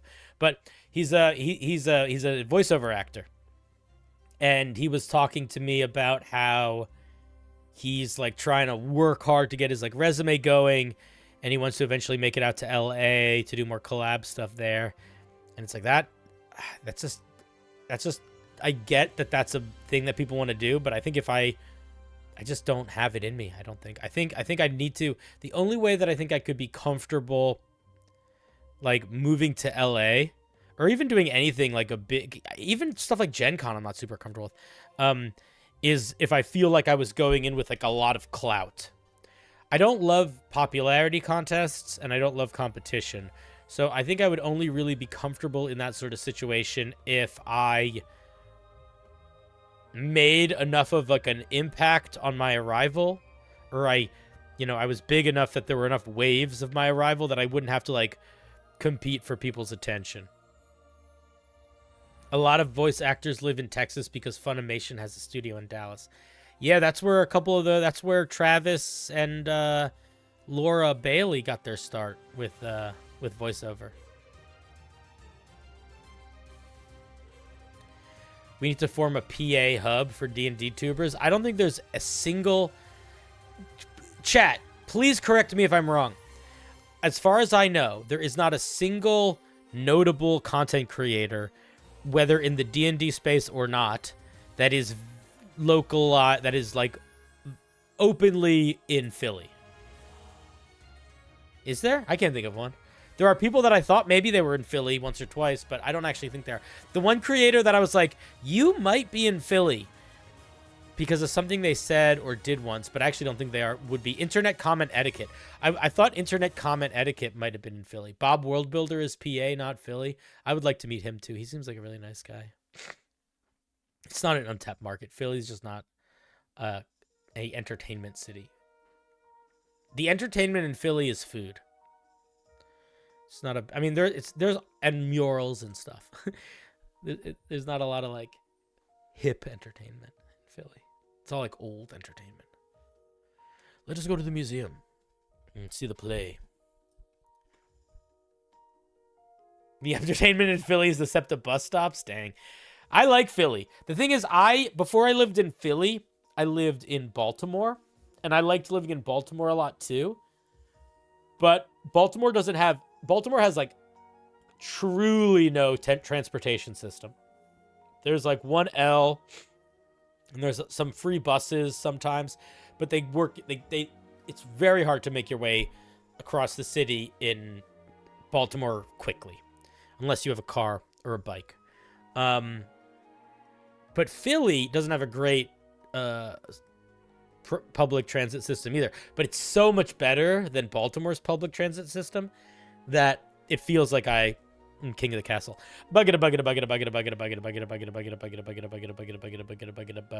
Boo! Oh shit! Storm Bully, literally the last person to submit something, I think. Oh, second to last person. That's crazy. Not 100% complete, but working on it. Storm Bully, you're still here. So here's what I'm going to say before I read it. I only ever look at a piece once. So if you would rather me not look at it now and make it complete before I look at it, that's fine. But I just want to reiterate that I only ever look at a piece once. I will never re-review a piece. Still okay, though? Okay, cool. I just want to make sure it's where you want it to be before I look at it. Rigged. It's a 9th level spell.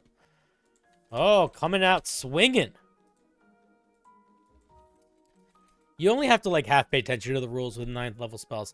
Eternal Curse of Whimsydale. Why aren't you writing in full sentences? If you're making a 9th level spell, the least you can do is write in full sentences. The target must hear a special song to be afflicted by the curse. Who is the target? So before you tell us what the target must hear, we need to know how you are targeting a creature. So before you tell us what the target must be, you need to tell us what the spell does. You know, like we don't know what's happening here. You perform a ritual to curse a target, period. They must hear a special song to be afflicted. What special song? I don't know, idea. When a creature is afflicted by this curse, all of its intimidation checks must be made at disadvantage. You're also taking way too long to say these things. Well, it's a creature I need to create that casts it. What? I'm confused. When a creature is afflicted, just say, I would just say something like this. Like, I would say when a, so there's no saving throw? Is this a spell or is this a curse? Like, what is the goal here? Because it seems like it's a spell, but now it's like a creature hears a song and they're afflicted by it. So I genuinely don't know if this is actually supposed to be a spell or not. Spells are something that a person does. Like, I would cast a spell that does a thing. It's a curse from a creature from the far realm. So it's not a spell. I would not write it as a spell then, because that's going to just confuse the fuck out of people. Okay, so now that I know it's not a spell, we can kind of shift our headspace. The curse also has another effect, not have another effect. The curse also has another effect. This is the wrong form of the word which does not affect important items. This is unclear mechanically. We don't really know what that means. What does important items mean? Doesn't mean anything. You should be writing your piece in Google Docs first. It's going to help with a lot of your spelling mistakes. Because there's quite a lot of grammar and spelling mistakes throughout. Every time, not every times. And I wouldn't say every time, I would say whenever. Whenever the afflicted creature takes an item for itself, they or the DM must roll a d100 to decide. Why is decide in quotations?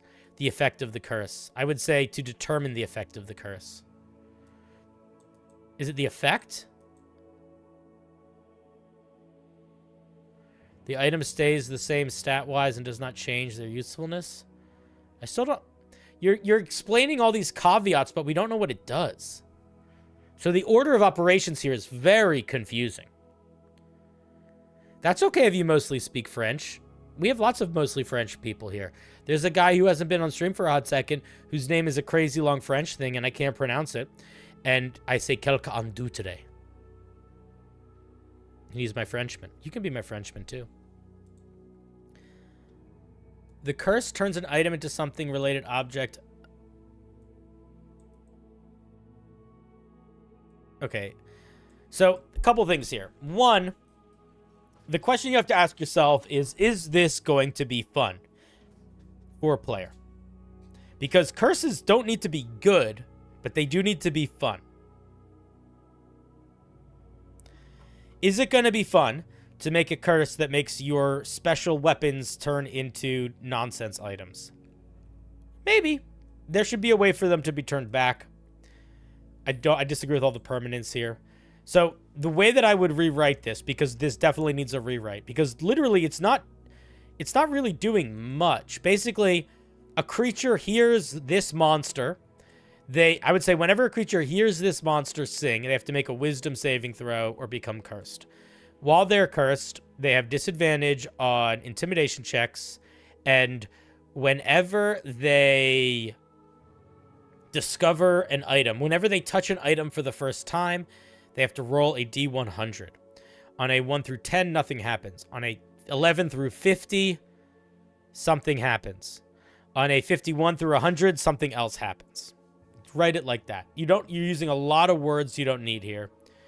And you need to be more specific with the curse. Like, the curse can turn an item into something related to an object that is more befitting from another faraway land. Like, that doesn't mean anything. The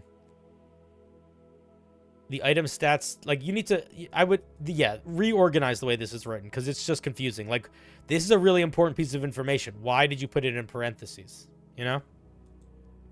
So, what I would do is start over, keep the same idea, and ask yourself, what are the important pieces of information that this curse needs? And write them down, and start building it around those. So, it needs to know, we need to know that we're making checks at disadvantage. We need to know the action for which the curse activates. We need to know the mechanics for which they do a thing. And then we need to know literally what they do. You can't be doing anything with vibes. You can't be doing anything with assumptions.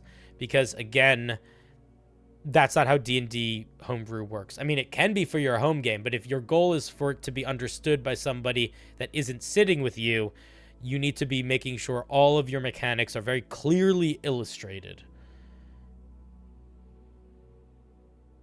Should this be Necrom? It's not a spell. They just wrote it as a spell. It should definitely be transmutation, though. Not necromancy.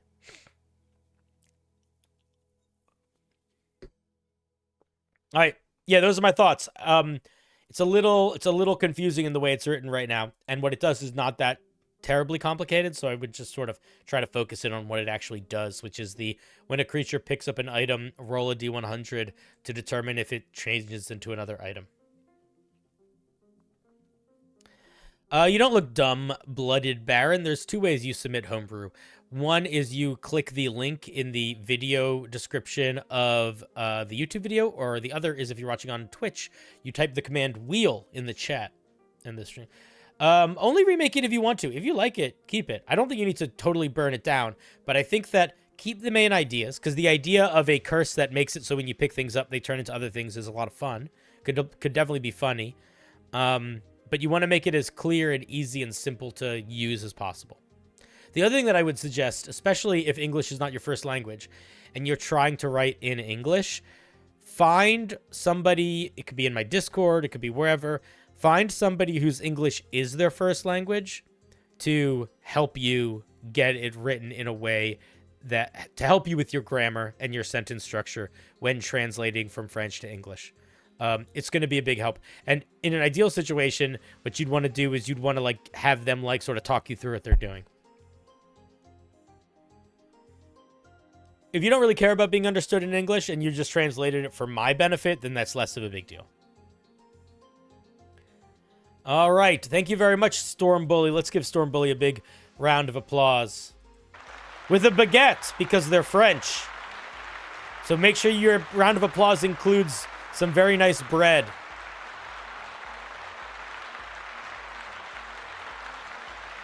I want to go to France one day. France is one of those countries that I've never been to before.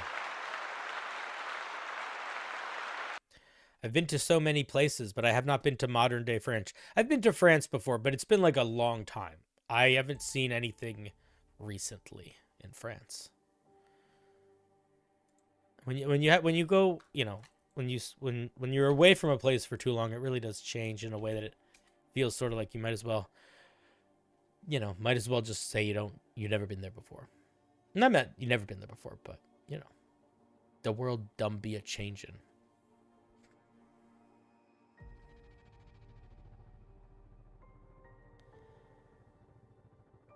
Okie dokie.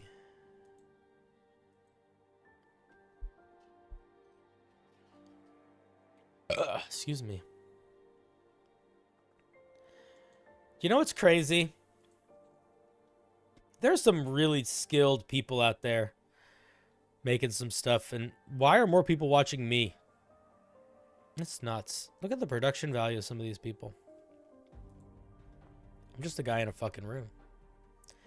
Hey, so I have an idea regarding my Dragon Barbarian subclass. What if the main feature of the subclass was to allow players to make dragon-like horde of their very own and get power from it? That's a weird idea. Could be cool. You'd have to just figure out how to, like, manage that. I wouldn't base it off of how much money they had. I would say, what is the power? Here's the question. You said they would collect a dragon-like horde and get power from it. What is the power they're getting? And how do you manifest that power mechanically? Like, what is that power doing? What does it mean? Do you know what I mean? Because I don't apologize for my burps. So if you don't know what the power does yet, then it's not really anything. You're still just dealing with like a mode of entry. But is the power, yeah. So like, because that's the thing is at the end of the day, what matters the most about your subclass is the outcome of the process, right? Having a process for where you get your power charges from matters to a certain extent, but what matters more is what you are expending those power charges on. I guess my show's a little unique. Sometimes I see other people doing homebrew review, and I wonder if they are copying me, and I think, wow, what a goddamn self-centered fucking, what's it called when you're full of yourself, and it starts with an N, I think. What's the word? And you like, oh, I'm so the best. Narcissist. It's very narcissistic of me, I think. Whenever I see people doing homebrew reviews in my style, and I think, oh, I wonder if they copied me. It's like, wow, I'm not that fucking clever. I'm just a guy. The Blooded Baron just submitted something. Narcissism. I love being a narcissist. It's actually really sucks. I was thinking I'm not really a narcissist. I was thinking one of the features could involve cursing your horde and either protect it or lay traps for people like Cunning Dragon might. But again, you got to think about, that could work, but how are you using that in combat? Like, what does that mean? Does that mean, like, in order for you to get access to your class features, you have to, like, bring your horde places? And, like, then my question is, why is that a barbarian subclass? Does that make sense for it to be a thing a barbarian-themed dragon subclass would do? Or would that be better fitting on something else? And part of that will be how you represent those mechanics. If you want to brainstorm ideas, you should definitely post about it in my Discord in the homebrew section. People like brainstorming ideas there.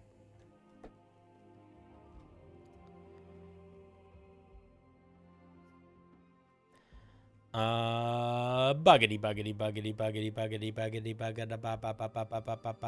boop.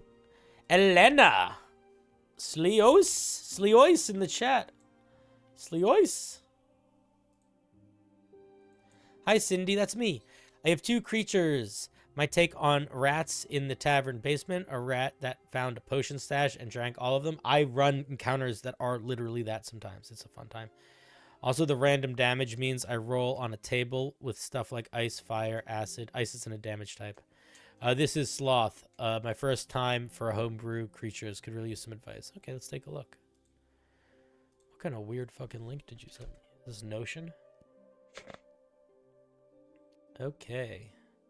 Big ass rat. All right, let's take a look at the big. We're not gonna read both of them. We're just gonna look at one of them. Big ass rat, huge beast. 26 hit points. It's vulnerable to slashing damage. Immediately, I'm thinking why. Mutated bite, +4 to hit. It should have more than a 12 AC if it's huge. A huge creature is bigger than a horse. A huge creature is bigger than a horse. I don't think it makes sense. I honestly think you need to make the CR higher, and I don't think it could be huge. It could be large. If you want it to be huge, it needs to be a lot bigger. It literally doesn't make sense for this thing to be hit. Right now, this monster hits with the same force as a kobold, which is a tiny monster.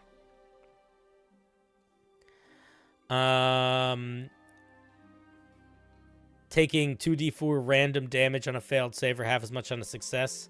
If I were you, for the random thing here, if you ever want somebody else to use this, you should just include the table in the monster stat block. Like at the bottom. Be like, see the table. And then they get a claw, and then they get a whip tail. And the whip tail knocks creatures back 5 feet. I think that the whip tail could also knock creatures prone. Overall, here's what I would say. Genuine question. What is the selling point of this thing? What is the fiction of this giant rat?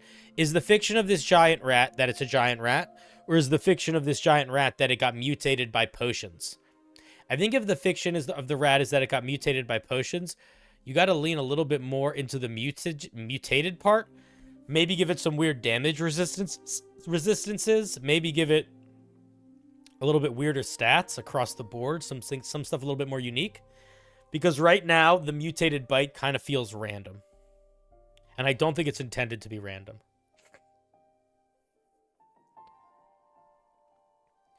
But yeah, everything is way too low for it to be huge. You could make it large, and you could keep stuff similar. But even as a large creature, I feel like all the stats are too low. Low AC and high HP is okay for large monsters if you juice this thing up. Yeah, but it's a rat. Like, it should have pretty quick decks. Like, I wouldn't give it like great AC, but I'd give it decent AC. Like, I wouldn't treat it like an ooze or like a zombie, you know?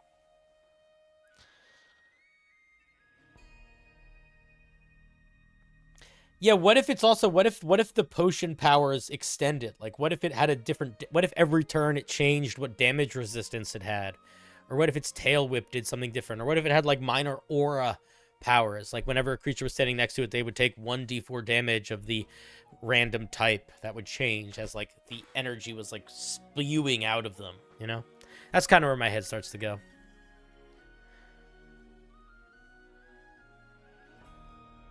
All right. Thank you for sharing. It's a neat idea. I would say push it more in a direction. And if you want that direction to be giant rat, make the stat block a little bit more appropriate for a giant rat. Thank you, Elena. I appreciate you sharing. Let us give Elena a big round of applause.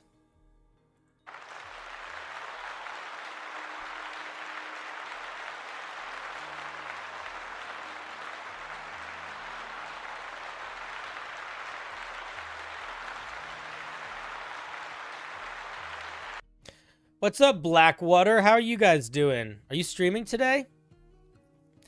Sometimes you come in and say hi and I check in you're streaming that day, and sometimes I come in and say you come and say hi and I check in you're not streaming that day. Are you guys going to PAX East? I'm not. Are you going to Gen Con? I am. Do you guys want to hang out at Gen Con? When are you guys going to be traveling through my neighborhood? I hope you're well. Blackwater D&D is a really quality D&D show. There are not a lot of those. That's not true. There's a medium of them. I'm not going to belittle anybody. But I will say, Blackwater is a show worth... If you like actual plays, they're worth watching. There's their stuff. You're live every Monday? I did not know that. I don't pay attention to anything, though. That's not me not paying attention to you. That's just not me paying attention to anything. Somebody in the chat earlier today was asking about that. I was like, I live in a fucking hole in the ground. I don't talk to people. People were asking, people were like, oh, should, you know, moving to LA, moving to Austin. It's like, if I collabed more, maybe that would make sense. Anyway, you guys are lovely. Good show. High five. But we are going to look at more Homebrew before your show starts, whenever it does. It starts at like 15 probably, give or take. You're excited and dreading your Homebrew being reviewed? Well, if it makes you feel any better, there is a 1 in like 100 chance of you getting picked. So it might not. Winter Tales. You're not half bad yourself there. AJ. Can we do another thing together soon? AJ Winter is another really talented creator. That is definitely worth your time. And she puts on some really fun shows. And I got to be a guest on one of her shows once, but I was not on with her at the same time. And then every now and then I want to be like, yo, let's hang out. I know you live in New Zealand or Australia, but I hang out with Rob sometimes. He lives in New Zealand, and I hang out with Zach Speaks Giant like every other day, and he lives in Australia. So just because we live far away doesn't mean we can't do a thing. And let's face it, let's be honest with ourselves, okay? Everybody in Australia and New Zealand and South Africa know that people in the United States and to a certain extent, to a lesser extent, the UK, have funny voices. We talk funny. I know that we talk funny. But I also know that the opposite is true. People from Australia and New Zealand and South Africa also talk funny. And when you get people that talk funny, like an American, hanging out with people that talk funny, like anyone from the, the Southern Hemisphere, that's success. That's quality entertainment, at least for the people that are in, the game together. Am I ready for my next event? When's the next event? I know that Rob is having like a birthday thing in April, and he's so sweetly invited me, and he was like, if you can come down to New Zealand, and I was like, I would love to. I don't know how to fly or teleport, and I don't have any money. But man, that would have been a fun thing to be able to make to live. We still got our world building stream we want to do. I'm down. Have we been talking and I just forgot? That might happen. I am a dingle dongle dandy. Anyway, y'all know the drill. AJ, I don't know if you know the drill, but maybe you do. Most of what I do for my streams is I look at people's homebrew. Look, we have 100 submissions right now. Look at all these beautiful creators trying to take their ideas and spread the light of joy into the world. Desperate for my approval, when deep down, all they need to understand is that they never need my approval. And some of them will get it. Some of them will get it. Anyway, buggity buggity buggity buggity buggity buggity boop, a buggity buggity buggity buggity buggity buggity beat, a buggity buggity boo. It's Zorkon. Zorkon. Cinder's approval was the friends we made along the way. I hope so. I hope so. I will say that I definitely understand when people don't like my show. It's not for everybody.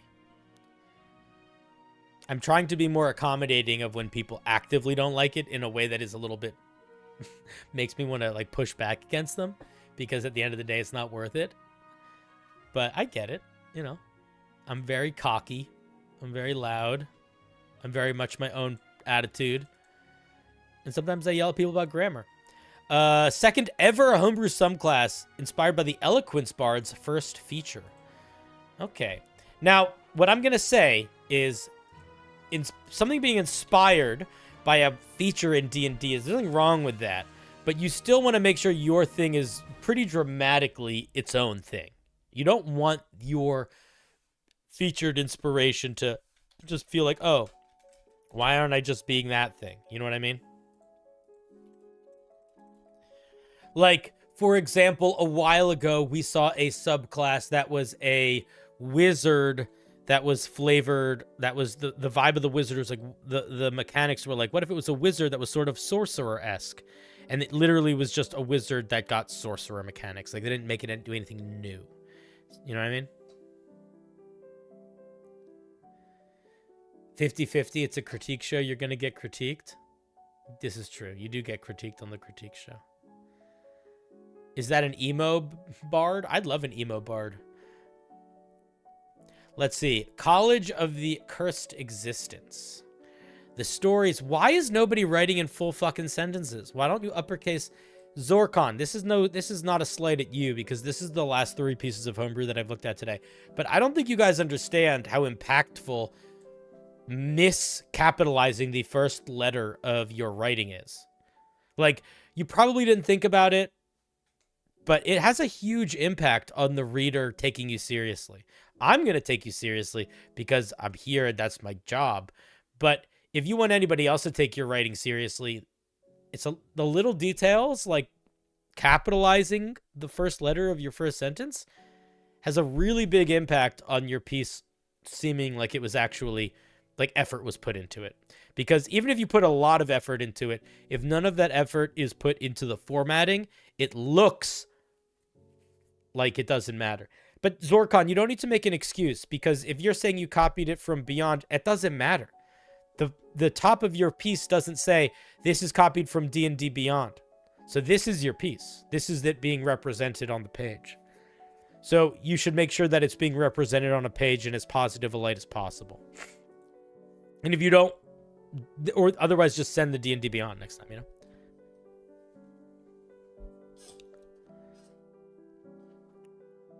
And it's not, I care a tiny bit. The amount that I care is I'm putting effort into your work, so I want your work to look like you put effort in to make it pleasant for someone to read. That's where it starts and ends for me. If it looks like you put effort in to make your piece readable, that feels nice to me as the reader. The reason why it's important beyond that is because a lot of people, that hill of like, if it doesn't feel like nice for the reader, they just won't read it then. The stories of the disenfranchised entice you to no end. Tragic backstories are your bread and butter. You are repeating yourself here. This and this is saying literally the exact same thing. This says you really like tragic stories, and this says you really like tragic stories. So don't repeat yourself. And who doesn't love a story where everything bad can happen? Will, again, you are just repeating yourself. These 3 sentences are saying, you're saying the same thing 3 times. So just say it 1 time.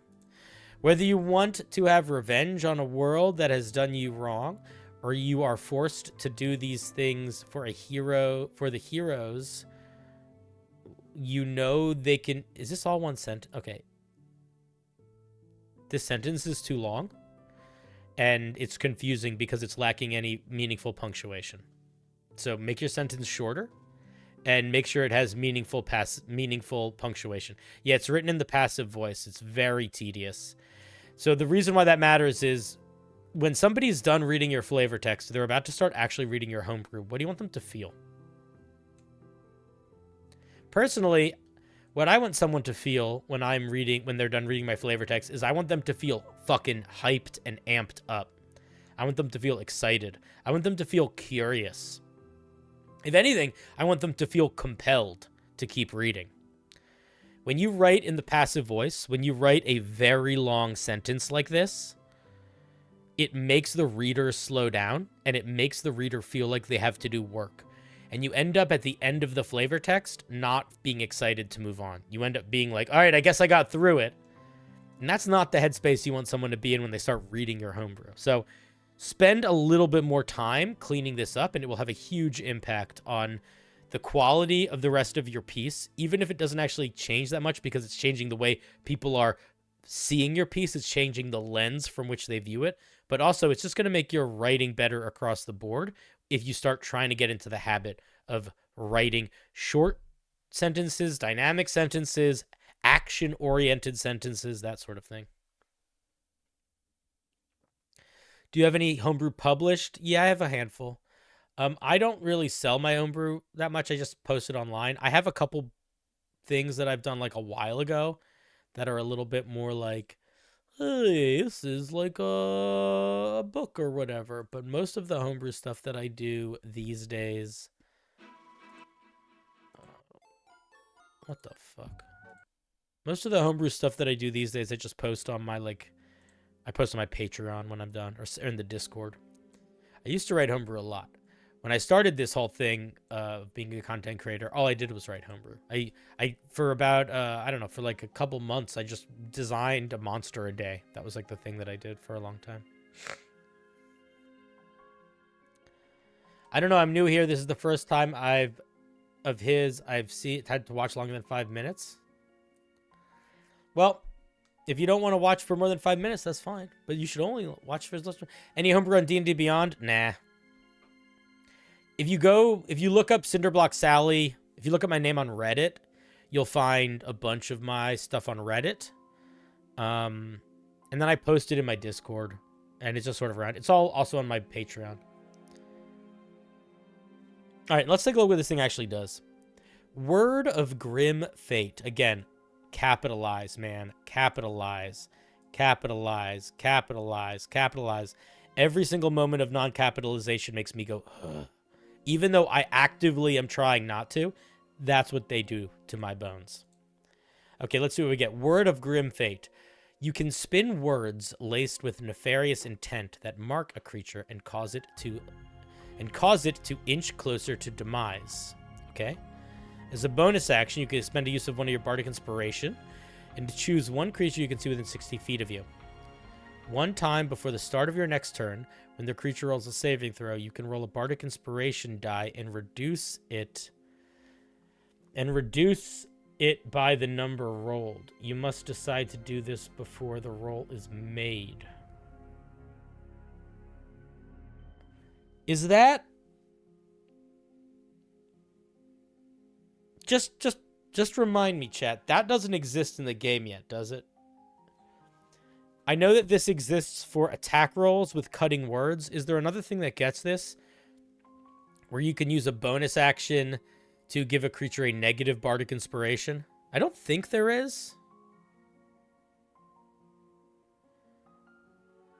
It's a little silvery barbs, but it's not. It's like cutting words, but for saving throws. Yeah, it's cutting words, but for saving throws. In fact, with that in mind, I would not make it a bonus action. I would just copy cutting words. Almost exactly. Cutting words is really well designed and really straightforward. It's what the Eloquence Bard gets. Oh, you can't do that. You can't make a subclass just do what another subclass gets. Then why make it? What's the point of it then? So if you, this is what I was getting back to at the very beginning of this piece, when you said it was inspired by the Eloquence Bard. Inspired by is very different than copied. This is not inspired by the Eloquence Bard. This is just a copied feature. And I would strongly, strongly recommend against using a copied feature. It's not going to help you grow as a writer. It is shackling your homebrew where it has to be. Now we have to really strictly review your homebrew compared to the Eloquence Bard, because it very easily could just be the Eloquence Bard but stronger. So I would not do that. I would completely remove it and come up with something else. Cole Wheeler, thank you for becoming a very cool member on YouTube. I appreciate that very much.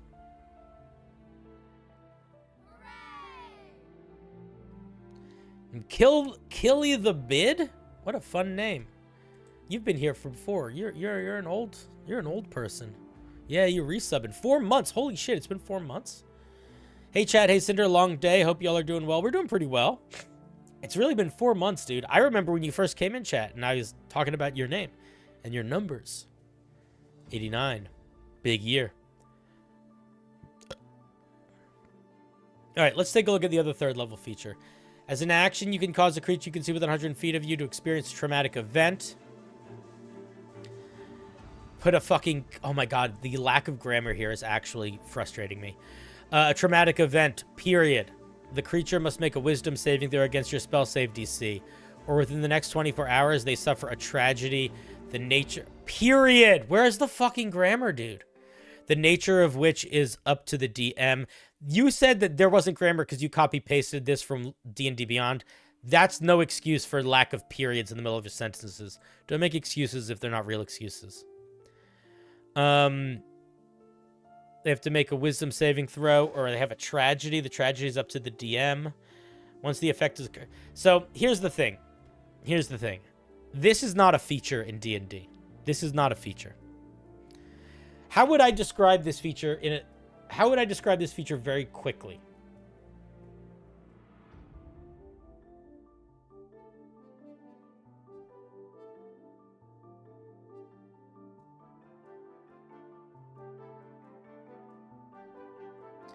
Because this is the way that I see this feature.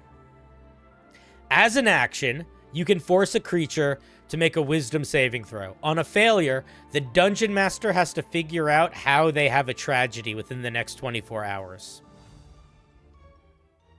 That's not really a feature. It's a little overpowered in terms of how reality bending it is. But beyond that, it literally doesn't tell you what it does. What the feature tells you to do is to make your dungeon master figure it out. And that's not really a feature. That's just an idea. So the more you can give instructions for what the thing is supposed to do, the less work you can give the dungeon master who is incorporating your homebrew, the better it is. That doesn't mean it's higher quality. It just means it's better for everyone involved. The players and the dungeon master are both going to have a much firmer understanding of what the feature is supposed to do, so they're not going to argue about it as much at the table. There'll be way less player dungeon master debate, but also the dungeon master won't have all the extra work of figuring out these narrative and mechanics every single time. The player can just manage it. The dungeon master has to control the monsters, the world, the plot, the magic items, the NPCs. You really don't want to be putting too much more on their plate. And the thing is, this isn't flaming, this is giving feedback. If any of you, Cole Wheeler, this is not flaming. This is what feedback is. If you feel like this is flaming, you should not submit Homebrew to my show. Period. Because you are going to have a bad time. Because this is just giving feedback. People here have seen me flame people before, so chat can back me up. This is like a chill Homebrew reviews. Cinder is being very nicer now compared to earlier streams. It really depends on my mood. Sometimes I get in a mood. I also think I've just been going through allergies and I've just had very low patience lately. But hopefully they'll be better soon. Why not make it a save or remember a tragic life event? You could do that. Trodosio, I'm trying to get out of the habit of telling people what I think they should do with their homebrew. I watched a really good interview with Brandon Sanderson recently where he was talking about feedback. And I realized after watching it that there were a couple kind of bad habits I was getting into. And I think the habit of telling you what I think your piece should be mechanically is one that I'm trying to break. You can still do it, guys. This is not me saying you shouldn't do it. But what it was making me realize was if you tell people how you think they should change the thing into something dramatically new, then you're sort of cutting off their own creative expression. And it's not something I think you're doing intentionally. I don't mean you I mean me. I don't think it's something I'm doing intentionally. But I do think it's sort of, I see it. I get it. It makes sense. Like, at the end of the day, our job as feedback givers is not to finish your homebrew for you. It's just to give feedback. And that feedback is, you know, I can't say much with certain. The only thing I can really say with certain is how I feel. So I'm trying to sort of focus my reviews a little bit more in that direction. I think I'm okay at it. But one of the things that I was specifically doing a lot of before that I really don't, in hindsight, I really don't like, is the trying to tell people what their homebrew should be.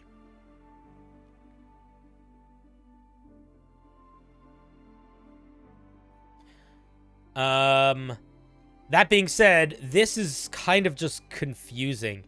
And then I don't understand why we're getting this extra effect after it. Like, the other thing is, like, this feature is kind of random. It's very similar to a sorcerer feature. In fact, it is a sorcerer feature. There's a sorcerer that just gets that feature. I don't understand why that feature is a part of this subclass. It's the Divine Soul. This one. You can add 2d4 to an attack roll or a saving throw. This isn't exactly that, but it's basically the same thing. But the opposite. And I don't... It just feels like a weird tag on top of this other feature. And then... This is just more stuff where it's like you're just making the Dungeon Master have to do stuff. And then this feature gets confusing. The irony has empowered you. One time within the next 6 days, you can maximize the damage of one of your spells. Like, your core subclass features should not be on 7-day timers. These all should just go. I think this... I'll read a little bit more, but this doesn't really feel like a subclass right now. It feels like magic items or overcomplicated mechanics, but I don't think you're actually thinking about how they will feel in the game. Like, currently the way it's written, at 3rd level, it's very likely, because we're just going to assume we're not getting this feature because this is just something from another subclass. So let's just look at this feature. Currently at 3rd level, it is likely that you will just not have 2 of your things most of the time. And then the other thing you have no control over what it does. So the current subclass, it is likely that for several sessions in a row, the only unique subclass feature you're going to have is being able to use your action in a way that is completely non-determined by you. You have very little agency. Let's see what we get at 6th level. Your voice becomes so seeped in your curse that you can extend their range. Its range. Period. Please, please, please. You gain the Bestow Curse spell if you don't already have it, and its range becomes 30 feet. Period. Additionally, if you cast Bestow Curse at 5th level or higher, you can choose to concentrate to get 2 effects instead of 1. This is kind of an interesting one. I don't know how I feel about the 5th level or higher thing, but I think it's interesting. I like it. I like the vibe. I like the getting the free casting. I like getting Bestow Curse, and I like getting it in a unique, special way. How much agency should I allow? How much do you think a player should have when they play your subclass? In my opinion, I think players have very little control in D&D. And the specific the way their class and subclass is written has a pretty big determiner on that. And the difference between something a player has control over and a dungeon master has control over is a player has more control if they completely and totally understand the mechanics, and they don't need to have the dungeon master interpret those mechanics. They know, I use wild shape, I turn into a bear, these are the stats of a bear. They don't need to be like, dungeon master, I turn into a bear, what are my stats? The other thing in terms of agency has to do with less what the dungeon master versus player controls and more like when something happens. So for example, if all of your subclass features trigger off of a reaction, you as a character don't have that much agency over what you can do because you're never deciding to use your special power. You are only ever deciding to react with your special power, but you can never be the one to be like, I'm gonna use my special power now. So that's what I mean. So how much agency should I allow? I would say as much as possible. And the truth of the matter is, there is no way you can express this mechanic. There's no way you can express this as a mechanic. Because what does it mean for somebody to suffer a tragedy? It's like, that's like reality bending power. That's like 9th level spell power or higher. So I don't think you could write this as is for a 3rd level feature. I do think if you took this core idea of you can curse somebody where a tragedy will befall them in 24 hours, I do think that could work really well as a 9th level spell. But again, lost money, lost love, those are not really specific, and they aren't really specific in a way that can be scalable. Lost money, how much is money worth? That's completely different depending on what game you're playing in. Some games, 100 gold is really important. Some games, 100 gold is kind of nothing. Lost lover, what if you don't have a lover? You know what I mean? So, like, you got to think about it in terms of what can you mechanically interact with. You can interact with the stats, you can interact with... You can do stuff, you can get access to powers, but you don't build a mechanic that assumes stuff. Unless the assumed things are something that are built into the homebrew earlier, you know? You could build a mechanic that assumes you're fighting with a longsword if the whole point of the subclass is you're a longsword specialized fighter. Crescendo of an untimely end. Why is untimely capitalized but not the rest of it? As an action, you can mark a creature within 60 feet for an untimely demise. They have to make a charisma saving throw against your spell save or gain vulnerability to one damage type of your choice until it takes that damage or the end of your turn. This is also very similar to the Grave Domain Cleric. You can use this reaction. This is not a reaction, but you just copied this from the Grave Domain Cleric, maybe? Is that why it says reaction here? Very similar to the Grave Domain Cleric. Maybe not intentional. Let's just check how the Grave Domain Cleric does it.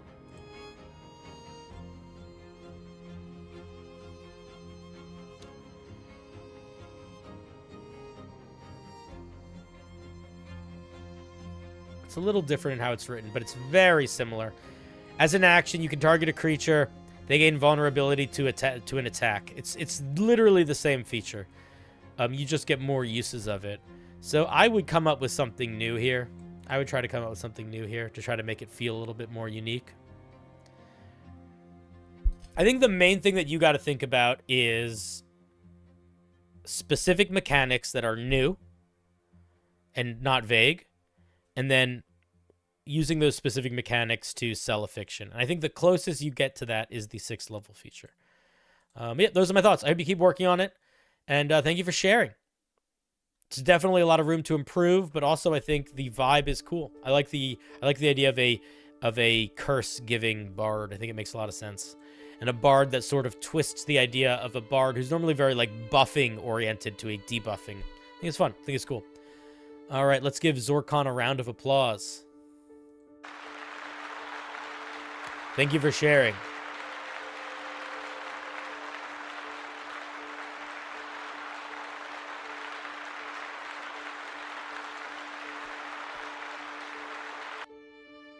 Yeah, the power balancing of the tragedy is hard. I would not even try to do it.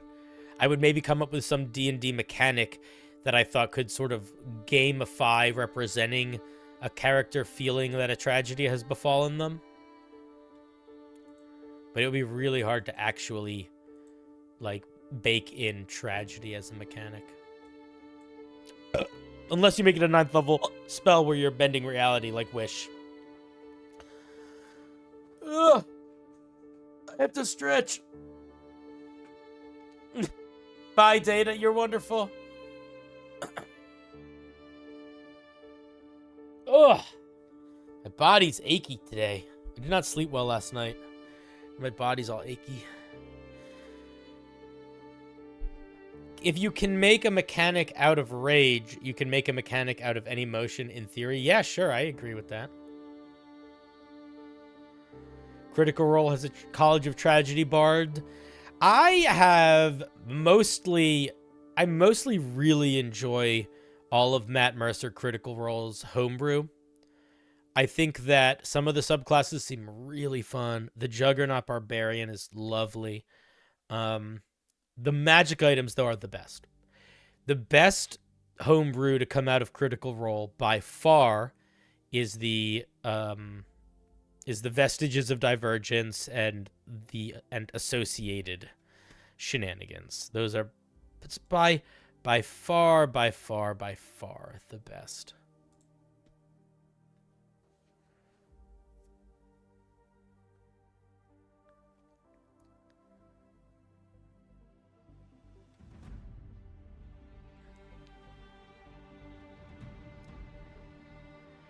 Blood Hunter, I don't like the Blood Hunter very much, but that's okay. You can like it. I also don't like the Bard very much or the Artificer very much, but that well, different. Let me take that back. I really like the Bard and the Artificer conceptually, and I think the Bard is really well designed. I just don't ever want to play one. I don't think the Artificer is particularly interesting. I don't ever want to play one, but I like them. I think that the Blood Hunter feels like a fighter subclass. Maybe a ranger subclass. Blood Hunters are an untapped mine, gold mines of homebrew. Maybe. I don't review any Blood Hunter stuff on my channel because I don't have enough. Good night, Tradosio. I don't have enough familiarity with them to feel like I can do a good job, and they sort of feel like a not real class. But the Vestiges of Divergence are amazing.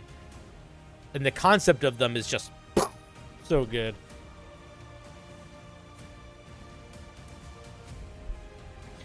Quality.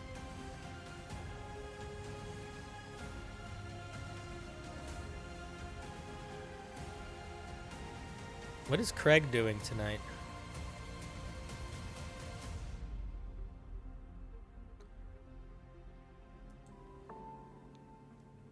He's doing world building for our Monsters of the Week.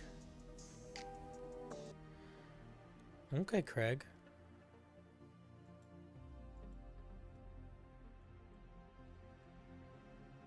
Boom.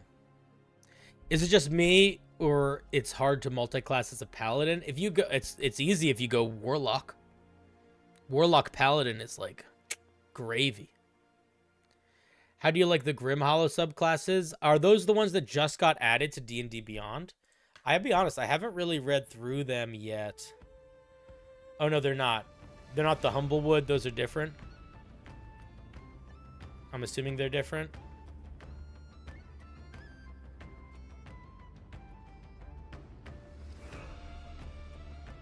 Yep, they're different. Or they are.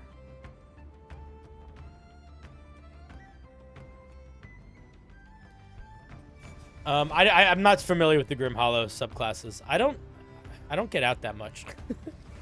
I read books when I read books occasionally and or when I'm sent them, but I don't go. I'm behind on a lot of my D&D third-party books.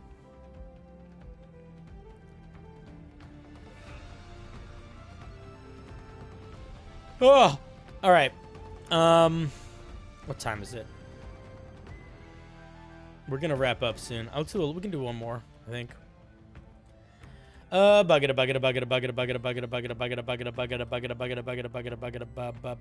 It's Fluffcopter. If this is a short one, maybe we'll do 2 more. Adapted a monster from Hollow Knight because I know how well versed in the game you are. I'm very well versed in the game. I used to work for the Hollow Knight years ago. Okay, we can do more than one more. This is a really short little guy. Here it is on YouTube. Here it is on Twitch. A Shroomal Warrior. Mwah!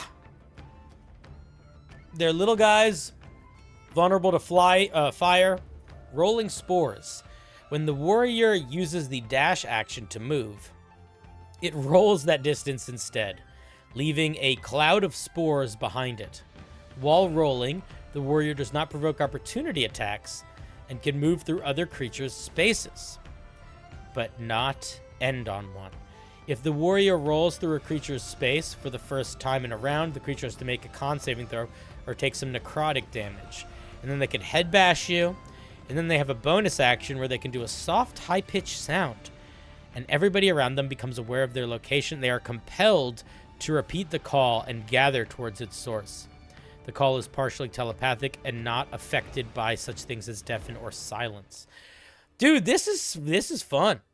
The saving throw is a little high for a CR 1/2 monster. I would probably make this like 11. I think 14's a little too high for the CR. But other than that, this is a solid little dude. The rolling spores is a fun feature. Yeah, rolling spores is fun. Yeah, CR4, a CR 1/2 monster should have. Yeah. Oh yeah, you were just agreeing with me. Yeah. But I don't. It's a simple little dude. This would be a very. I don't know Hollow Knight, but if I was gonna put this in a game, I could really easily see these things being really fun, either for just like a fun little low-level encounter where players are interacting with sort of like monsters that move in slightly alternative ways, or monsters that attack in non-traditional ways, like attacking through movement. But these would also be really fun in like a mid-tier encounter where you just sort of have a bunch of them running around doing this, and the players have to kind of decide, are they wasting their resources, energy, action to slaughter these little guys while they're just getting peppered with necrotic damage, or do they want to focus on the big guys, you know? They really hit that enemy from Hollow Knight on the head. Well done. All right. You heard it from you heard it from Dylan himself, the Invicticator. Invictus. Do you ever listen to that poem? Yeah, Fluffcopter, I don't even have much more to say. It just seems like it would be fun. I would maybe give it a language. I'd maybe let it speak mushroom people. Or maybe like they have spore communication, but only with each other. But other than that, boom, super simple, fun. Thank you for sharing.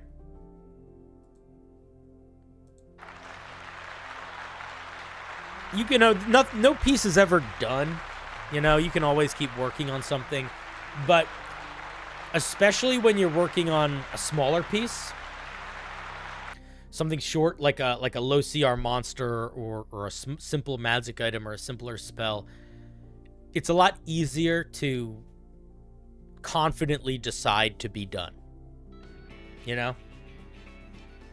Craig, I was thinking about, it's so funny you just raided me. I was gonna maybe raid you in a little bit, but you're yo, Craig, I have a bone to pick with you. And that bone is that we are not fighting for freedom and democracy.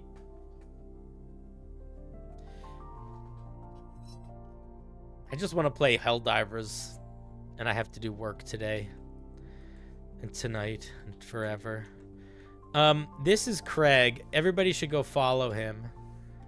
He is my buddy, my co-player in a D&D actual play called Unbalanced Encounters, and he's a lot of fun and he's lovely.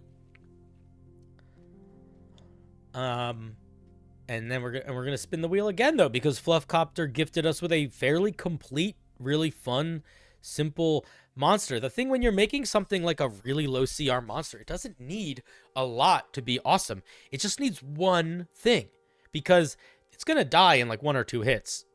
So that monster just, I mean, it had a couple things, but it had that one big roly-poly thing. That's all it needed. Unique, weird, fun. Which side of the galaxy do I spread democracy to? Of all sides. Come on, what am I? A traitor?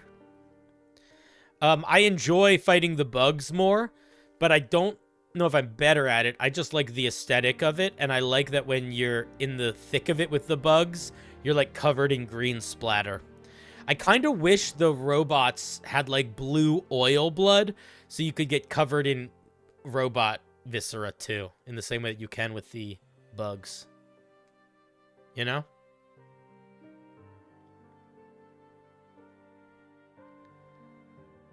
Also, the bugs are more satisfying to fight.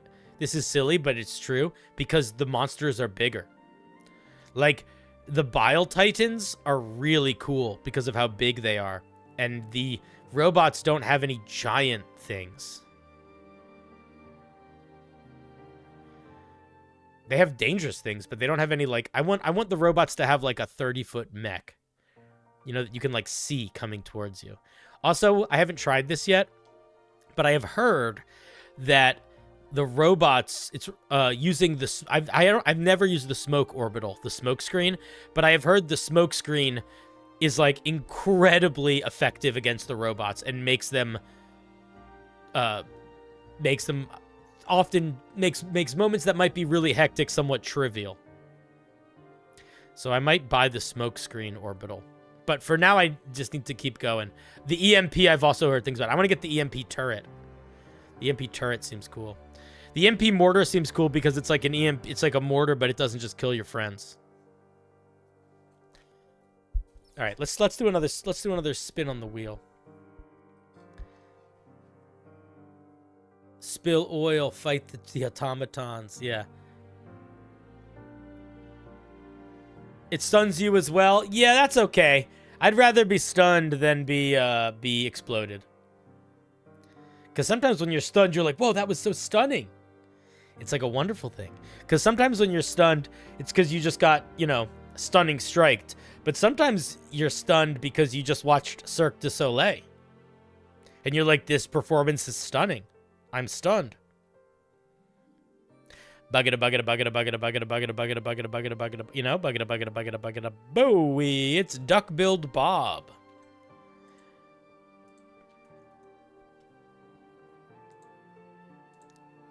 First time making a subclass. It's based off the Absolute Solver from Murder Drones. Well, I love it's your first time making a subclass. I'll be honest, I don't know what the absolute... What did you call it? I don't know what the Absolute Solver for Murder Drones is, so I'm hoping that the piece will be able to represent itself, and I won't have to figure it out. It's a long piece, 3 pages. You definitely don't need that many words. If you did not get picked on the wheel today, don't be sad.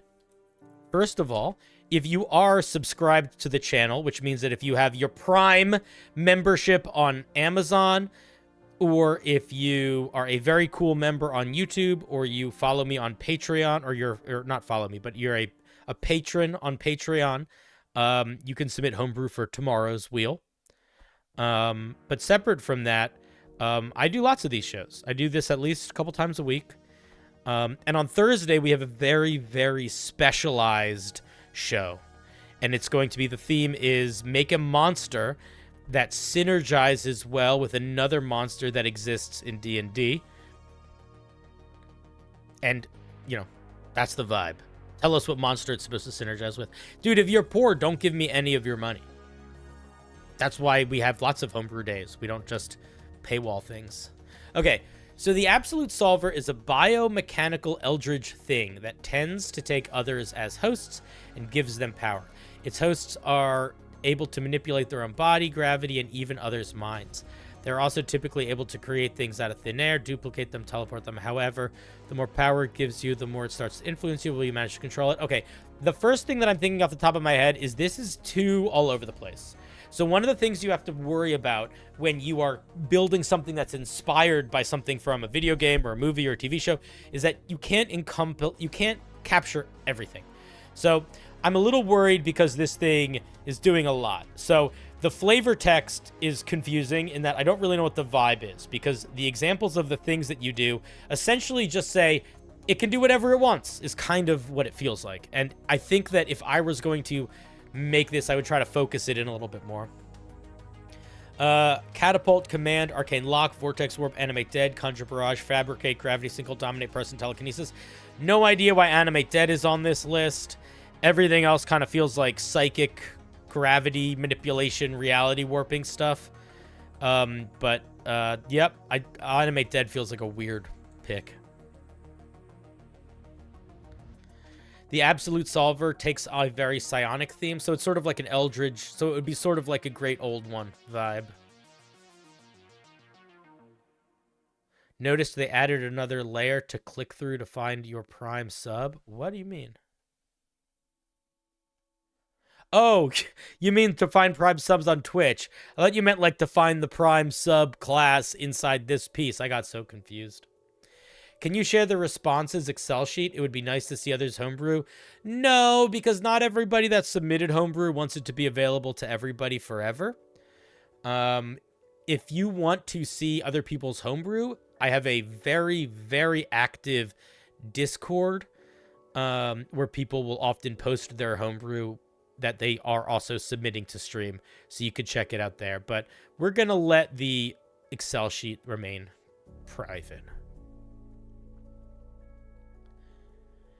Let's see what we get at first level.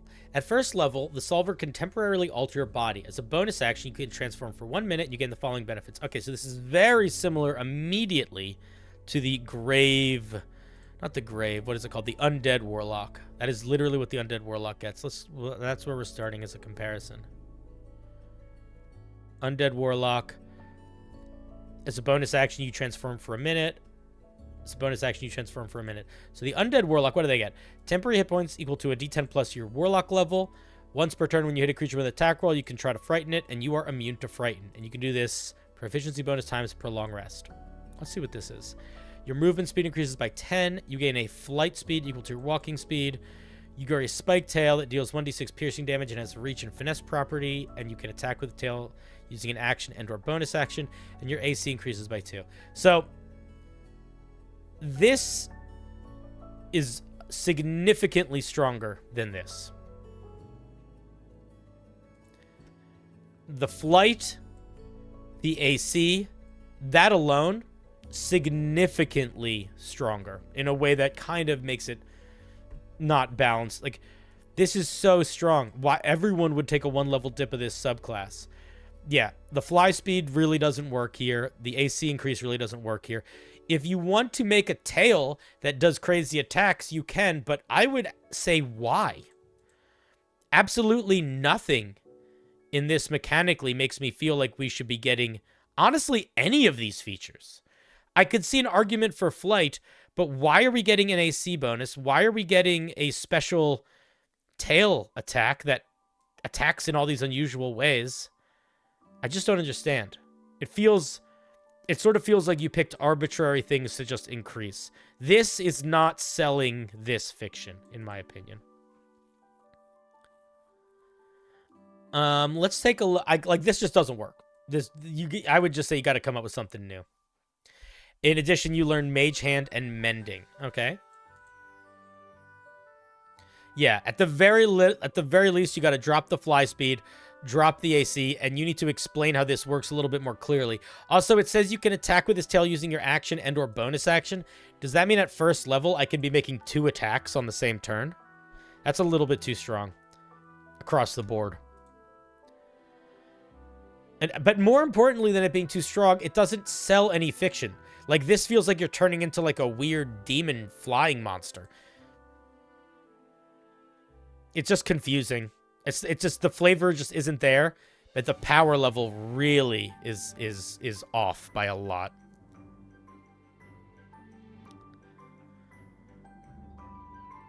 All right, let's see what we get at 6th level. At 6th level, the Solver helps you catch projectiles fired at you. For all, you're not useful broken. As a reaction, if a magical or non-magical projectile, if it's magical or non-magical, you can just say projectile.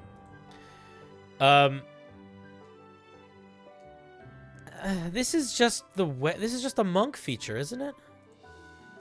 Why are we just getting a lesser version of a monk thing?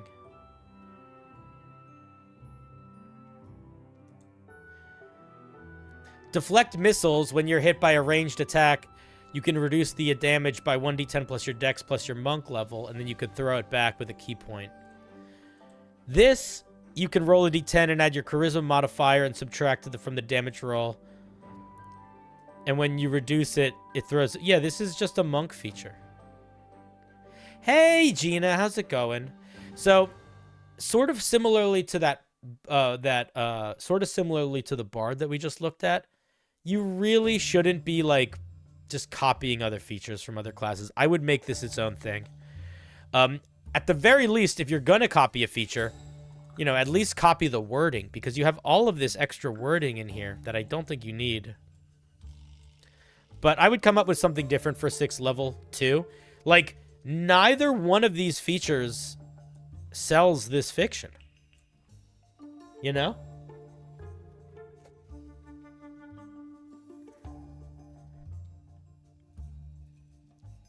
Like, how is this... I just don't understand how this is telekinetic defense. I guess I don't understand what this subclass is supposed to be. Either, also. Let's take a look at melee adaptation.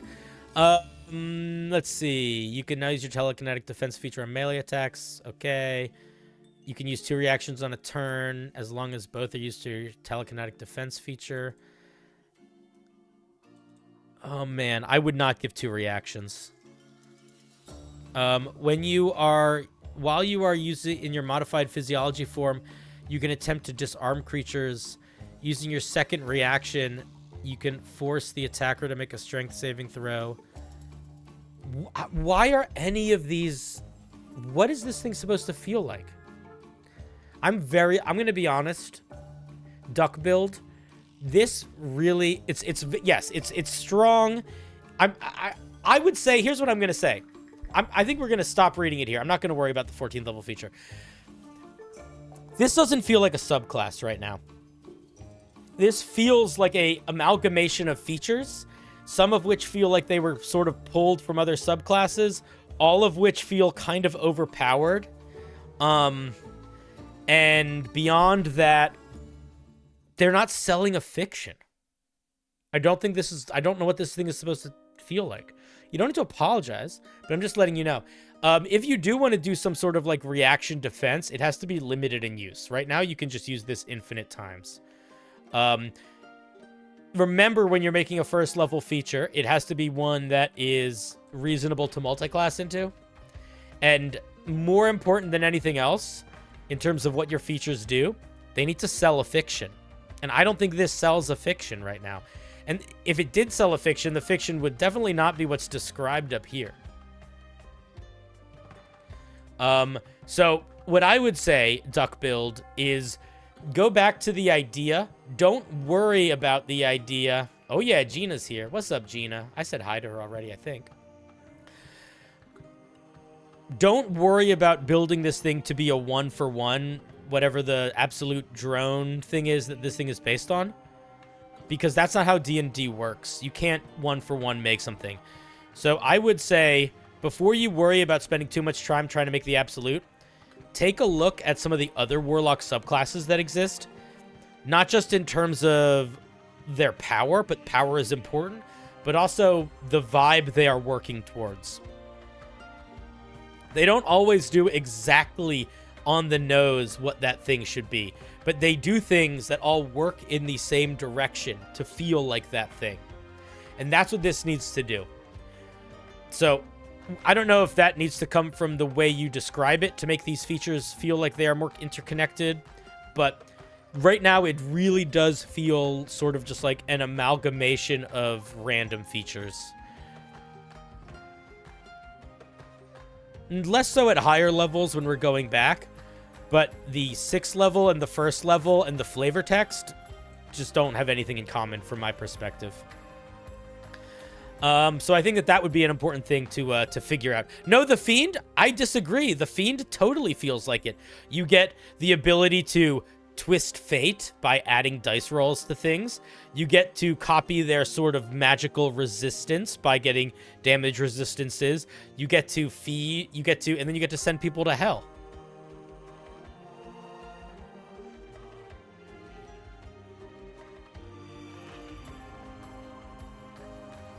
So yeah, I think it's an interesting, I don't even know what the idea is, if I'm being honest. I was going to say it's an interesting idea. There's probably an interesting idea in here. I don't know what it is, but I'm confident in your ability to find it and make it, because I don't understand what the absolute solver is, aside from them being like a big eldritch monster that's sort of a robot. And I think that that's a cool idea, but I think that the current iteration, I just don't know what it's supposed to feel like, you know? All right. Thank you very much for sharing, Duck Build Bob. If other people in the chat know what the absolute solver is, I strongly encourage you to share more specific feedback or things that they could do or lean into to feel like a warlock of the absolute solver, because I just have no idea what it is. All right. Thank you, Duck Build Bob. Let's give Duck Build a round of applause.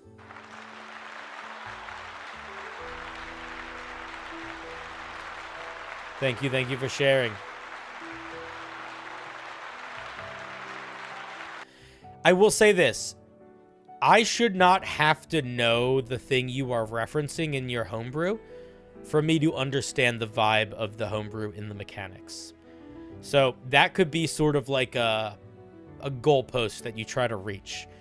Can I create a subclass where the mechanics alone feel like something unique and consistent, and kind of the vibe of the thing that it's inspired by, if the person who's reading it, only looking at the mechanics, doesn't know the thing that it's inspired by? Anyway, thank you very much for sharing.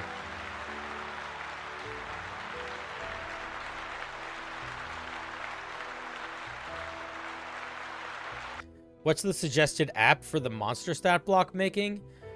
I just like using Google Docs. You could use Home Brewery. You could use GM Binder. You could use Tetracube. There's all sorts of things you could use.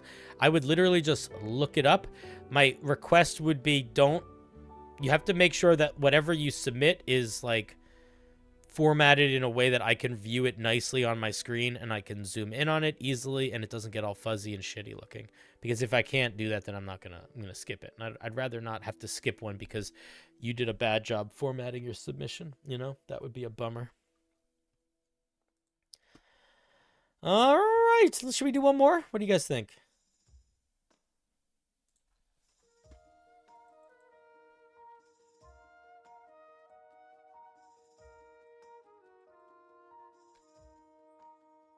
I think I got at least one more in me.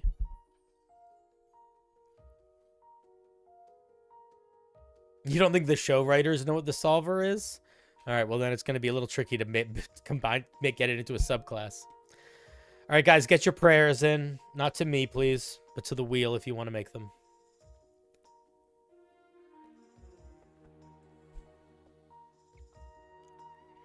I am but a vessel. One more for the road. Inevitably, it's going to be like a 6-page Artificer Monk. Boo!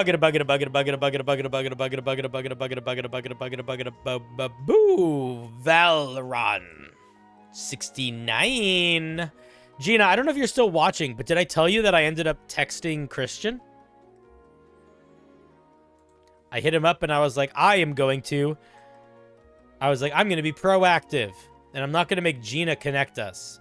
And we exchanged numbers. And then this morning we were texting for a while. It was very nice. He's quite the texter. This is a big bug man made of smaller bugs. Ping me on Discord if I'm picked. Someone else is more than welcome to, but I will not do that. Let's take a look at your bug boy. Examinus Tartarus. It's a CR 15 monster. This is 9 pages. I'm gonna veto this one. I'm not reading a 9-page thing. I love you. Sorry. Boo!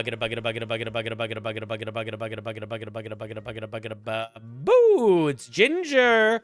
2996.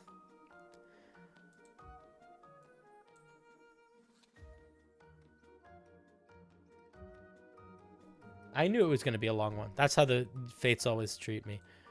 But I'm not going to read a 9-page monster.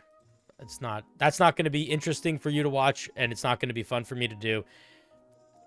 Yeah. Send me something. You got to send me shorter things, guys. I mean, was it 9 pages? Did I misread it? It has an insect plague action, a swarm shape action, draconic breath that does a bunch of different things, and then it has a multi-attack. It has a bite, it has claws, it has legendary actions that do all of these things, and then it has a legendary action where it can switch its weapon into one of 20 different options. Okay, who sent me this piece? Okay, so here's what I'll say about this. I'm going to give feedback on it for a little bit. This monster is not going to be fun for a dungeon master to run. Because as a dungeon master, you're not going to be able to keep in your head all these things. If I have to keep track of 15... Nope, let me rephrase that. Set 20 different unique attack options for a monster, then that monster is going to be really hard to run. It's also not going to be really fun for the players to engage with unless I can manage all of this backstage stuff really quickly. It also is not going to have a particularly evocative vibe. You don't need your monster to have 30 cool things it can do for it to be memorable. What you really need is for it to have 1 or 2 really cool things it can do. And that's kind of it. I mean, you can give them more. Monsters can have plenty of features, but genuinely, you are taking ideas and you're turning them into mush. Because half of these ideas will never get used and won't be read, and now suddenly there might be some really cool concepts hidden in here that are lost because they're hidden behind a sea of other features.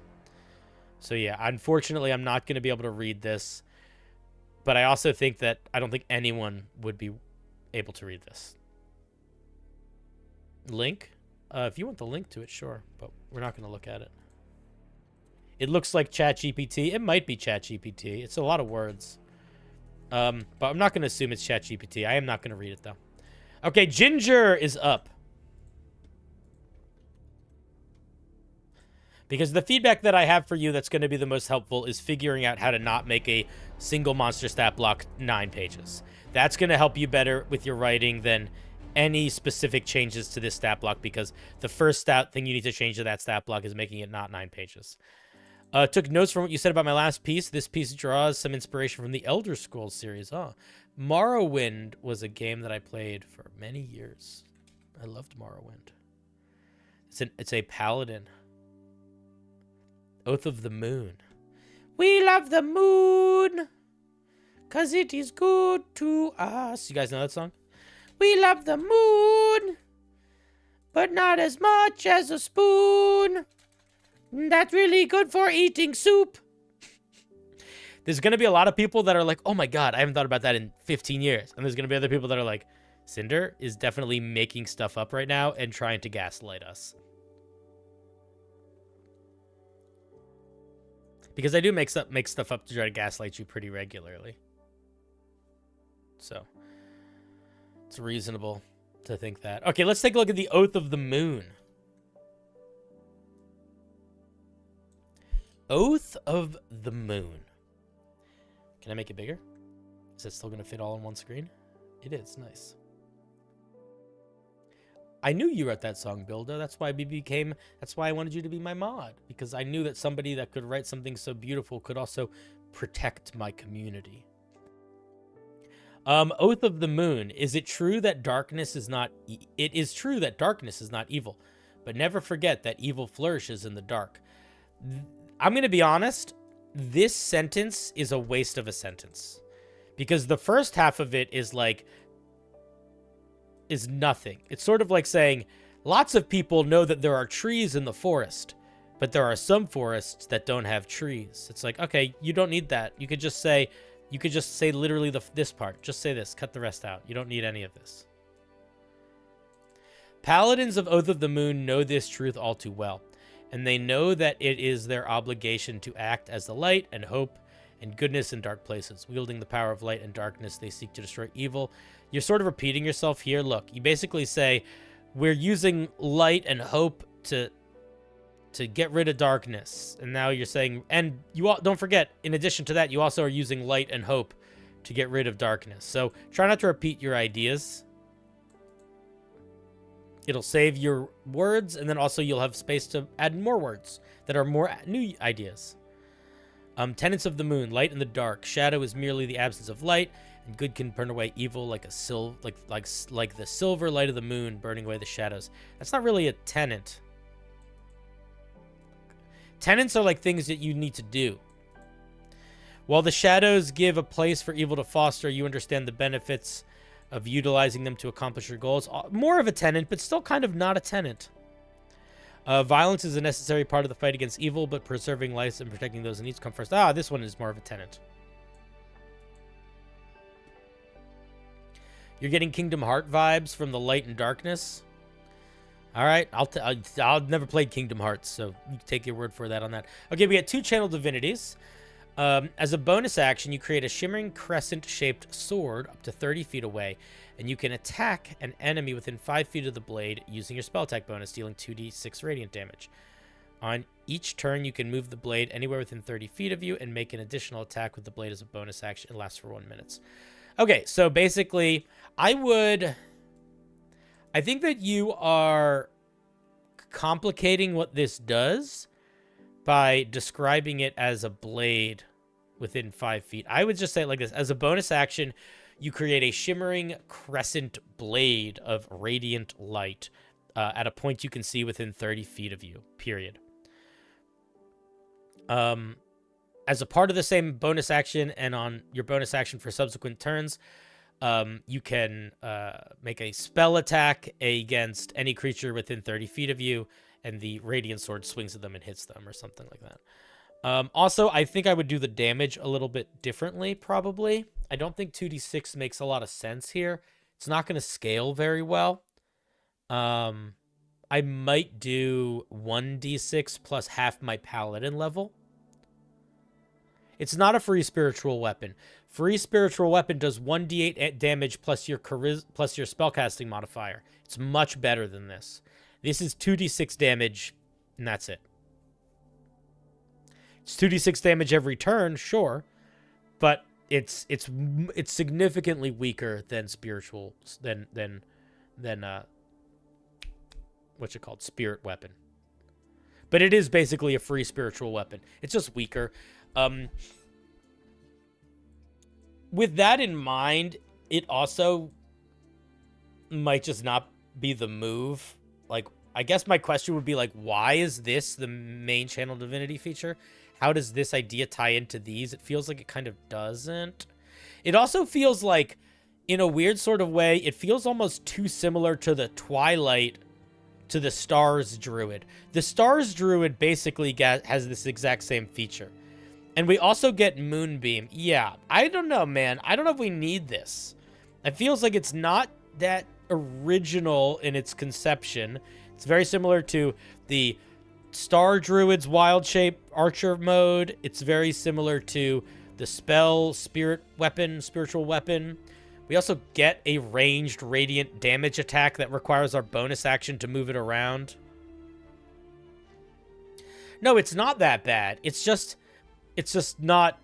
I just don't know if it's the right thing to put here. And then as an action, you can touch a creature to give them additional 60 feet of dark vision for 10 minutes. This is fine.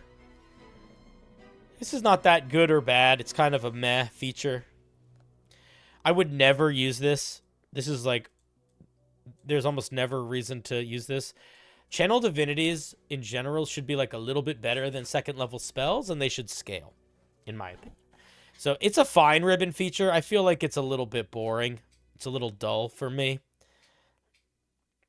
It's like almost too on the nose. Also, it just, like, it feels like we're trying to be somewhere between a Star Druid and a Twilight Cleric.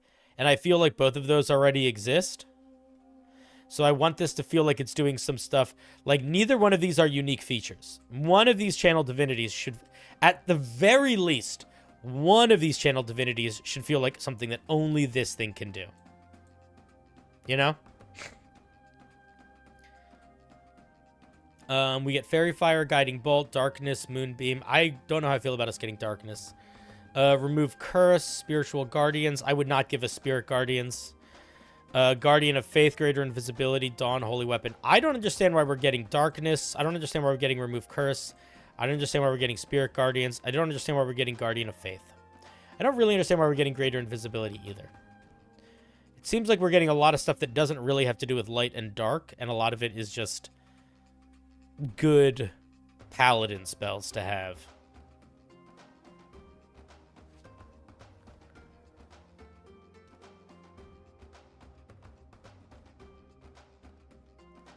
It's not crazy, but no, it's not overpowered. None of these are overpowered. The spell list has some things that I raise my eyebrows at: Greater Invisibility and Spirit Guardians, but the rest of it is fine. I just don't know if it fits the vibe. If you think Darkness fits, great. For me, it feels weird, especially considering, like, it doesn't synergize with anything else we get. I don't know. Like, I feel like this would be much more interesting if instead of you giving a creature 60 feet of dark vision, you could give them 60 feet of seeing into magical darkness. That could be cool. But again, I don't want to try to tell you what to do here. Yeah, we had the same thought. At 7th level, while you're conscious, you and your friendly creatures within 10 feet of you have resistance to radiant damage. This is the weakest paladin aura in the game. Almost no monsters that are fighting you do radiant damage. There's a couple, but very few. This will be almost never used. This will be used 3 times. We need something stronger. Midnight Radiance. At 15th level, whenever you deal radiant damage to a creature, you can conjure a pillar of moonlight around it that lasts until the end of your next turn. The pillar is 30 feet tall and 10 feet wide. For the duration, the area is lit by dim light, and the creatures can't benefit from being invisible. Additionally, if the creature is undead, its movement speed is reduced by half. This is cool. Whenever you hit a creature with radiant damage, they, like, glow under a pillar of light that shows where they are. That's a cool idea. That's a very strong vibe. I like that idea a lot.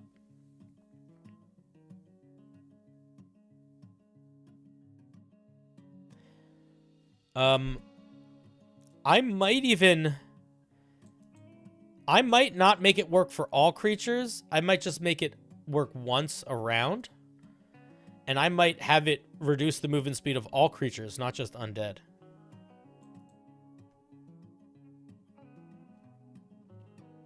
But I think it's cool. It sort of has its own resource to it, because you are required to figure out how to do radiant damage to activate it, which is kind of a nice little touch. Because you have a lot of ways to do radiant damage as a paladin just baked in. And then at 20th level, we get Moonlight Blessing. At 20th level, you've become one with the moonlight and the darkness. It's an action. You get the following benefits for 1 minute. When you expend a spell slot, you release a burst of moonlight from your body. Each creature of your choice within 10 feet of you to make a saving throw or take 1d6 radiant damage for each spell level of the spell expended. Okay. I like the vibe of you, like, exploding with radiance, but I don't know if I love the mechanic. All metallic objects you are wearing and carrying glow silver. Why metallic? Why are we suddenly bringing metal in at level 20? So you glow, you get your channel divinity, and you explode with light. I would change these two, and I would change all three. Maybe keep you exploding with light, but I would change the way that I wrote it. I would probably just have it be a thing you could activate on each of your turns, as opposed to it being tied to a spell. I would definitely not rely on your subclass feeling cool because you got a free casting of your 20th level feature feeling cool because you got a free casting of your channel divinity. I would try to give it some more unique stuff. And then also, the glowing is fine, but it's like, it doesn't really do anything. It's just glowing. So it's a little bit weak feeling. Yeah, it's pretty weak. And it doesn't feel like... I would want it to feel like it was getting something new at 20th level. Something cool and new. And this isn't enough. 45 damage per turn is low. That really depends on when you're doing that.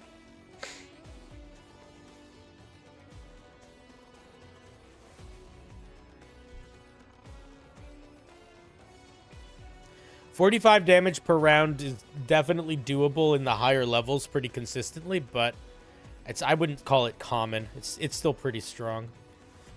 Yeah, it's a neat idea, but like it's sort of not doing a lot of what it needs to do, I think, to be the idea that you're representing. I think it just needs some more original ideas. I would rest less on the laurels of other things and try to push yourself to try to make the vibe better represented in the mechanics. Yeah, I agree. The vibe is interesting, but I don't think the mechanics do a great job of representing that vibe. Specifically, the 7th level, the 20th level, and a lot of the channel divinity stuff.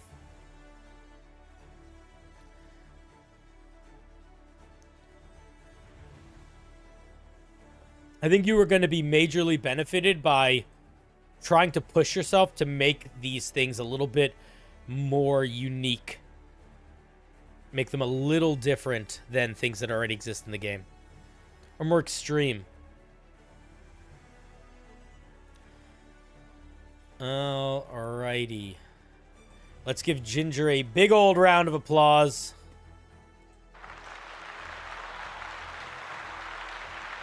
Thank you for sharing.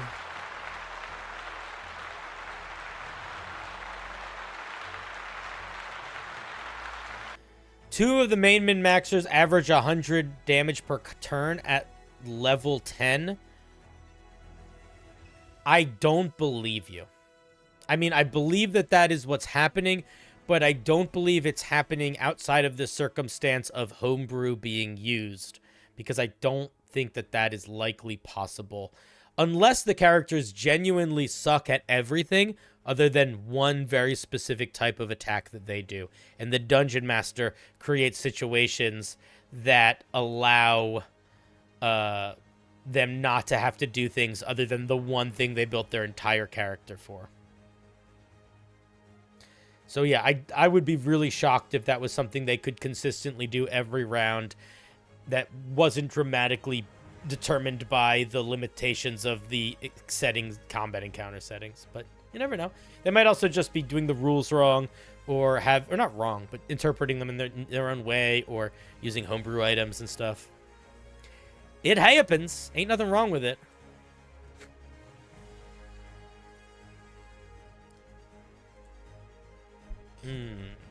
Ooh.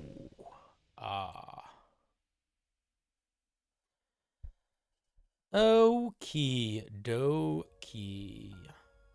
Artichoke. Who wrote this song?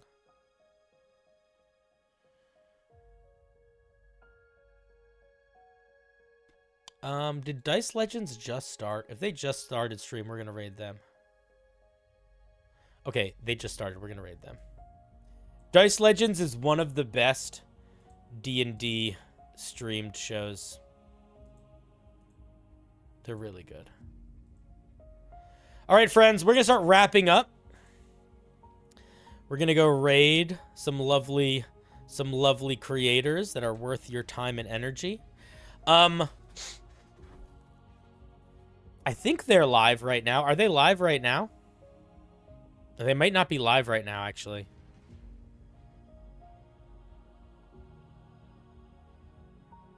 Don't actually think they're live. No, they're not live. We're not going to raid them. I don't like raiding people when they're not live. All right, we'll find somebody else to raid. Let's raid... Gnome Ann is doing D&D advice. That seems like a good time. Let's raid her. Let's raid them, excuse me.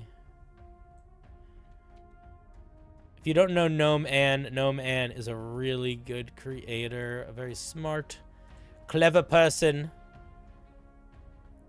And they'll be ready to give you some D&D advice and show you a good time. Friends, we will be back tomorrow. Wait, I don't even have the right music playing for the end of the show. Why didn't you guys tell me? Friends, thank you to everybody new that came in to stream. You're all lovely. Thanks to everyone that subscribed and donated money and memberships. You guys are the best. I really appreciate it. You are the ones that help me continue to be able to do this for a living. We will be back tomorrow for our member review stream. And then on Wednesday, I think we're not going to be doing anything. And then on Thursday, we are going to be doing the Monster Mashup Homebrew Challenge, which should be a lot of fun. All right, guys. Be good to each other. I'll see you tomorrow. Don't forget to feed your pets. Let's go raid Gnome Ann. And hopefully they'll be able to answer us some questions. And we'll have a good time. Bye. Be good to yourself. Bye. YouTube. Be good to yourself, YouTube. Have a good night. Love you. Bye.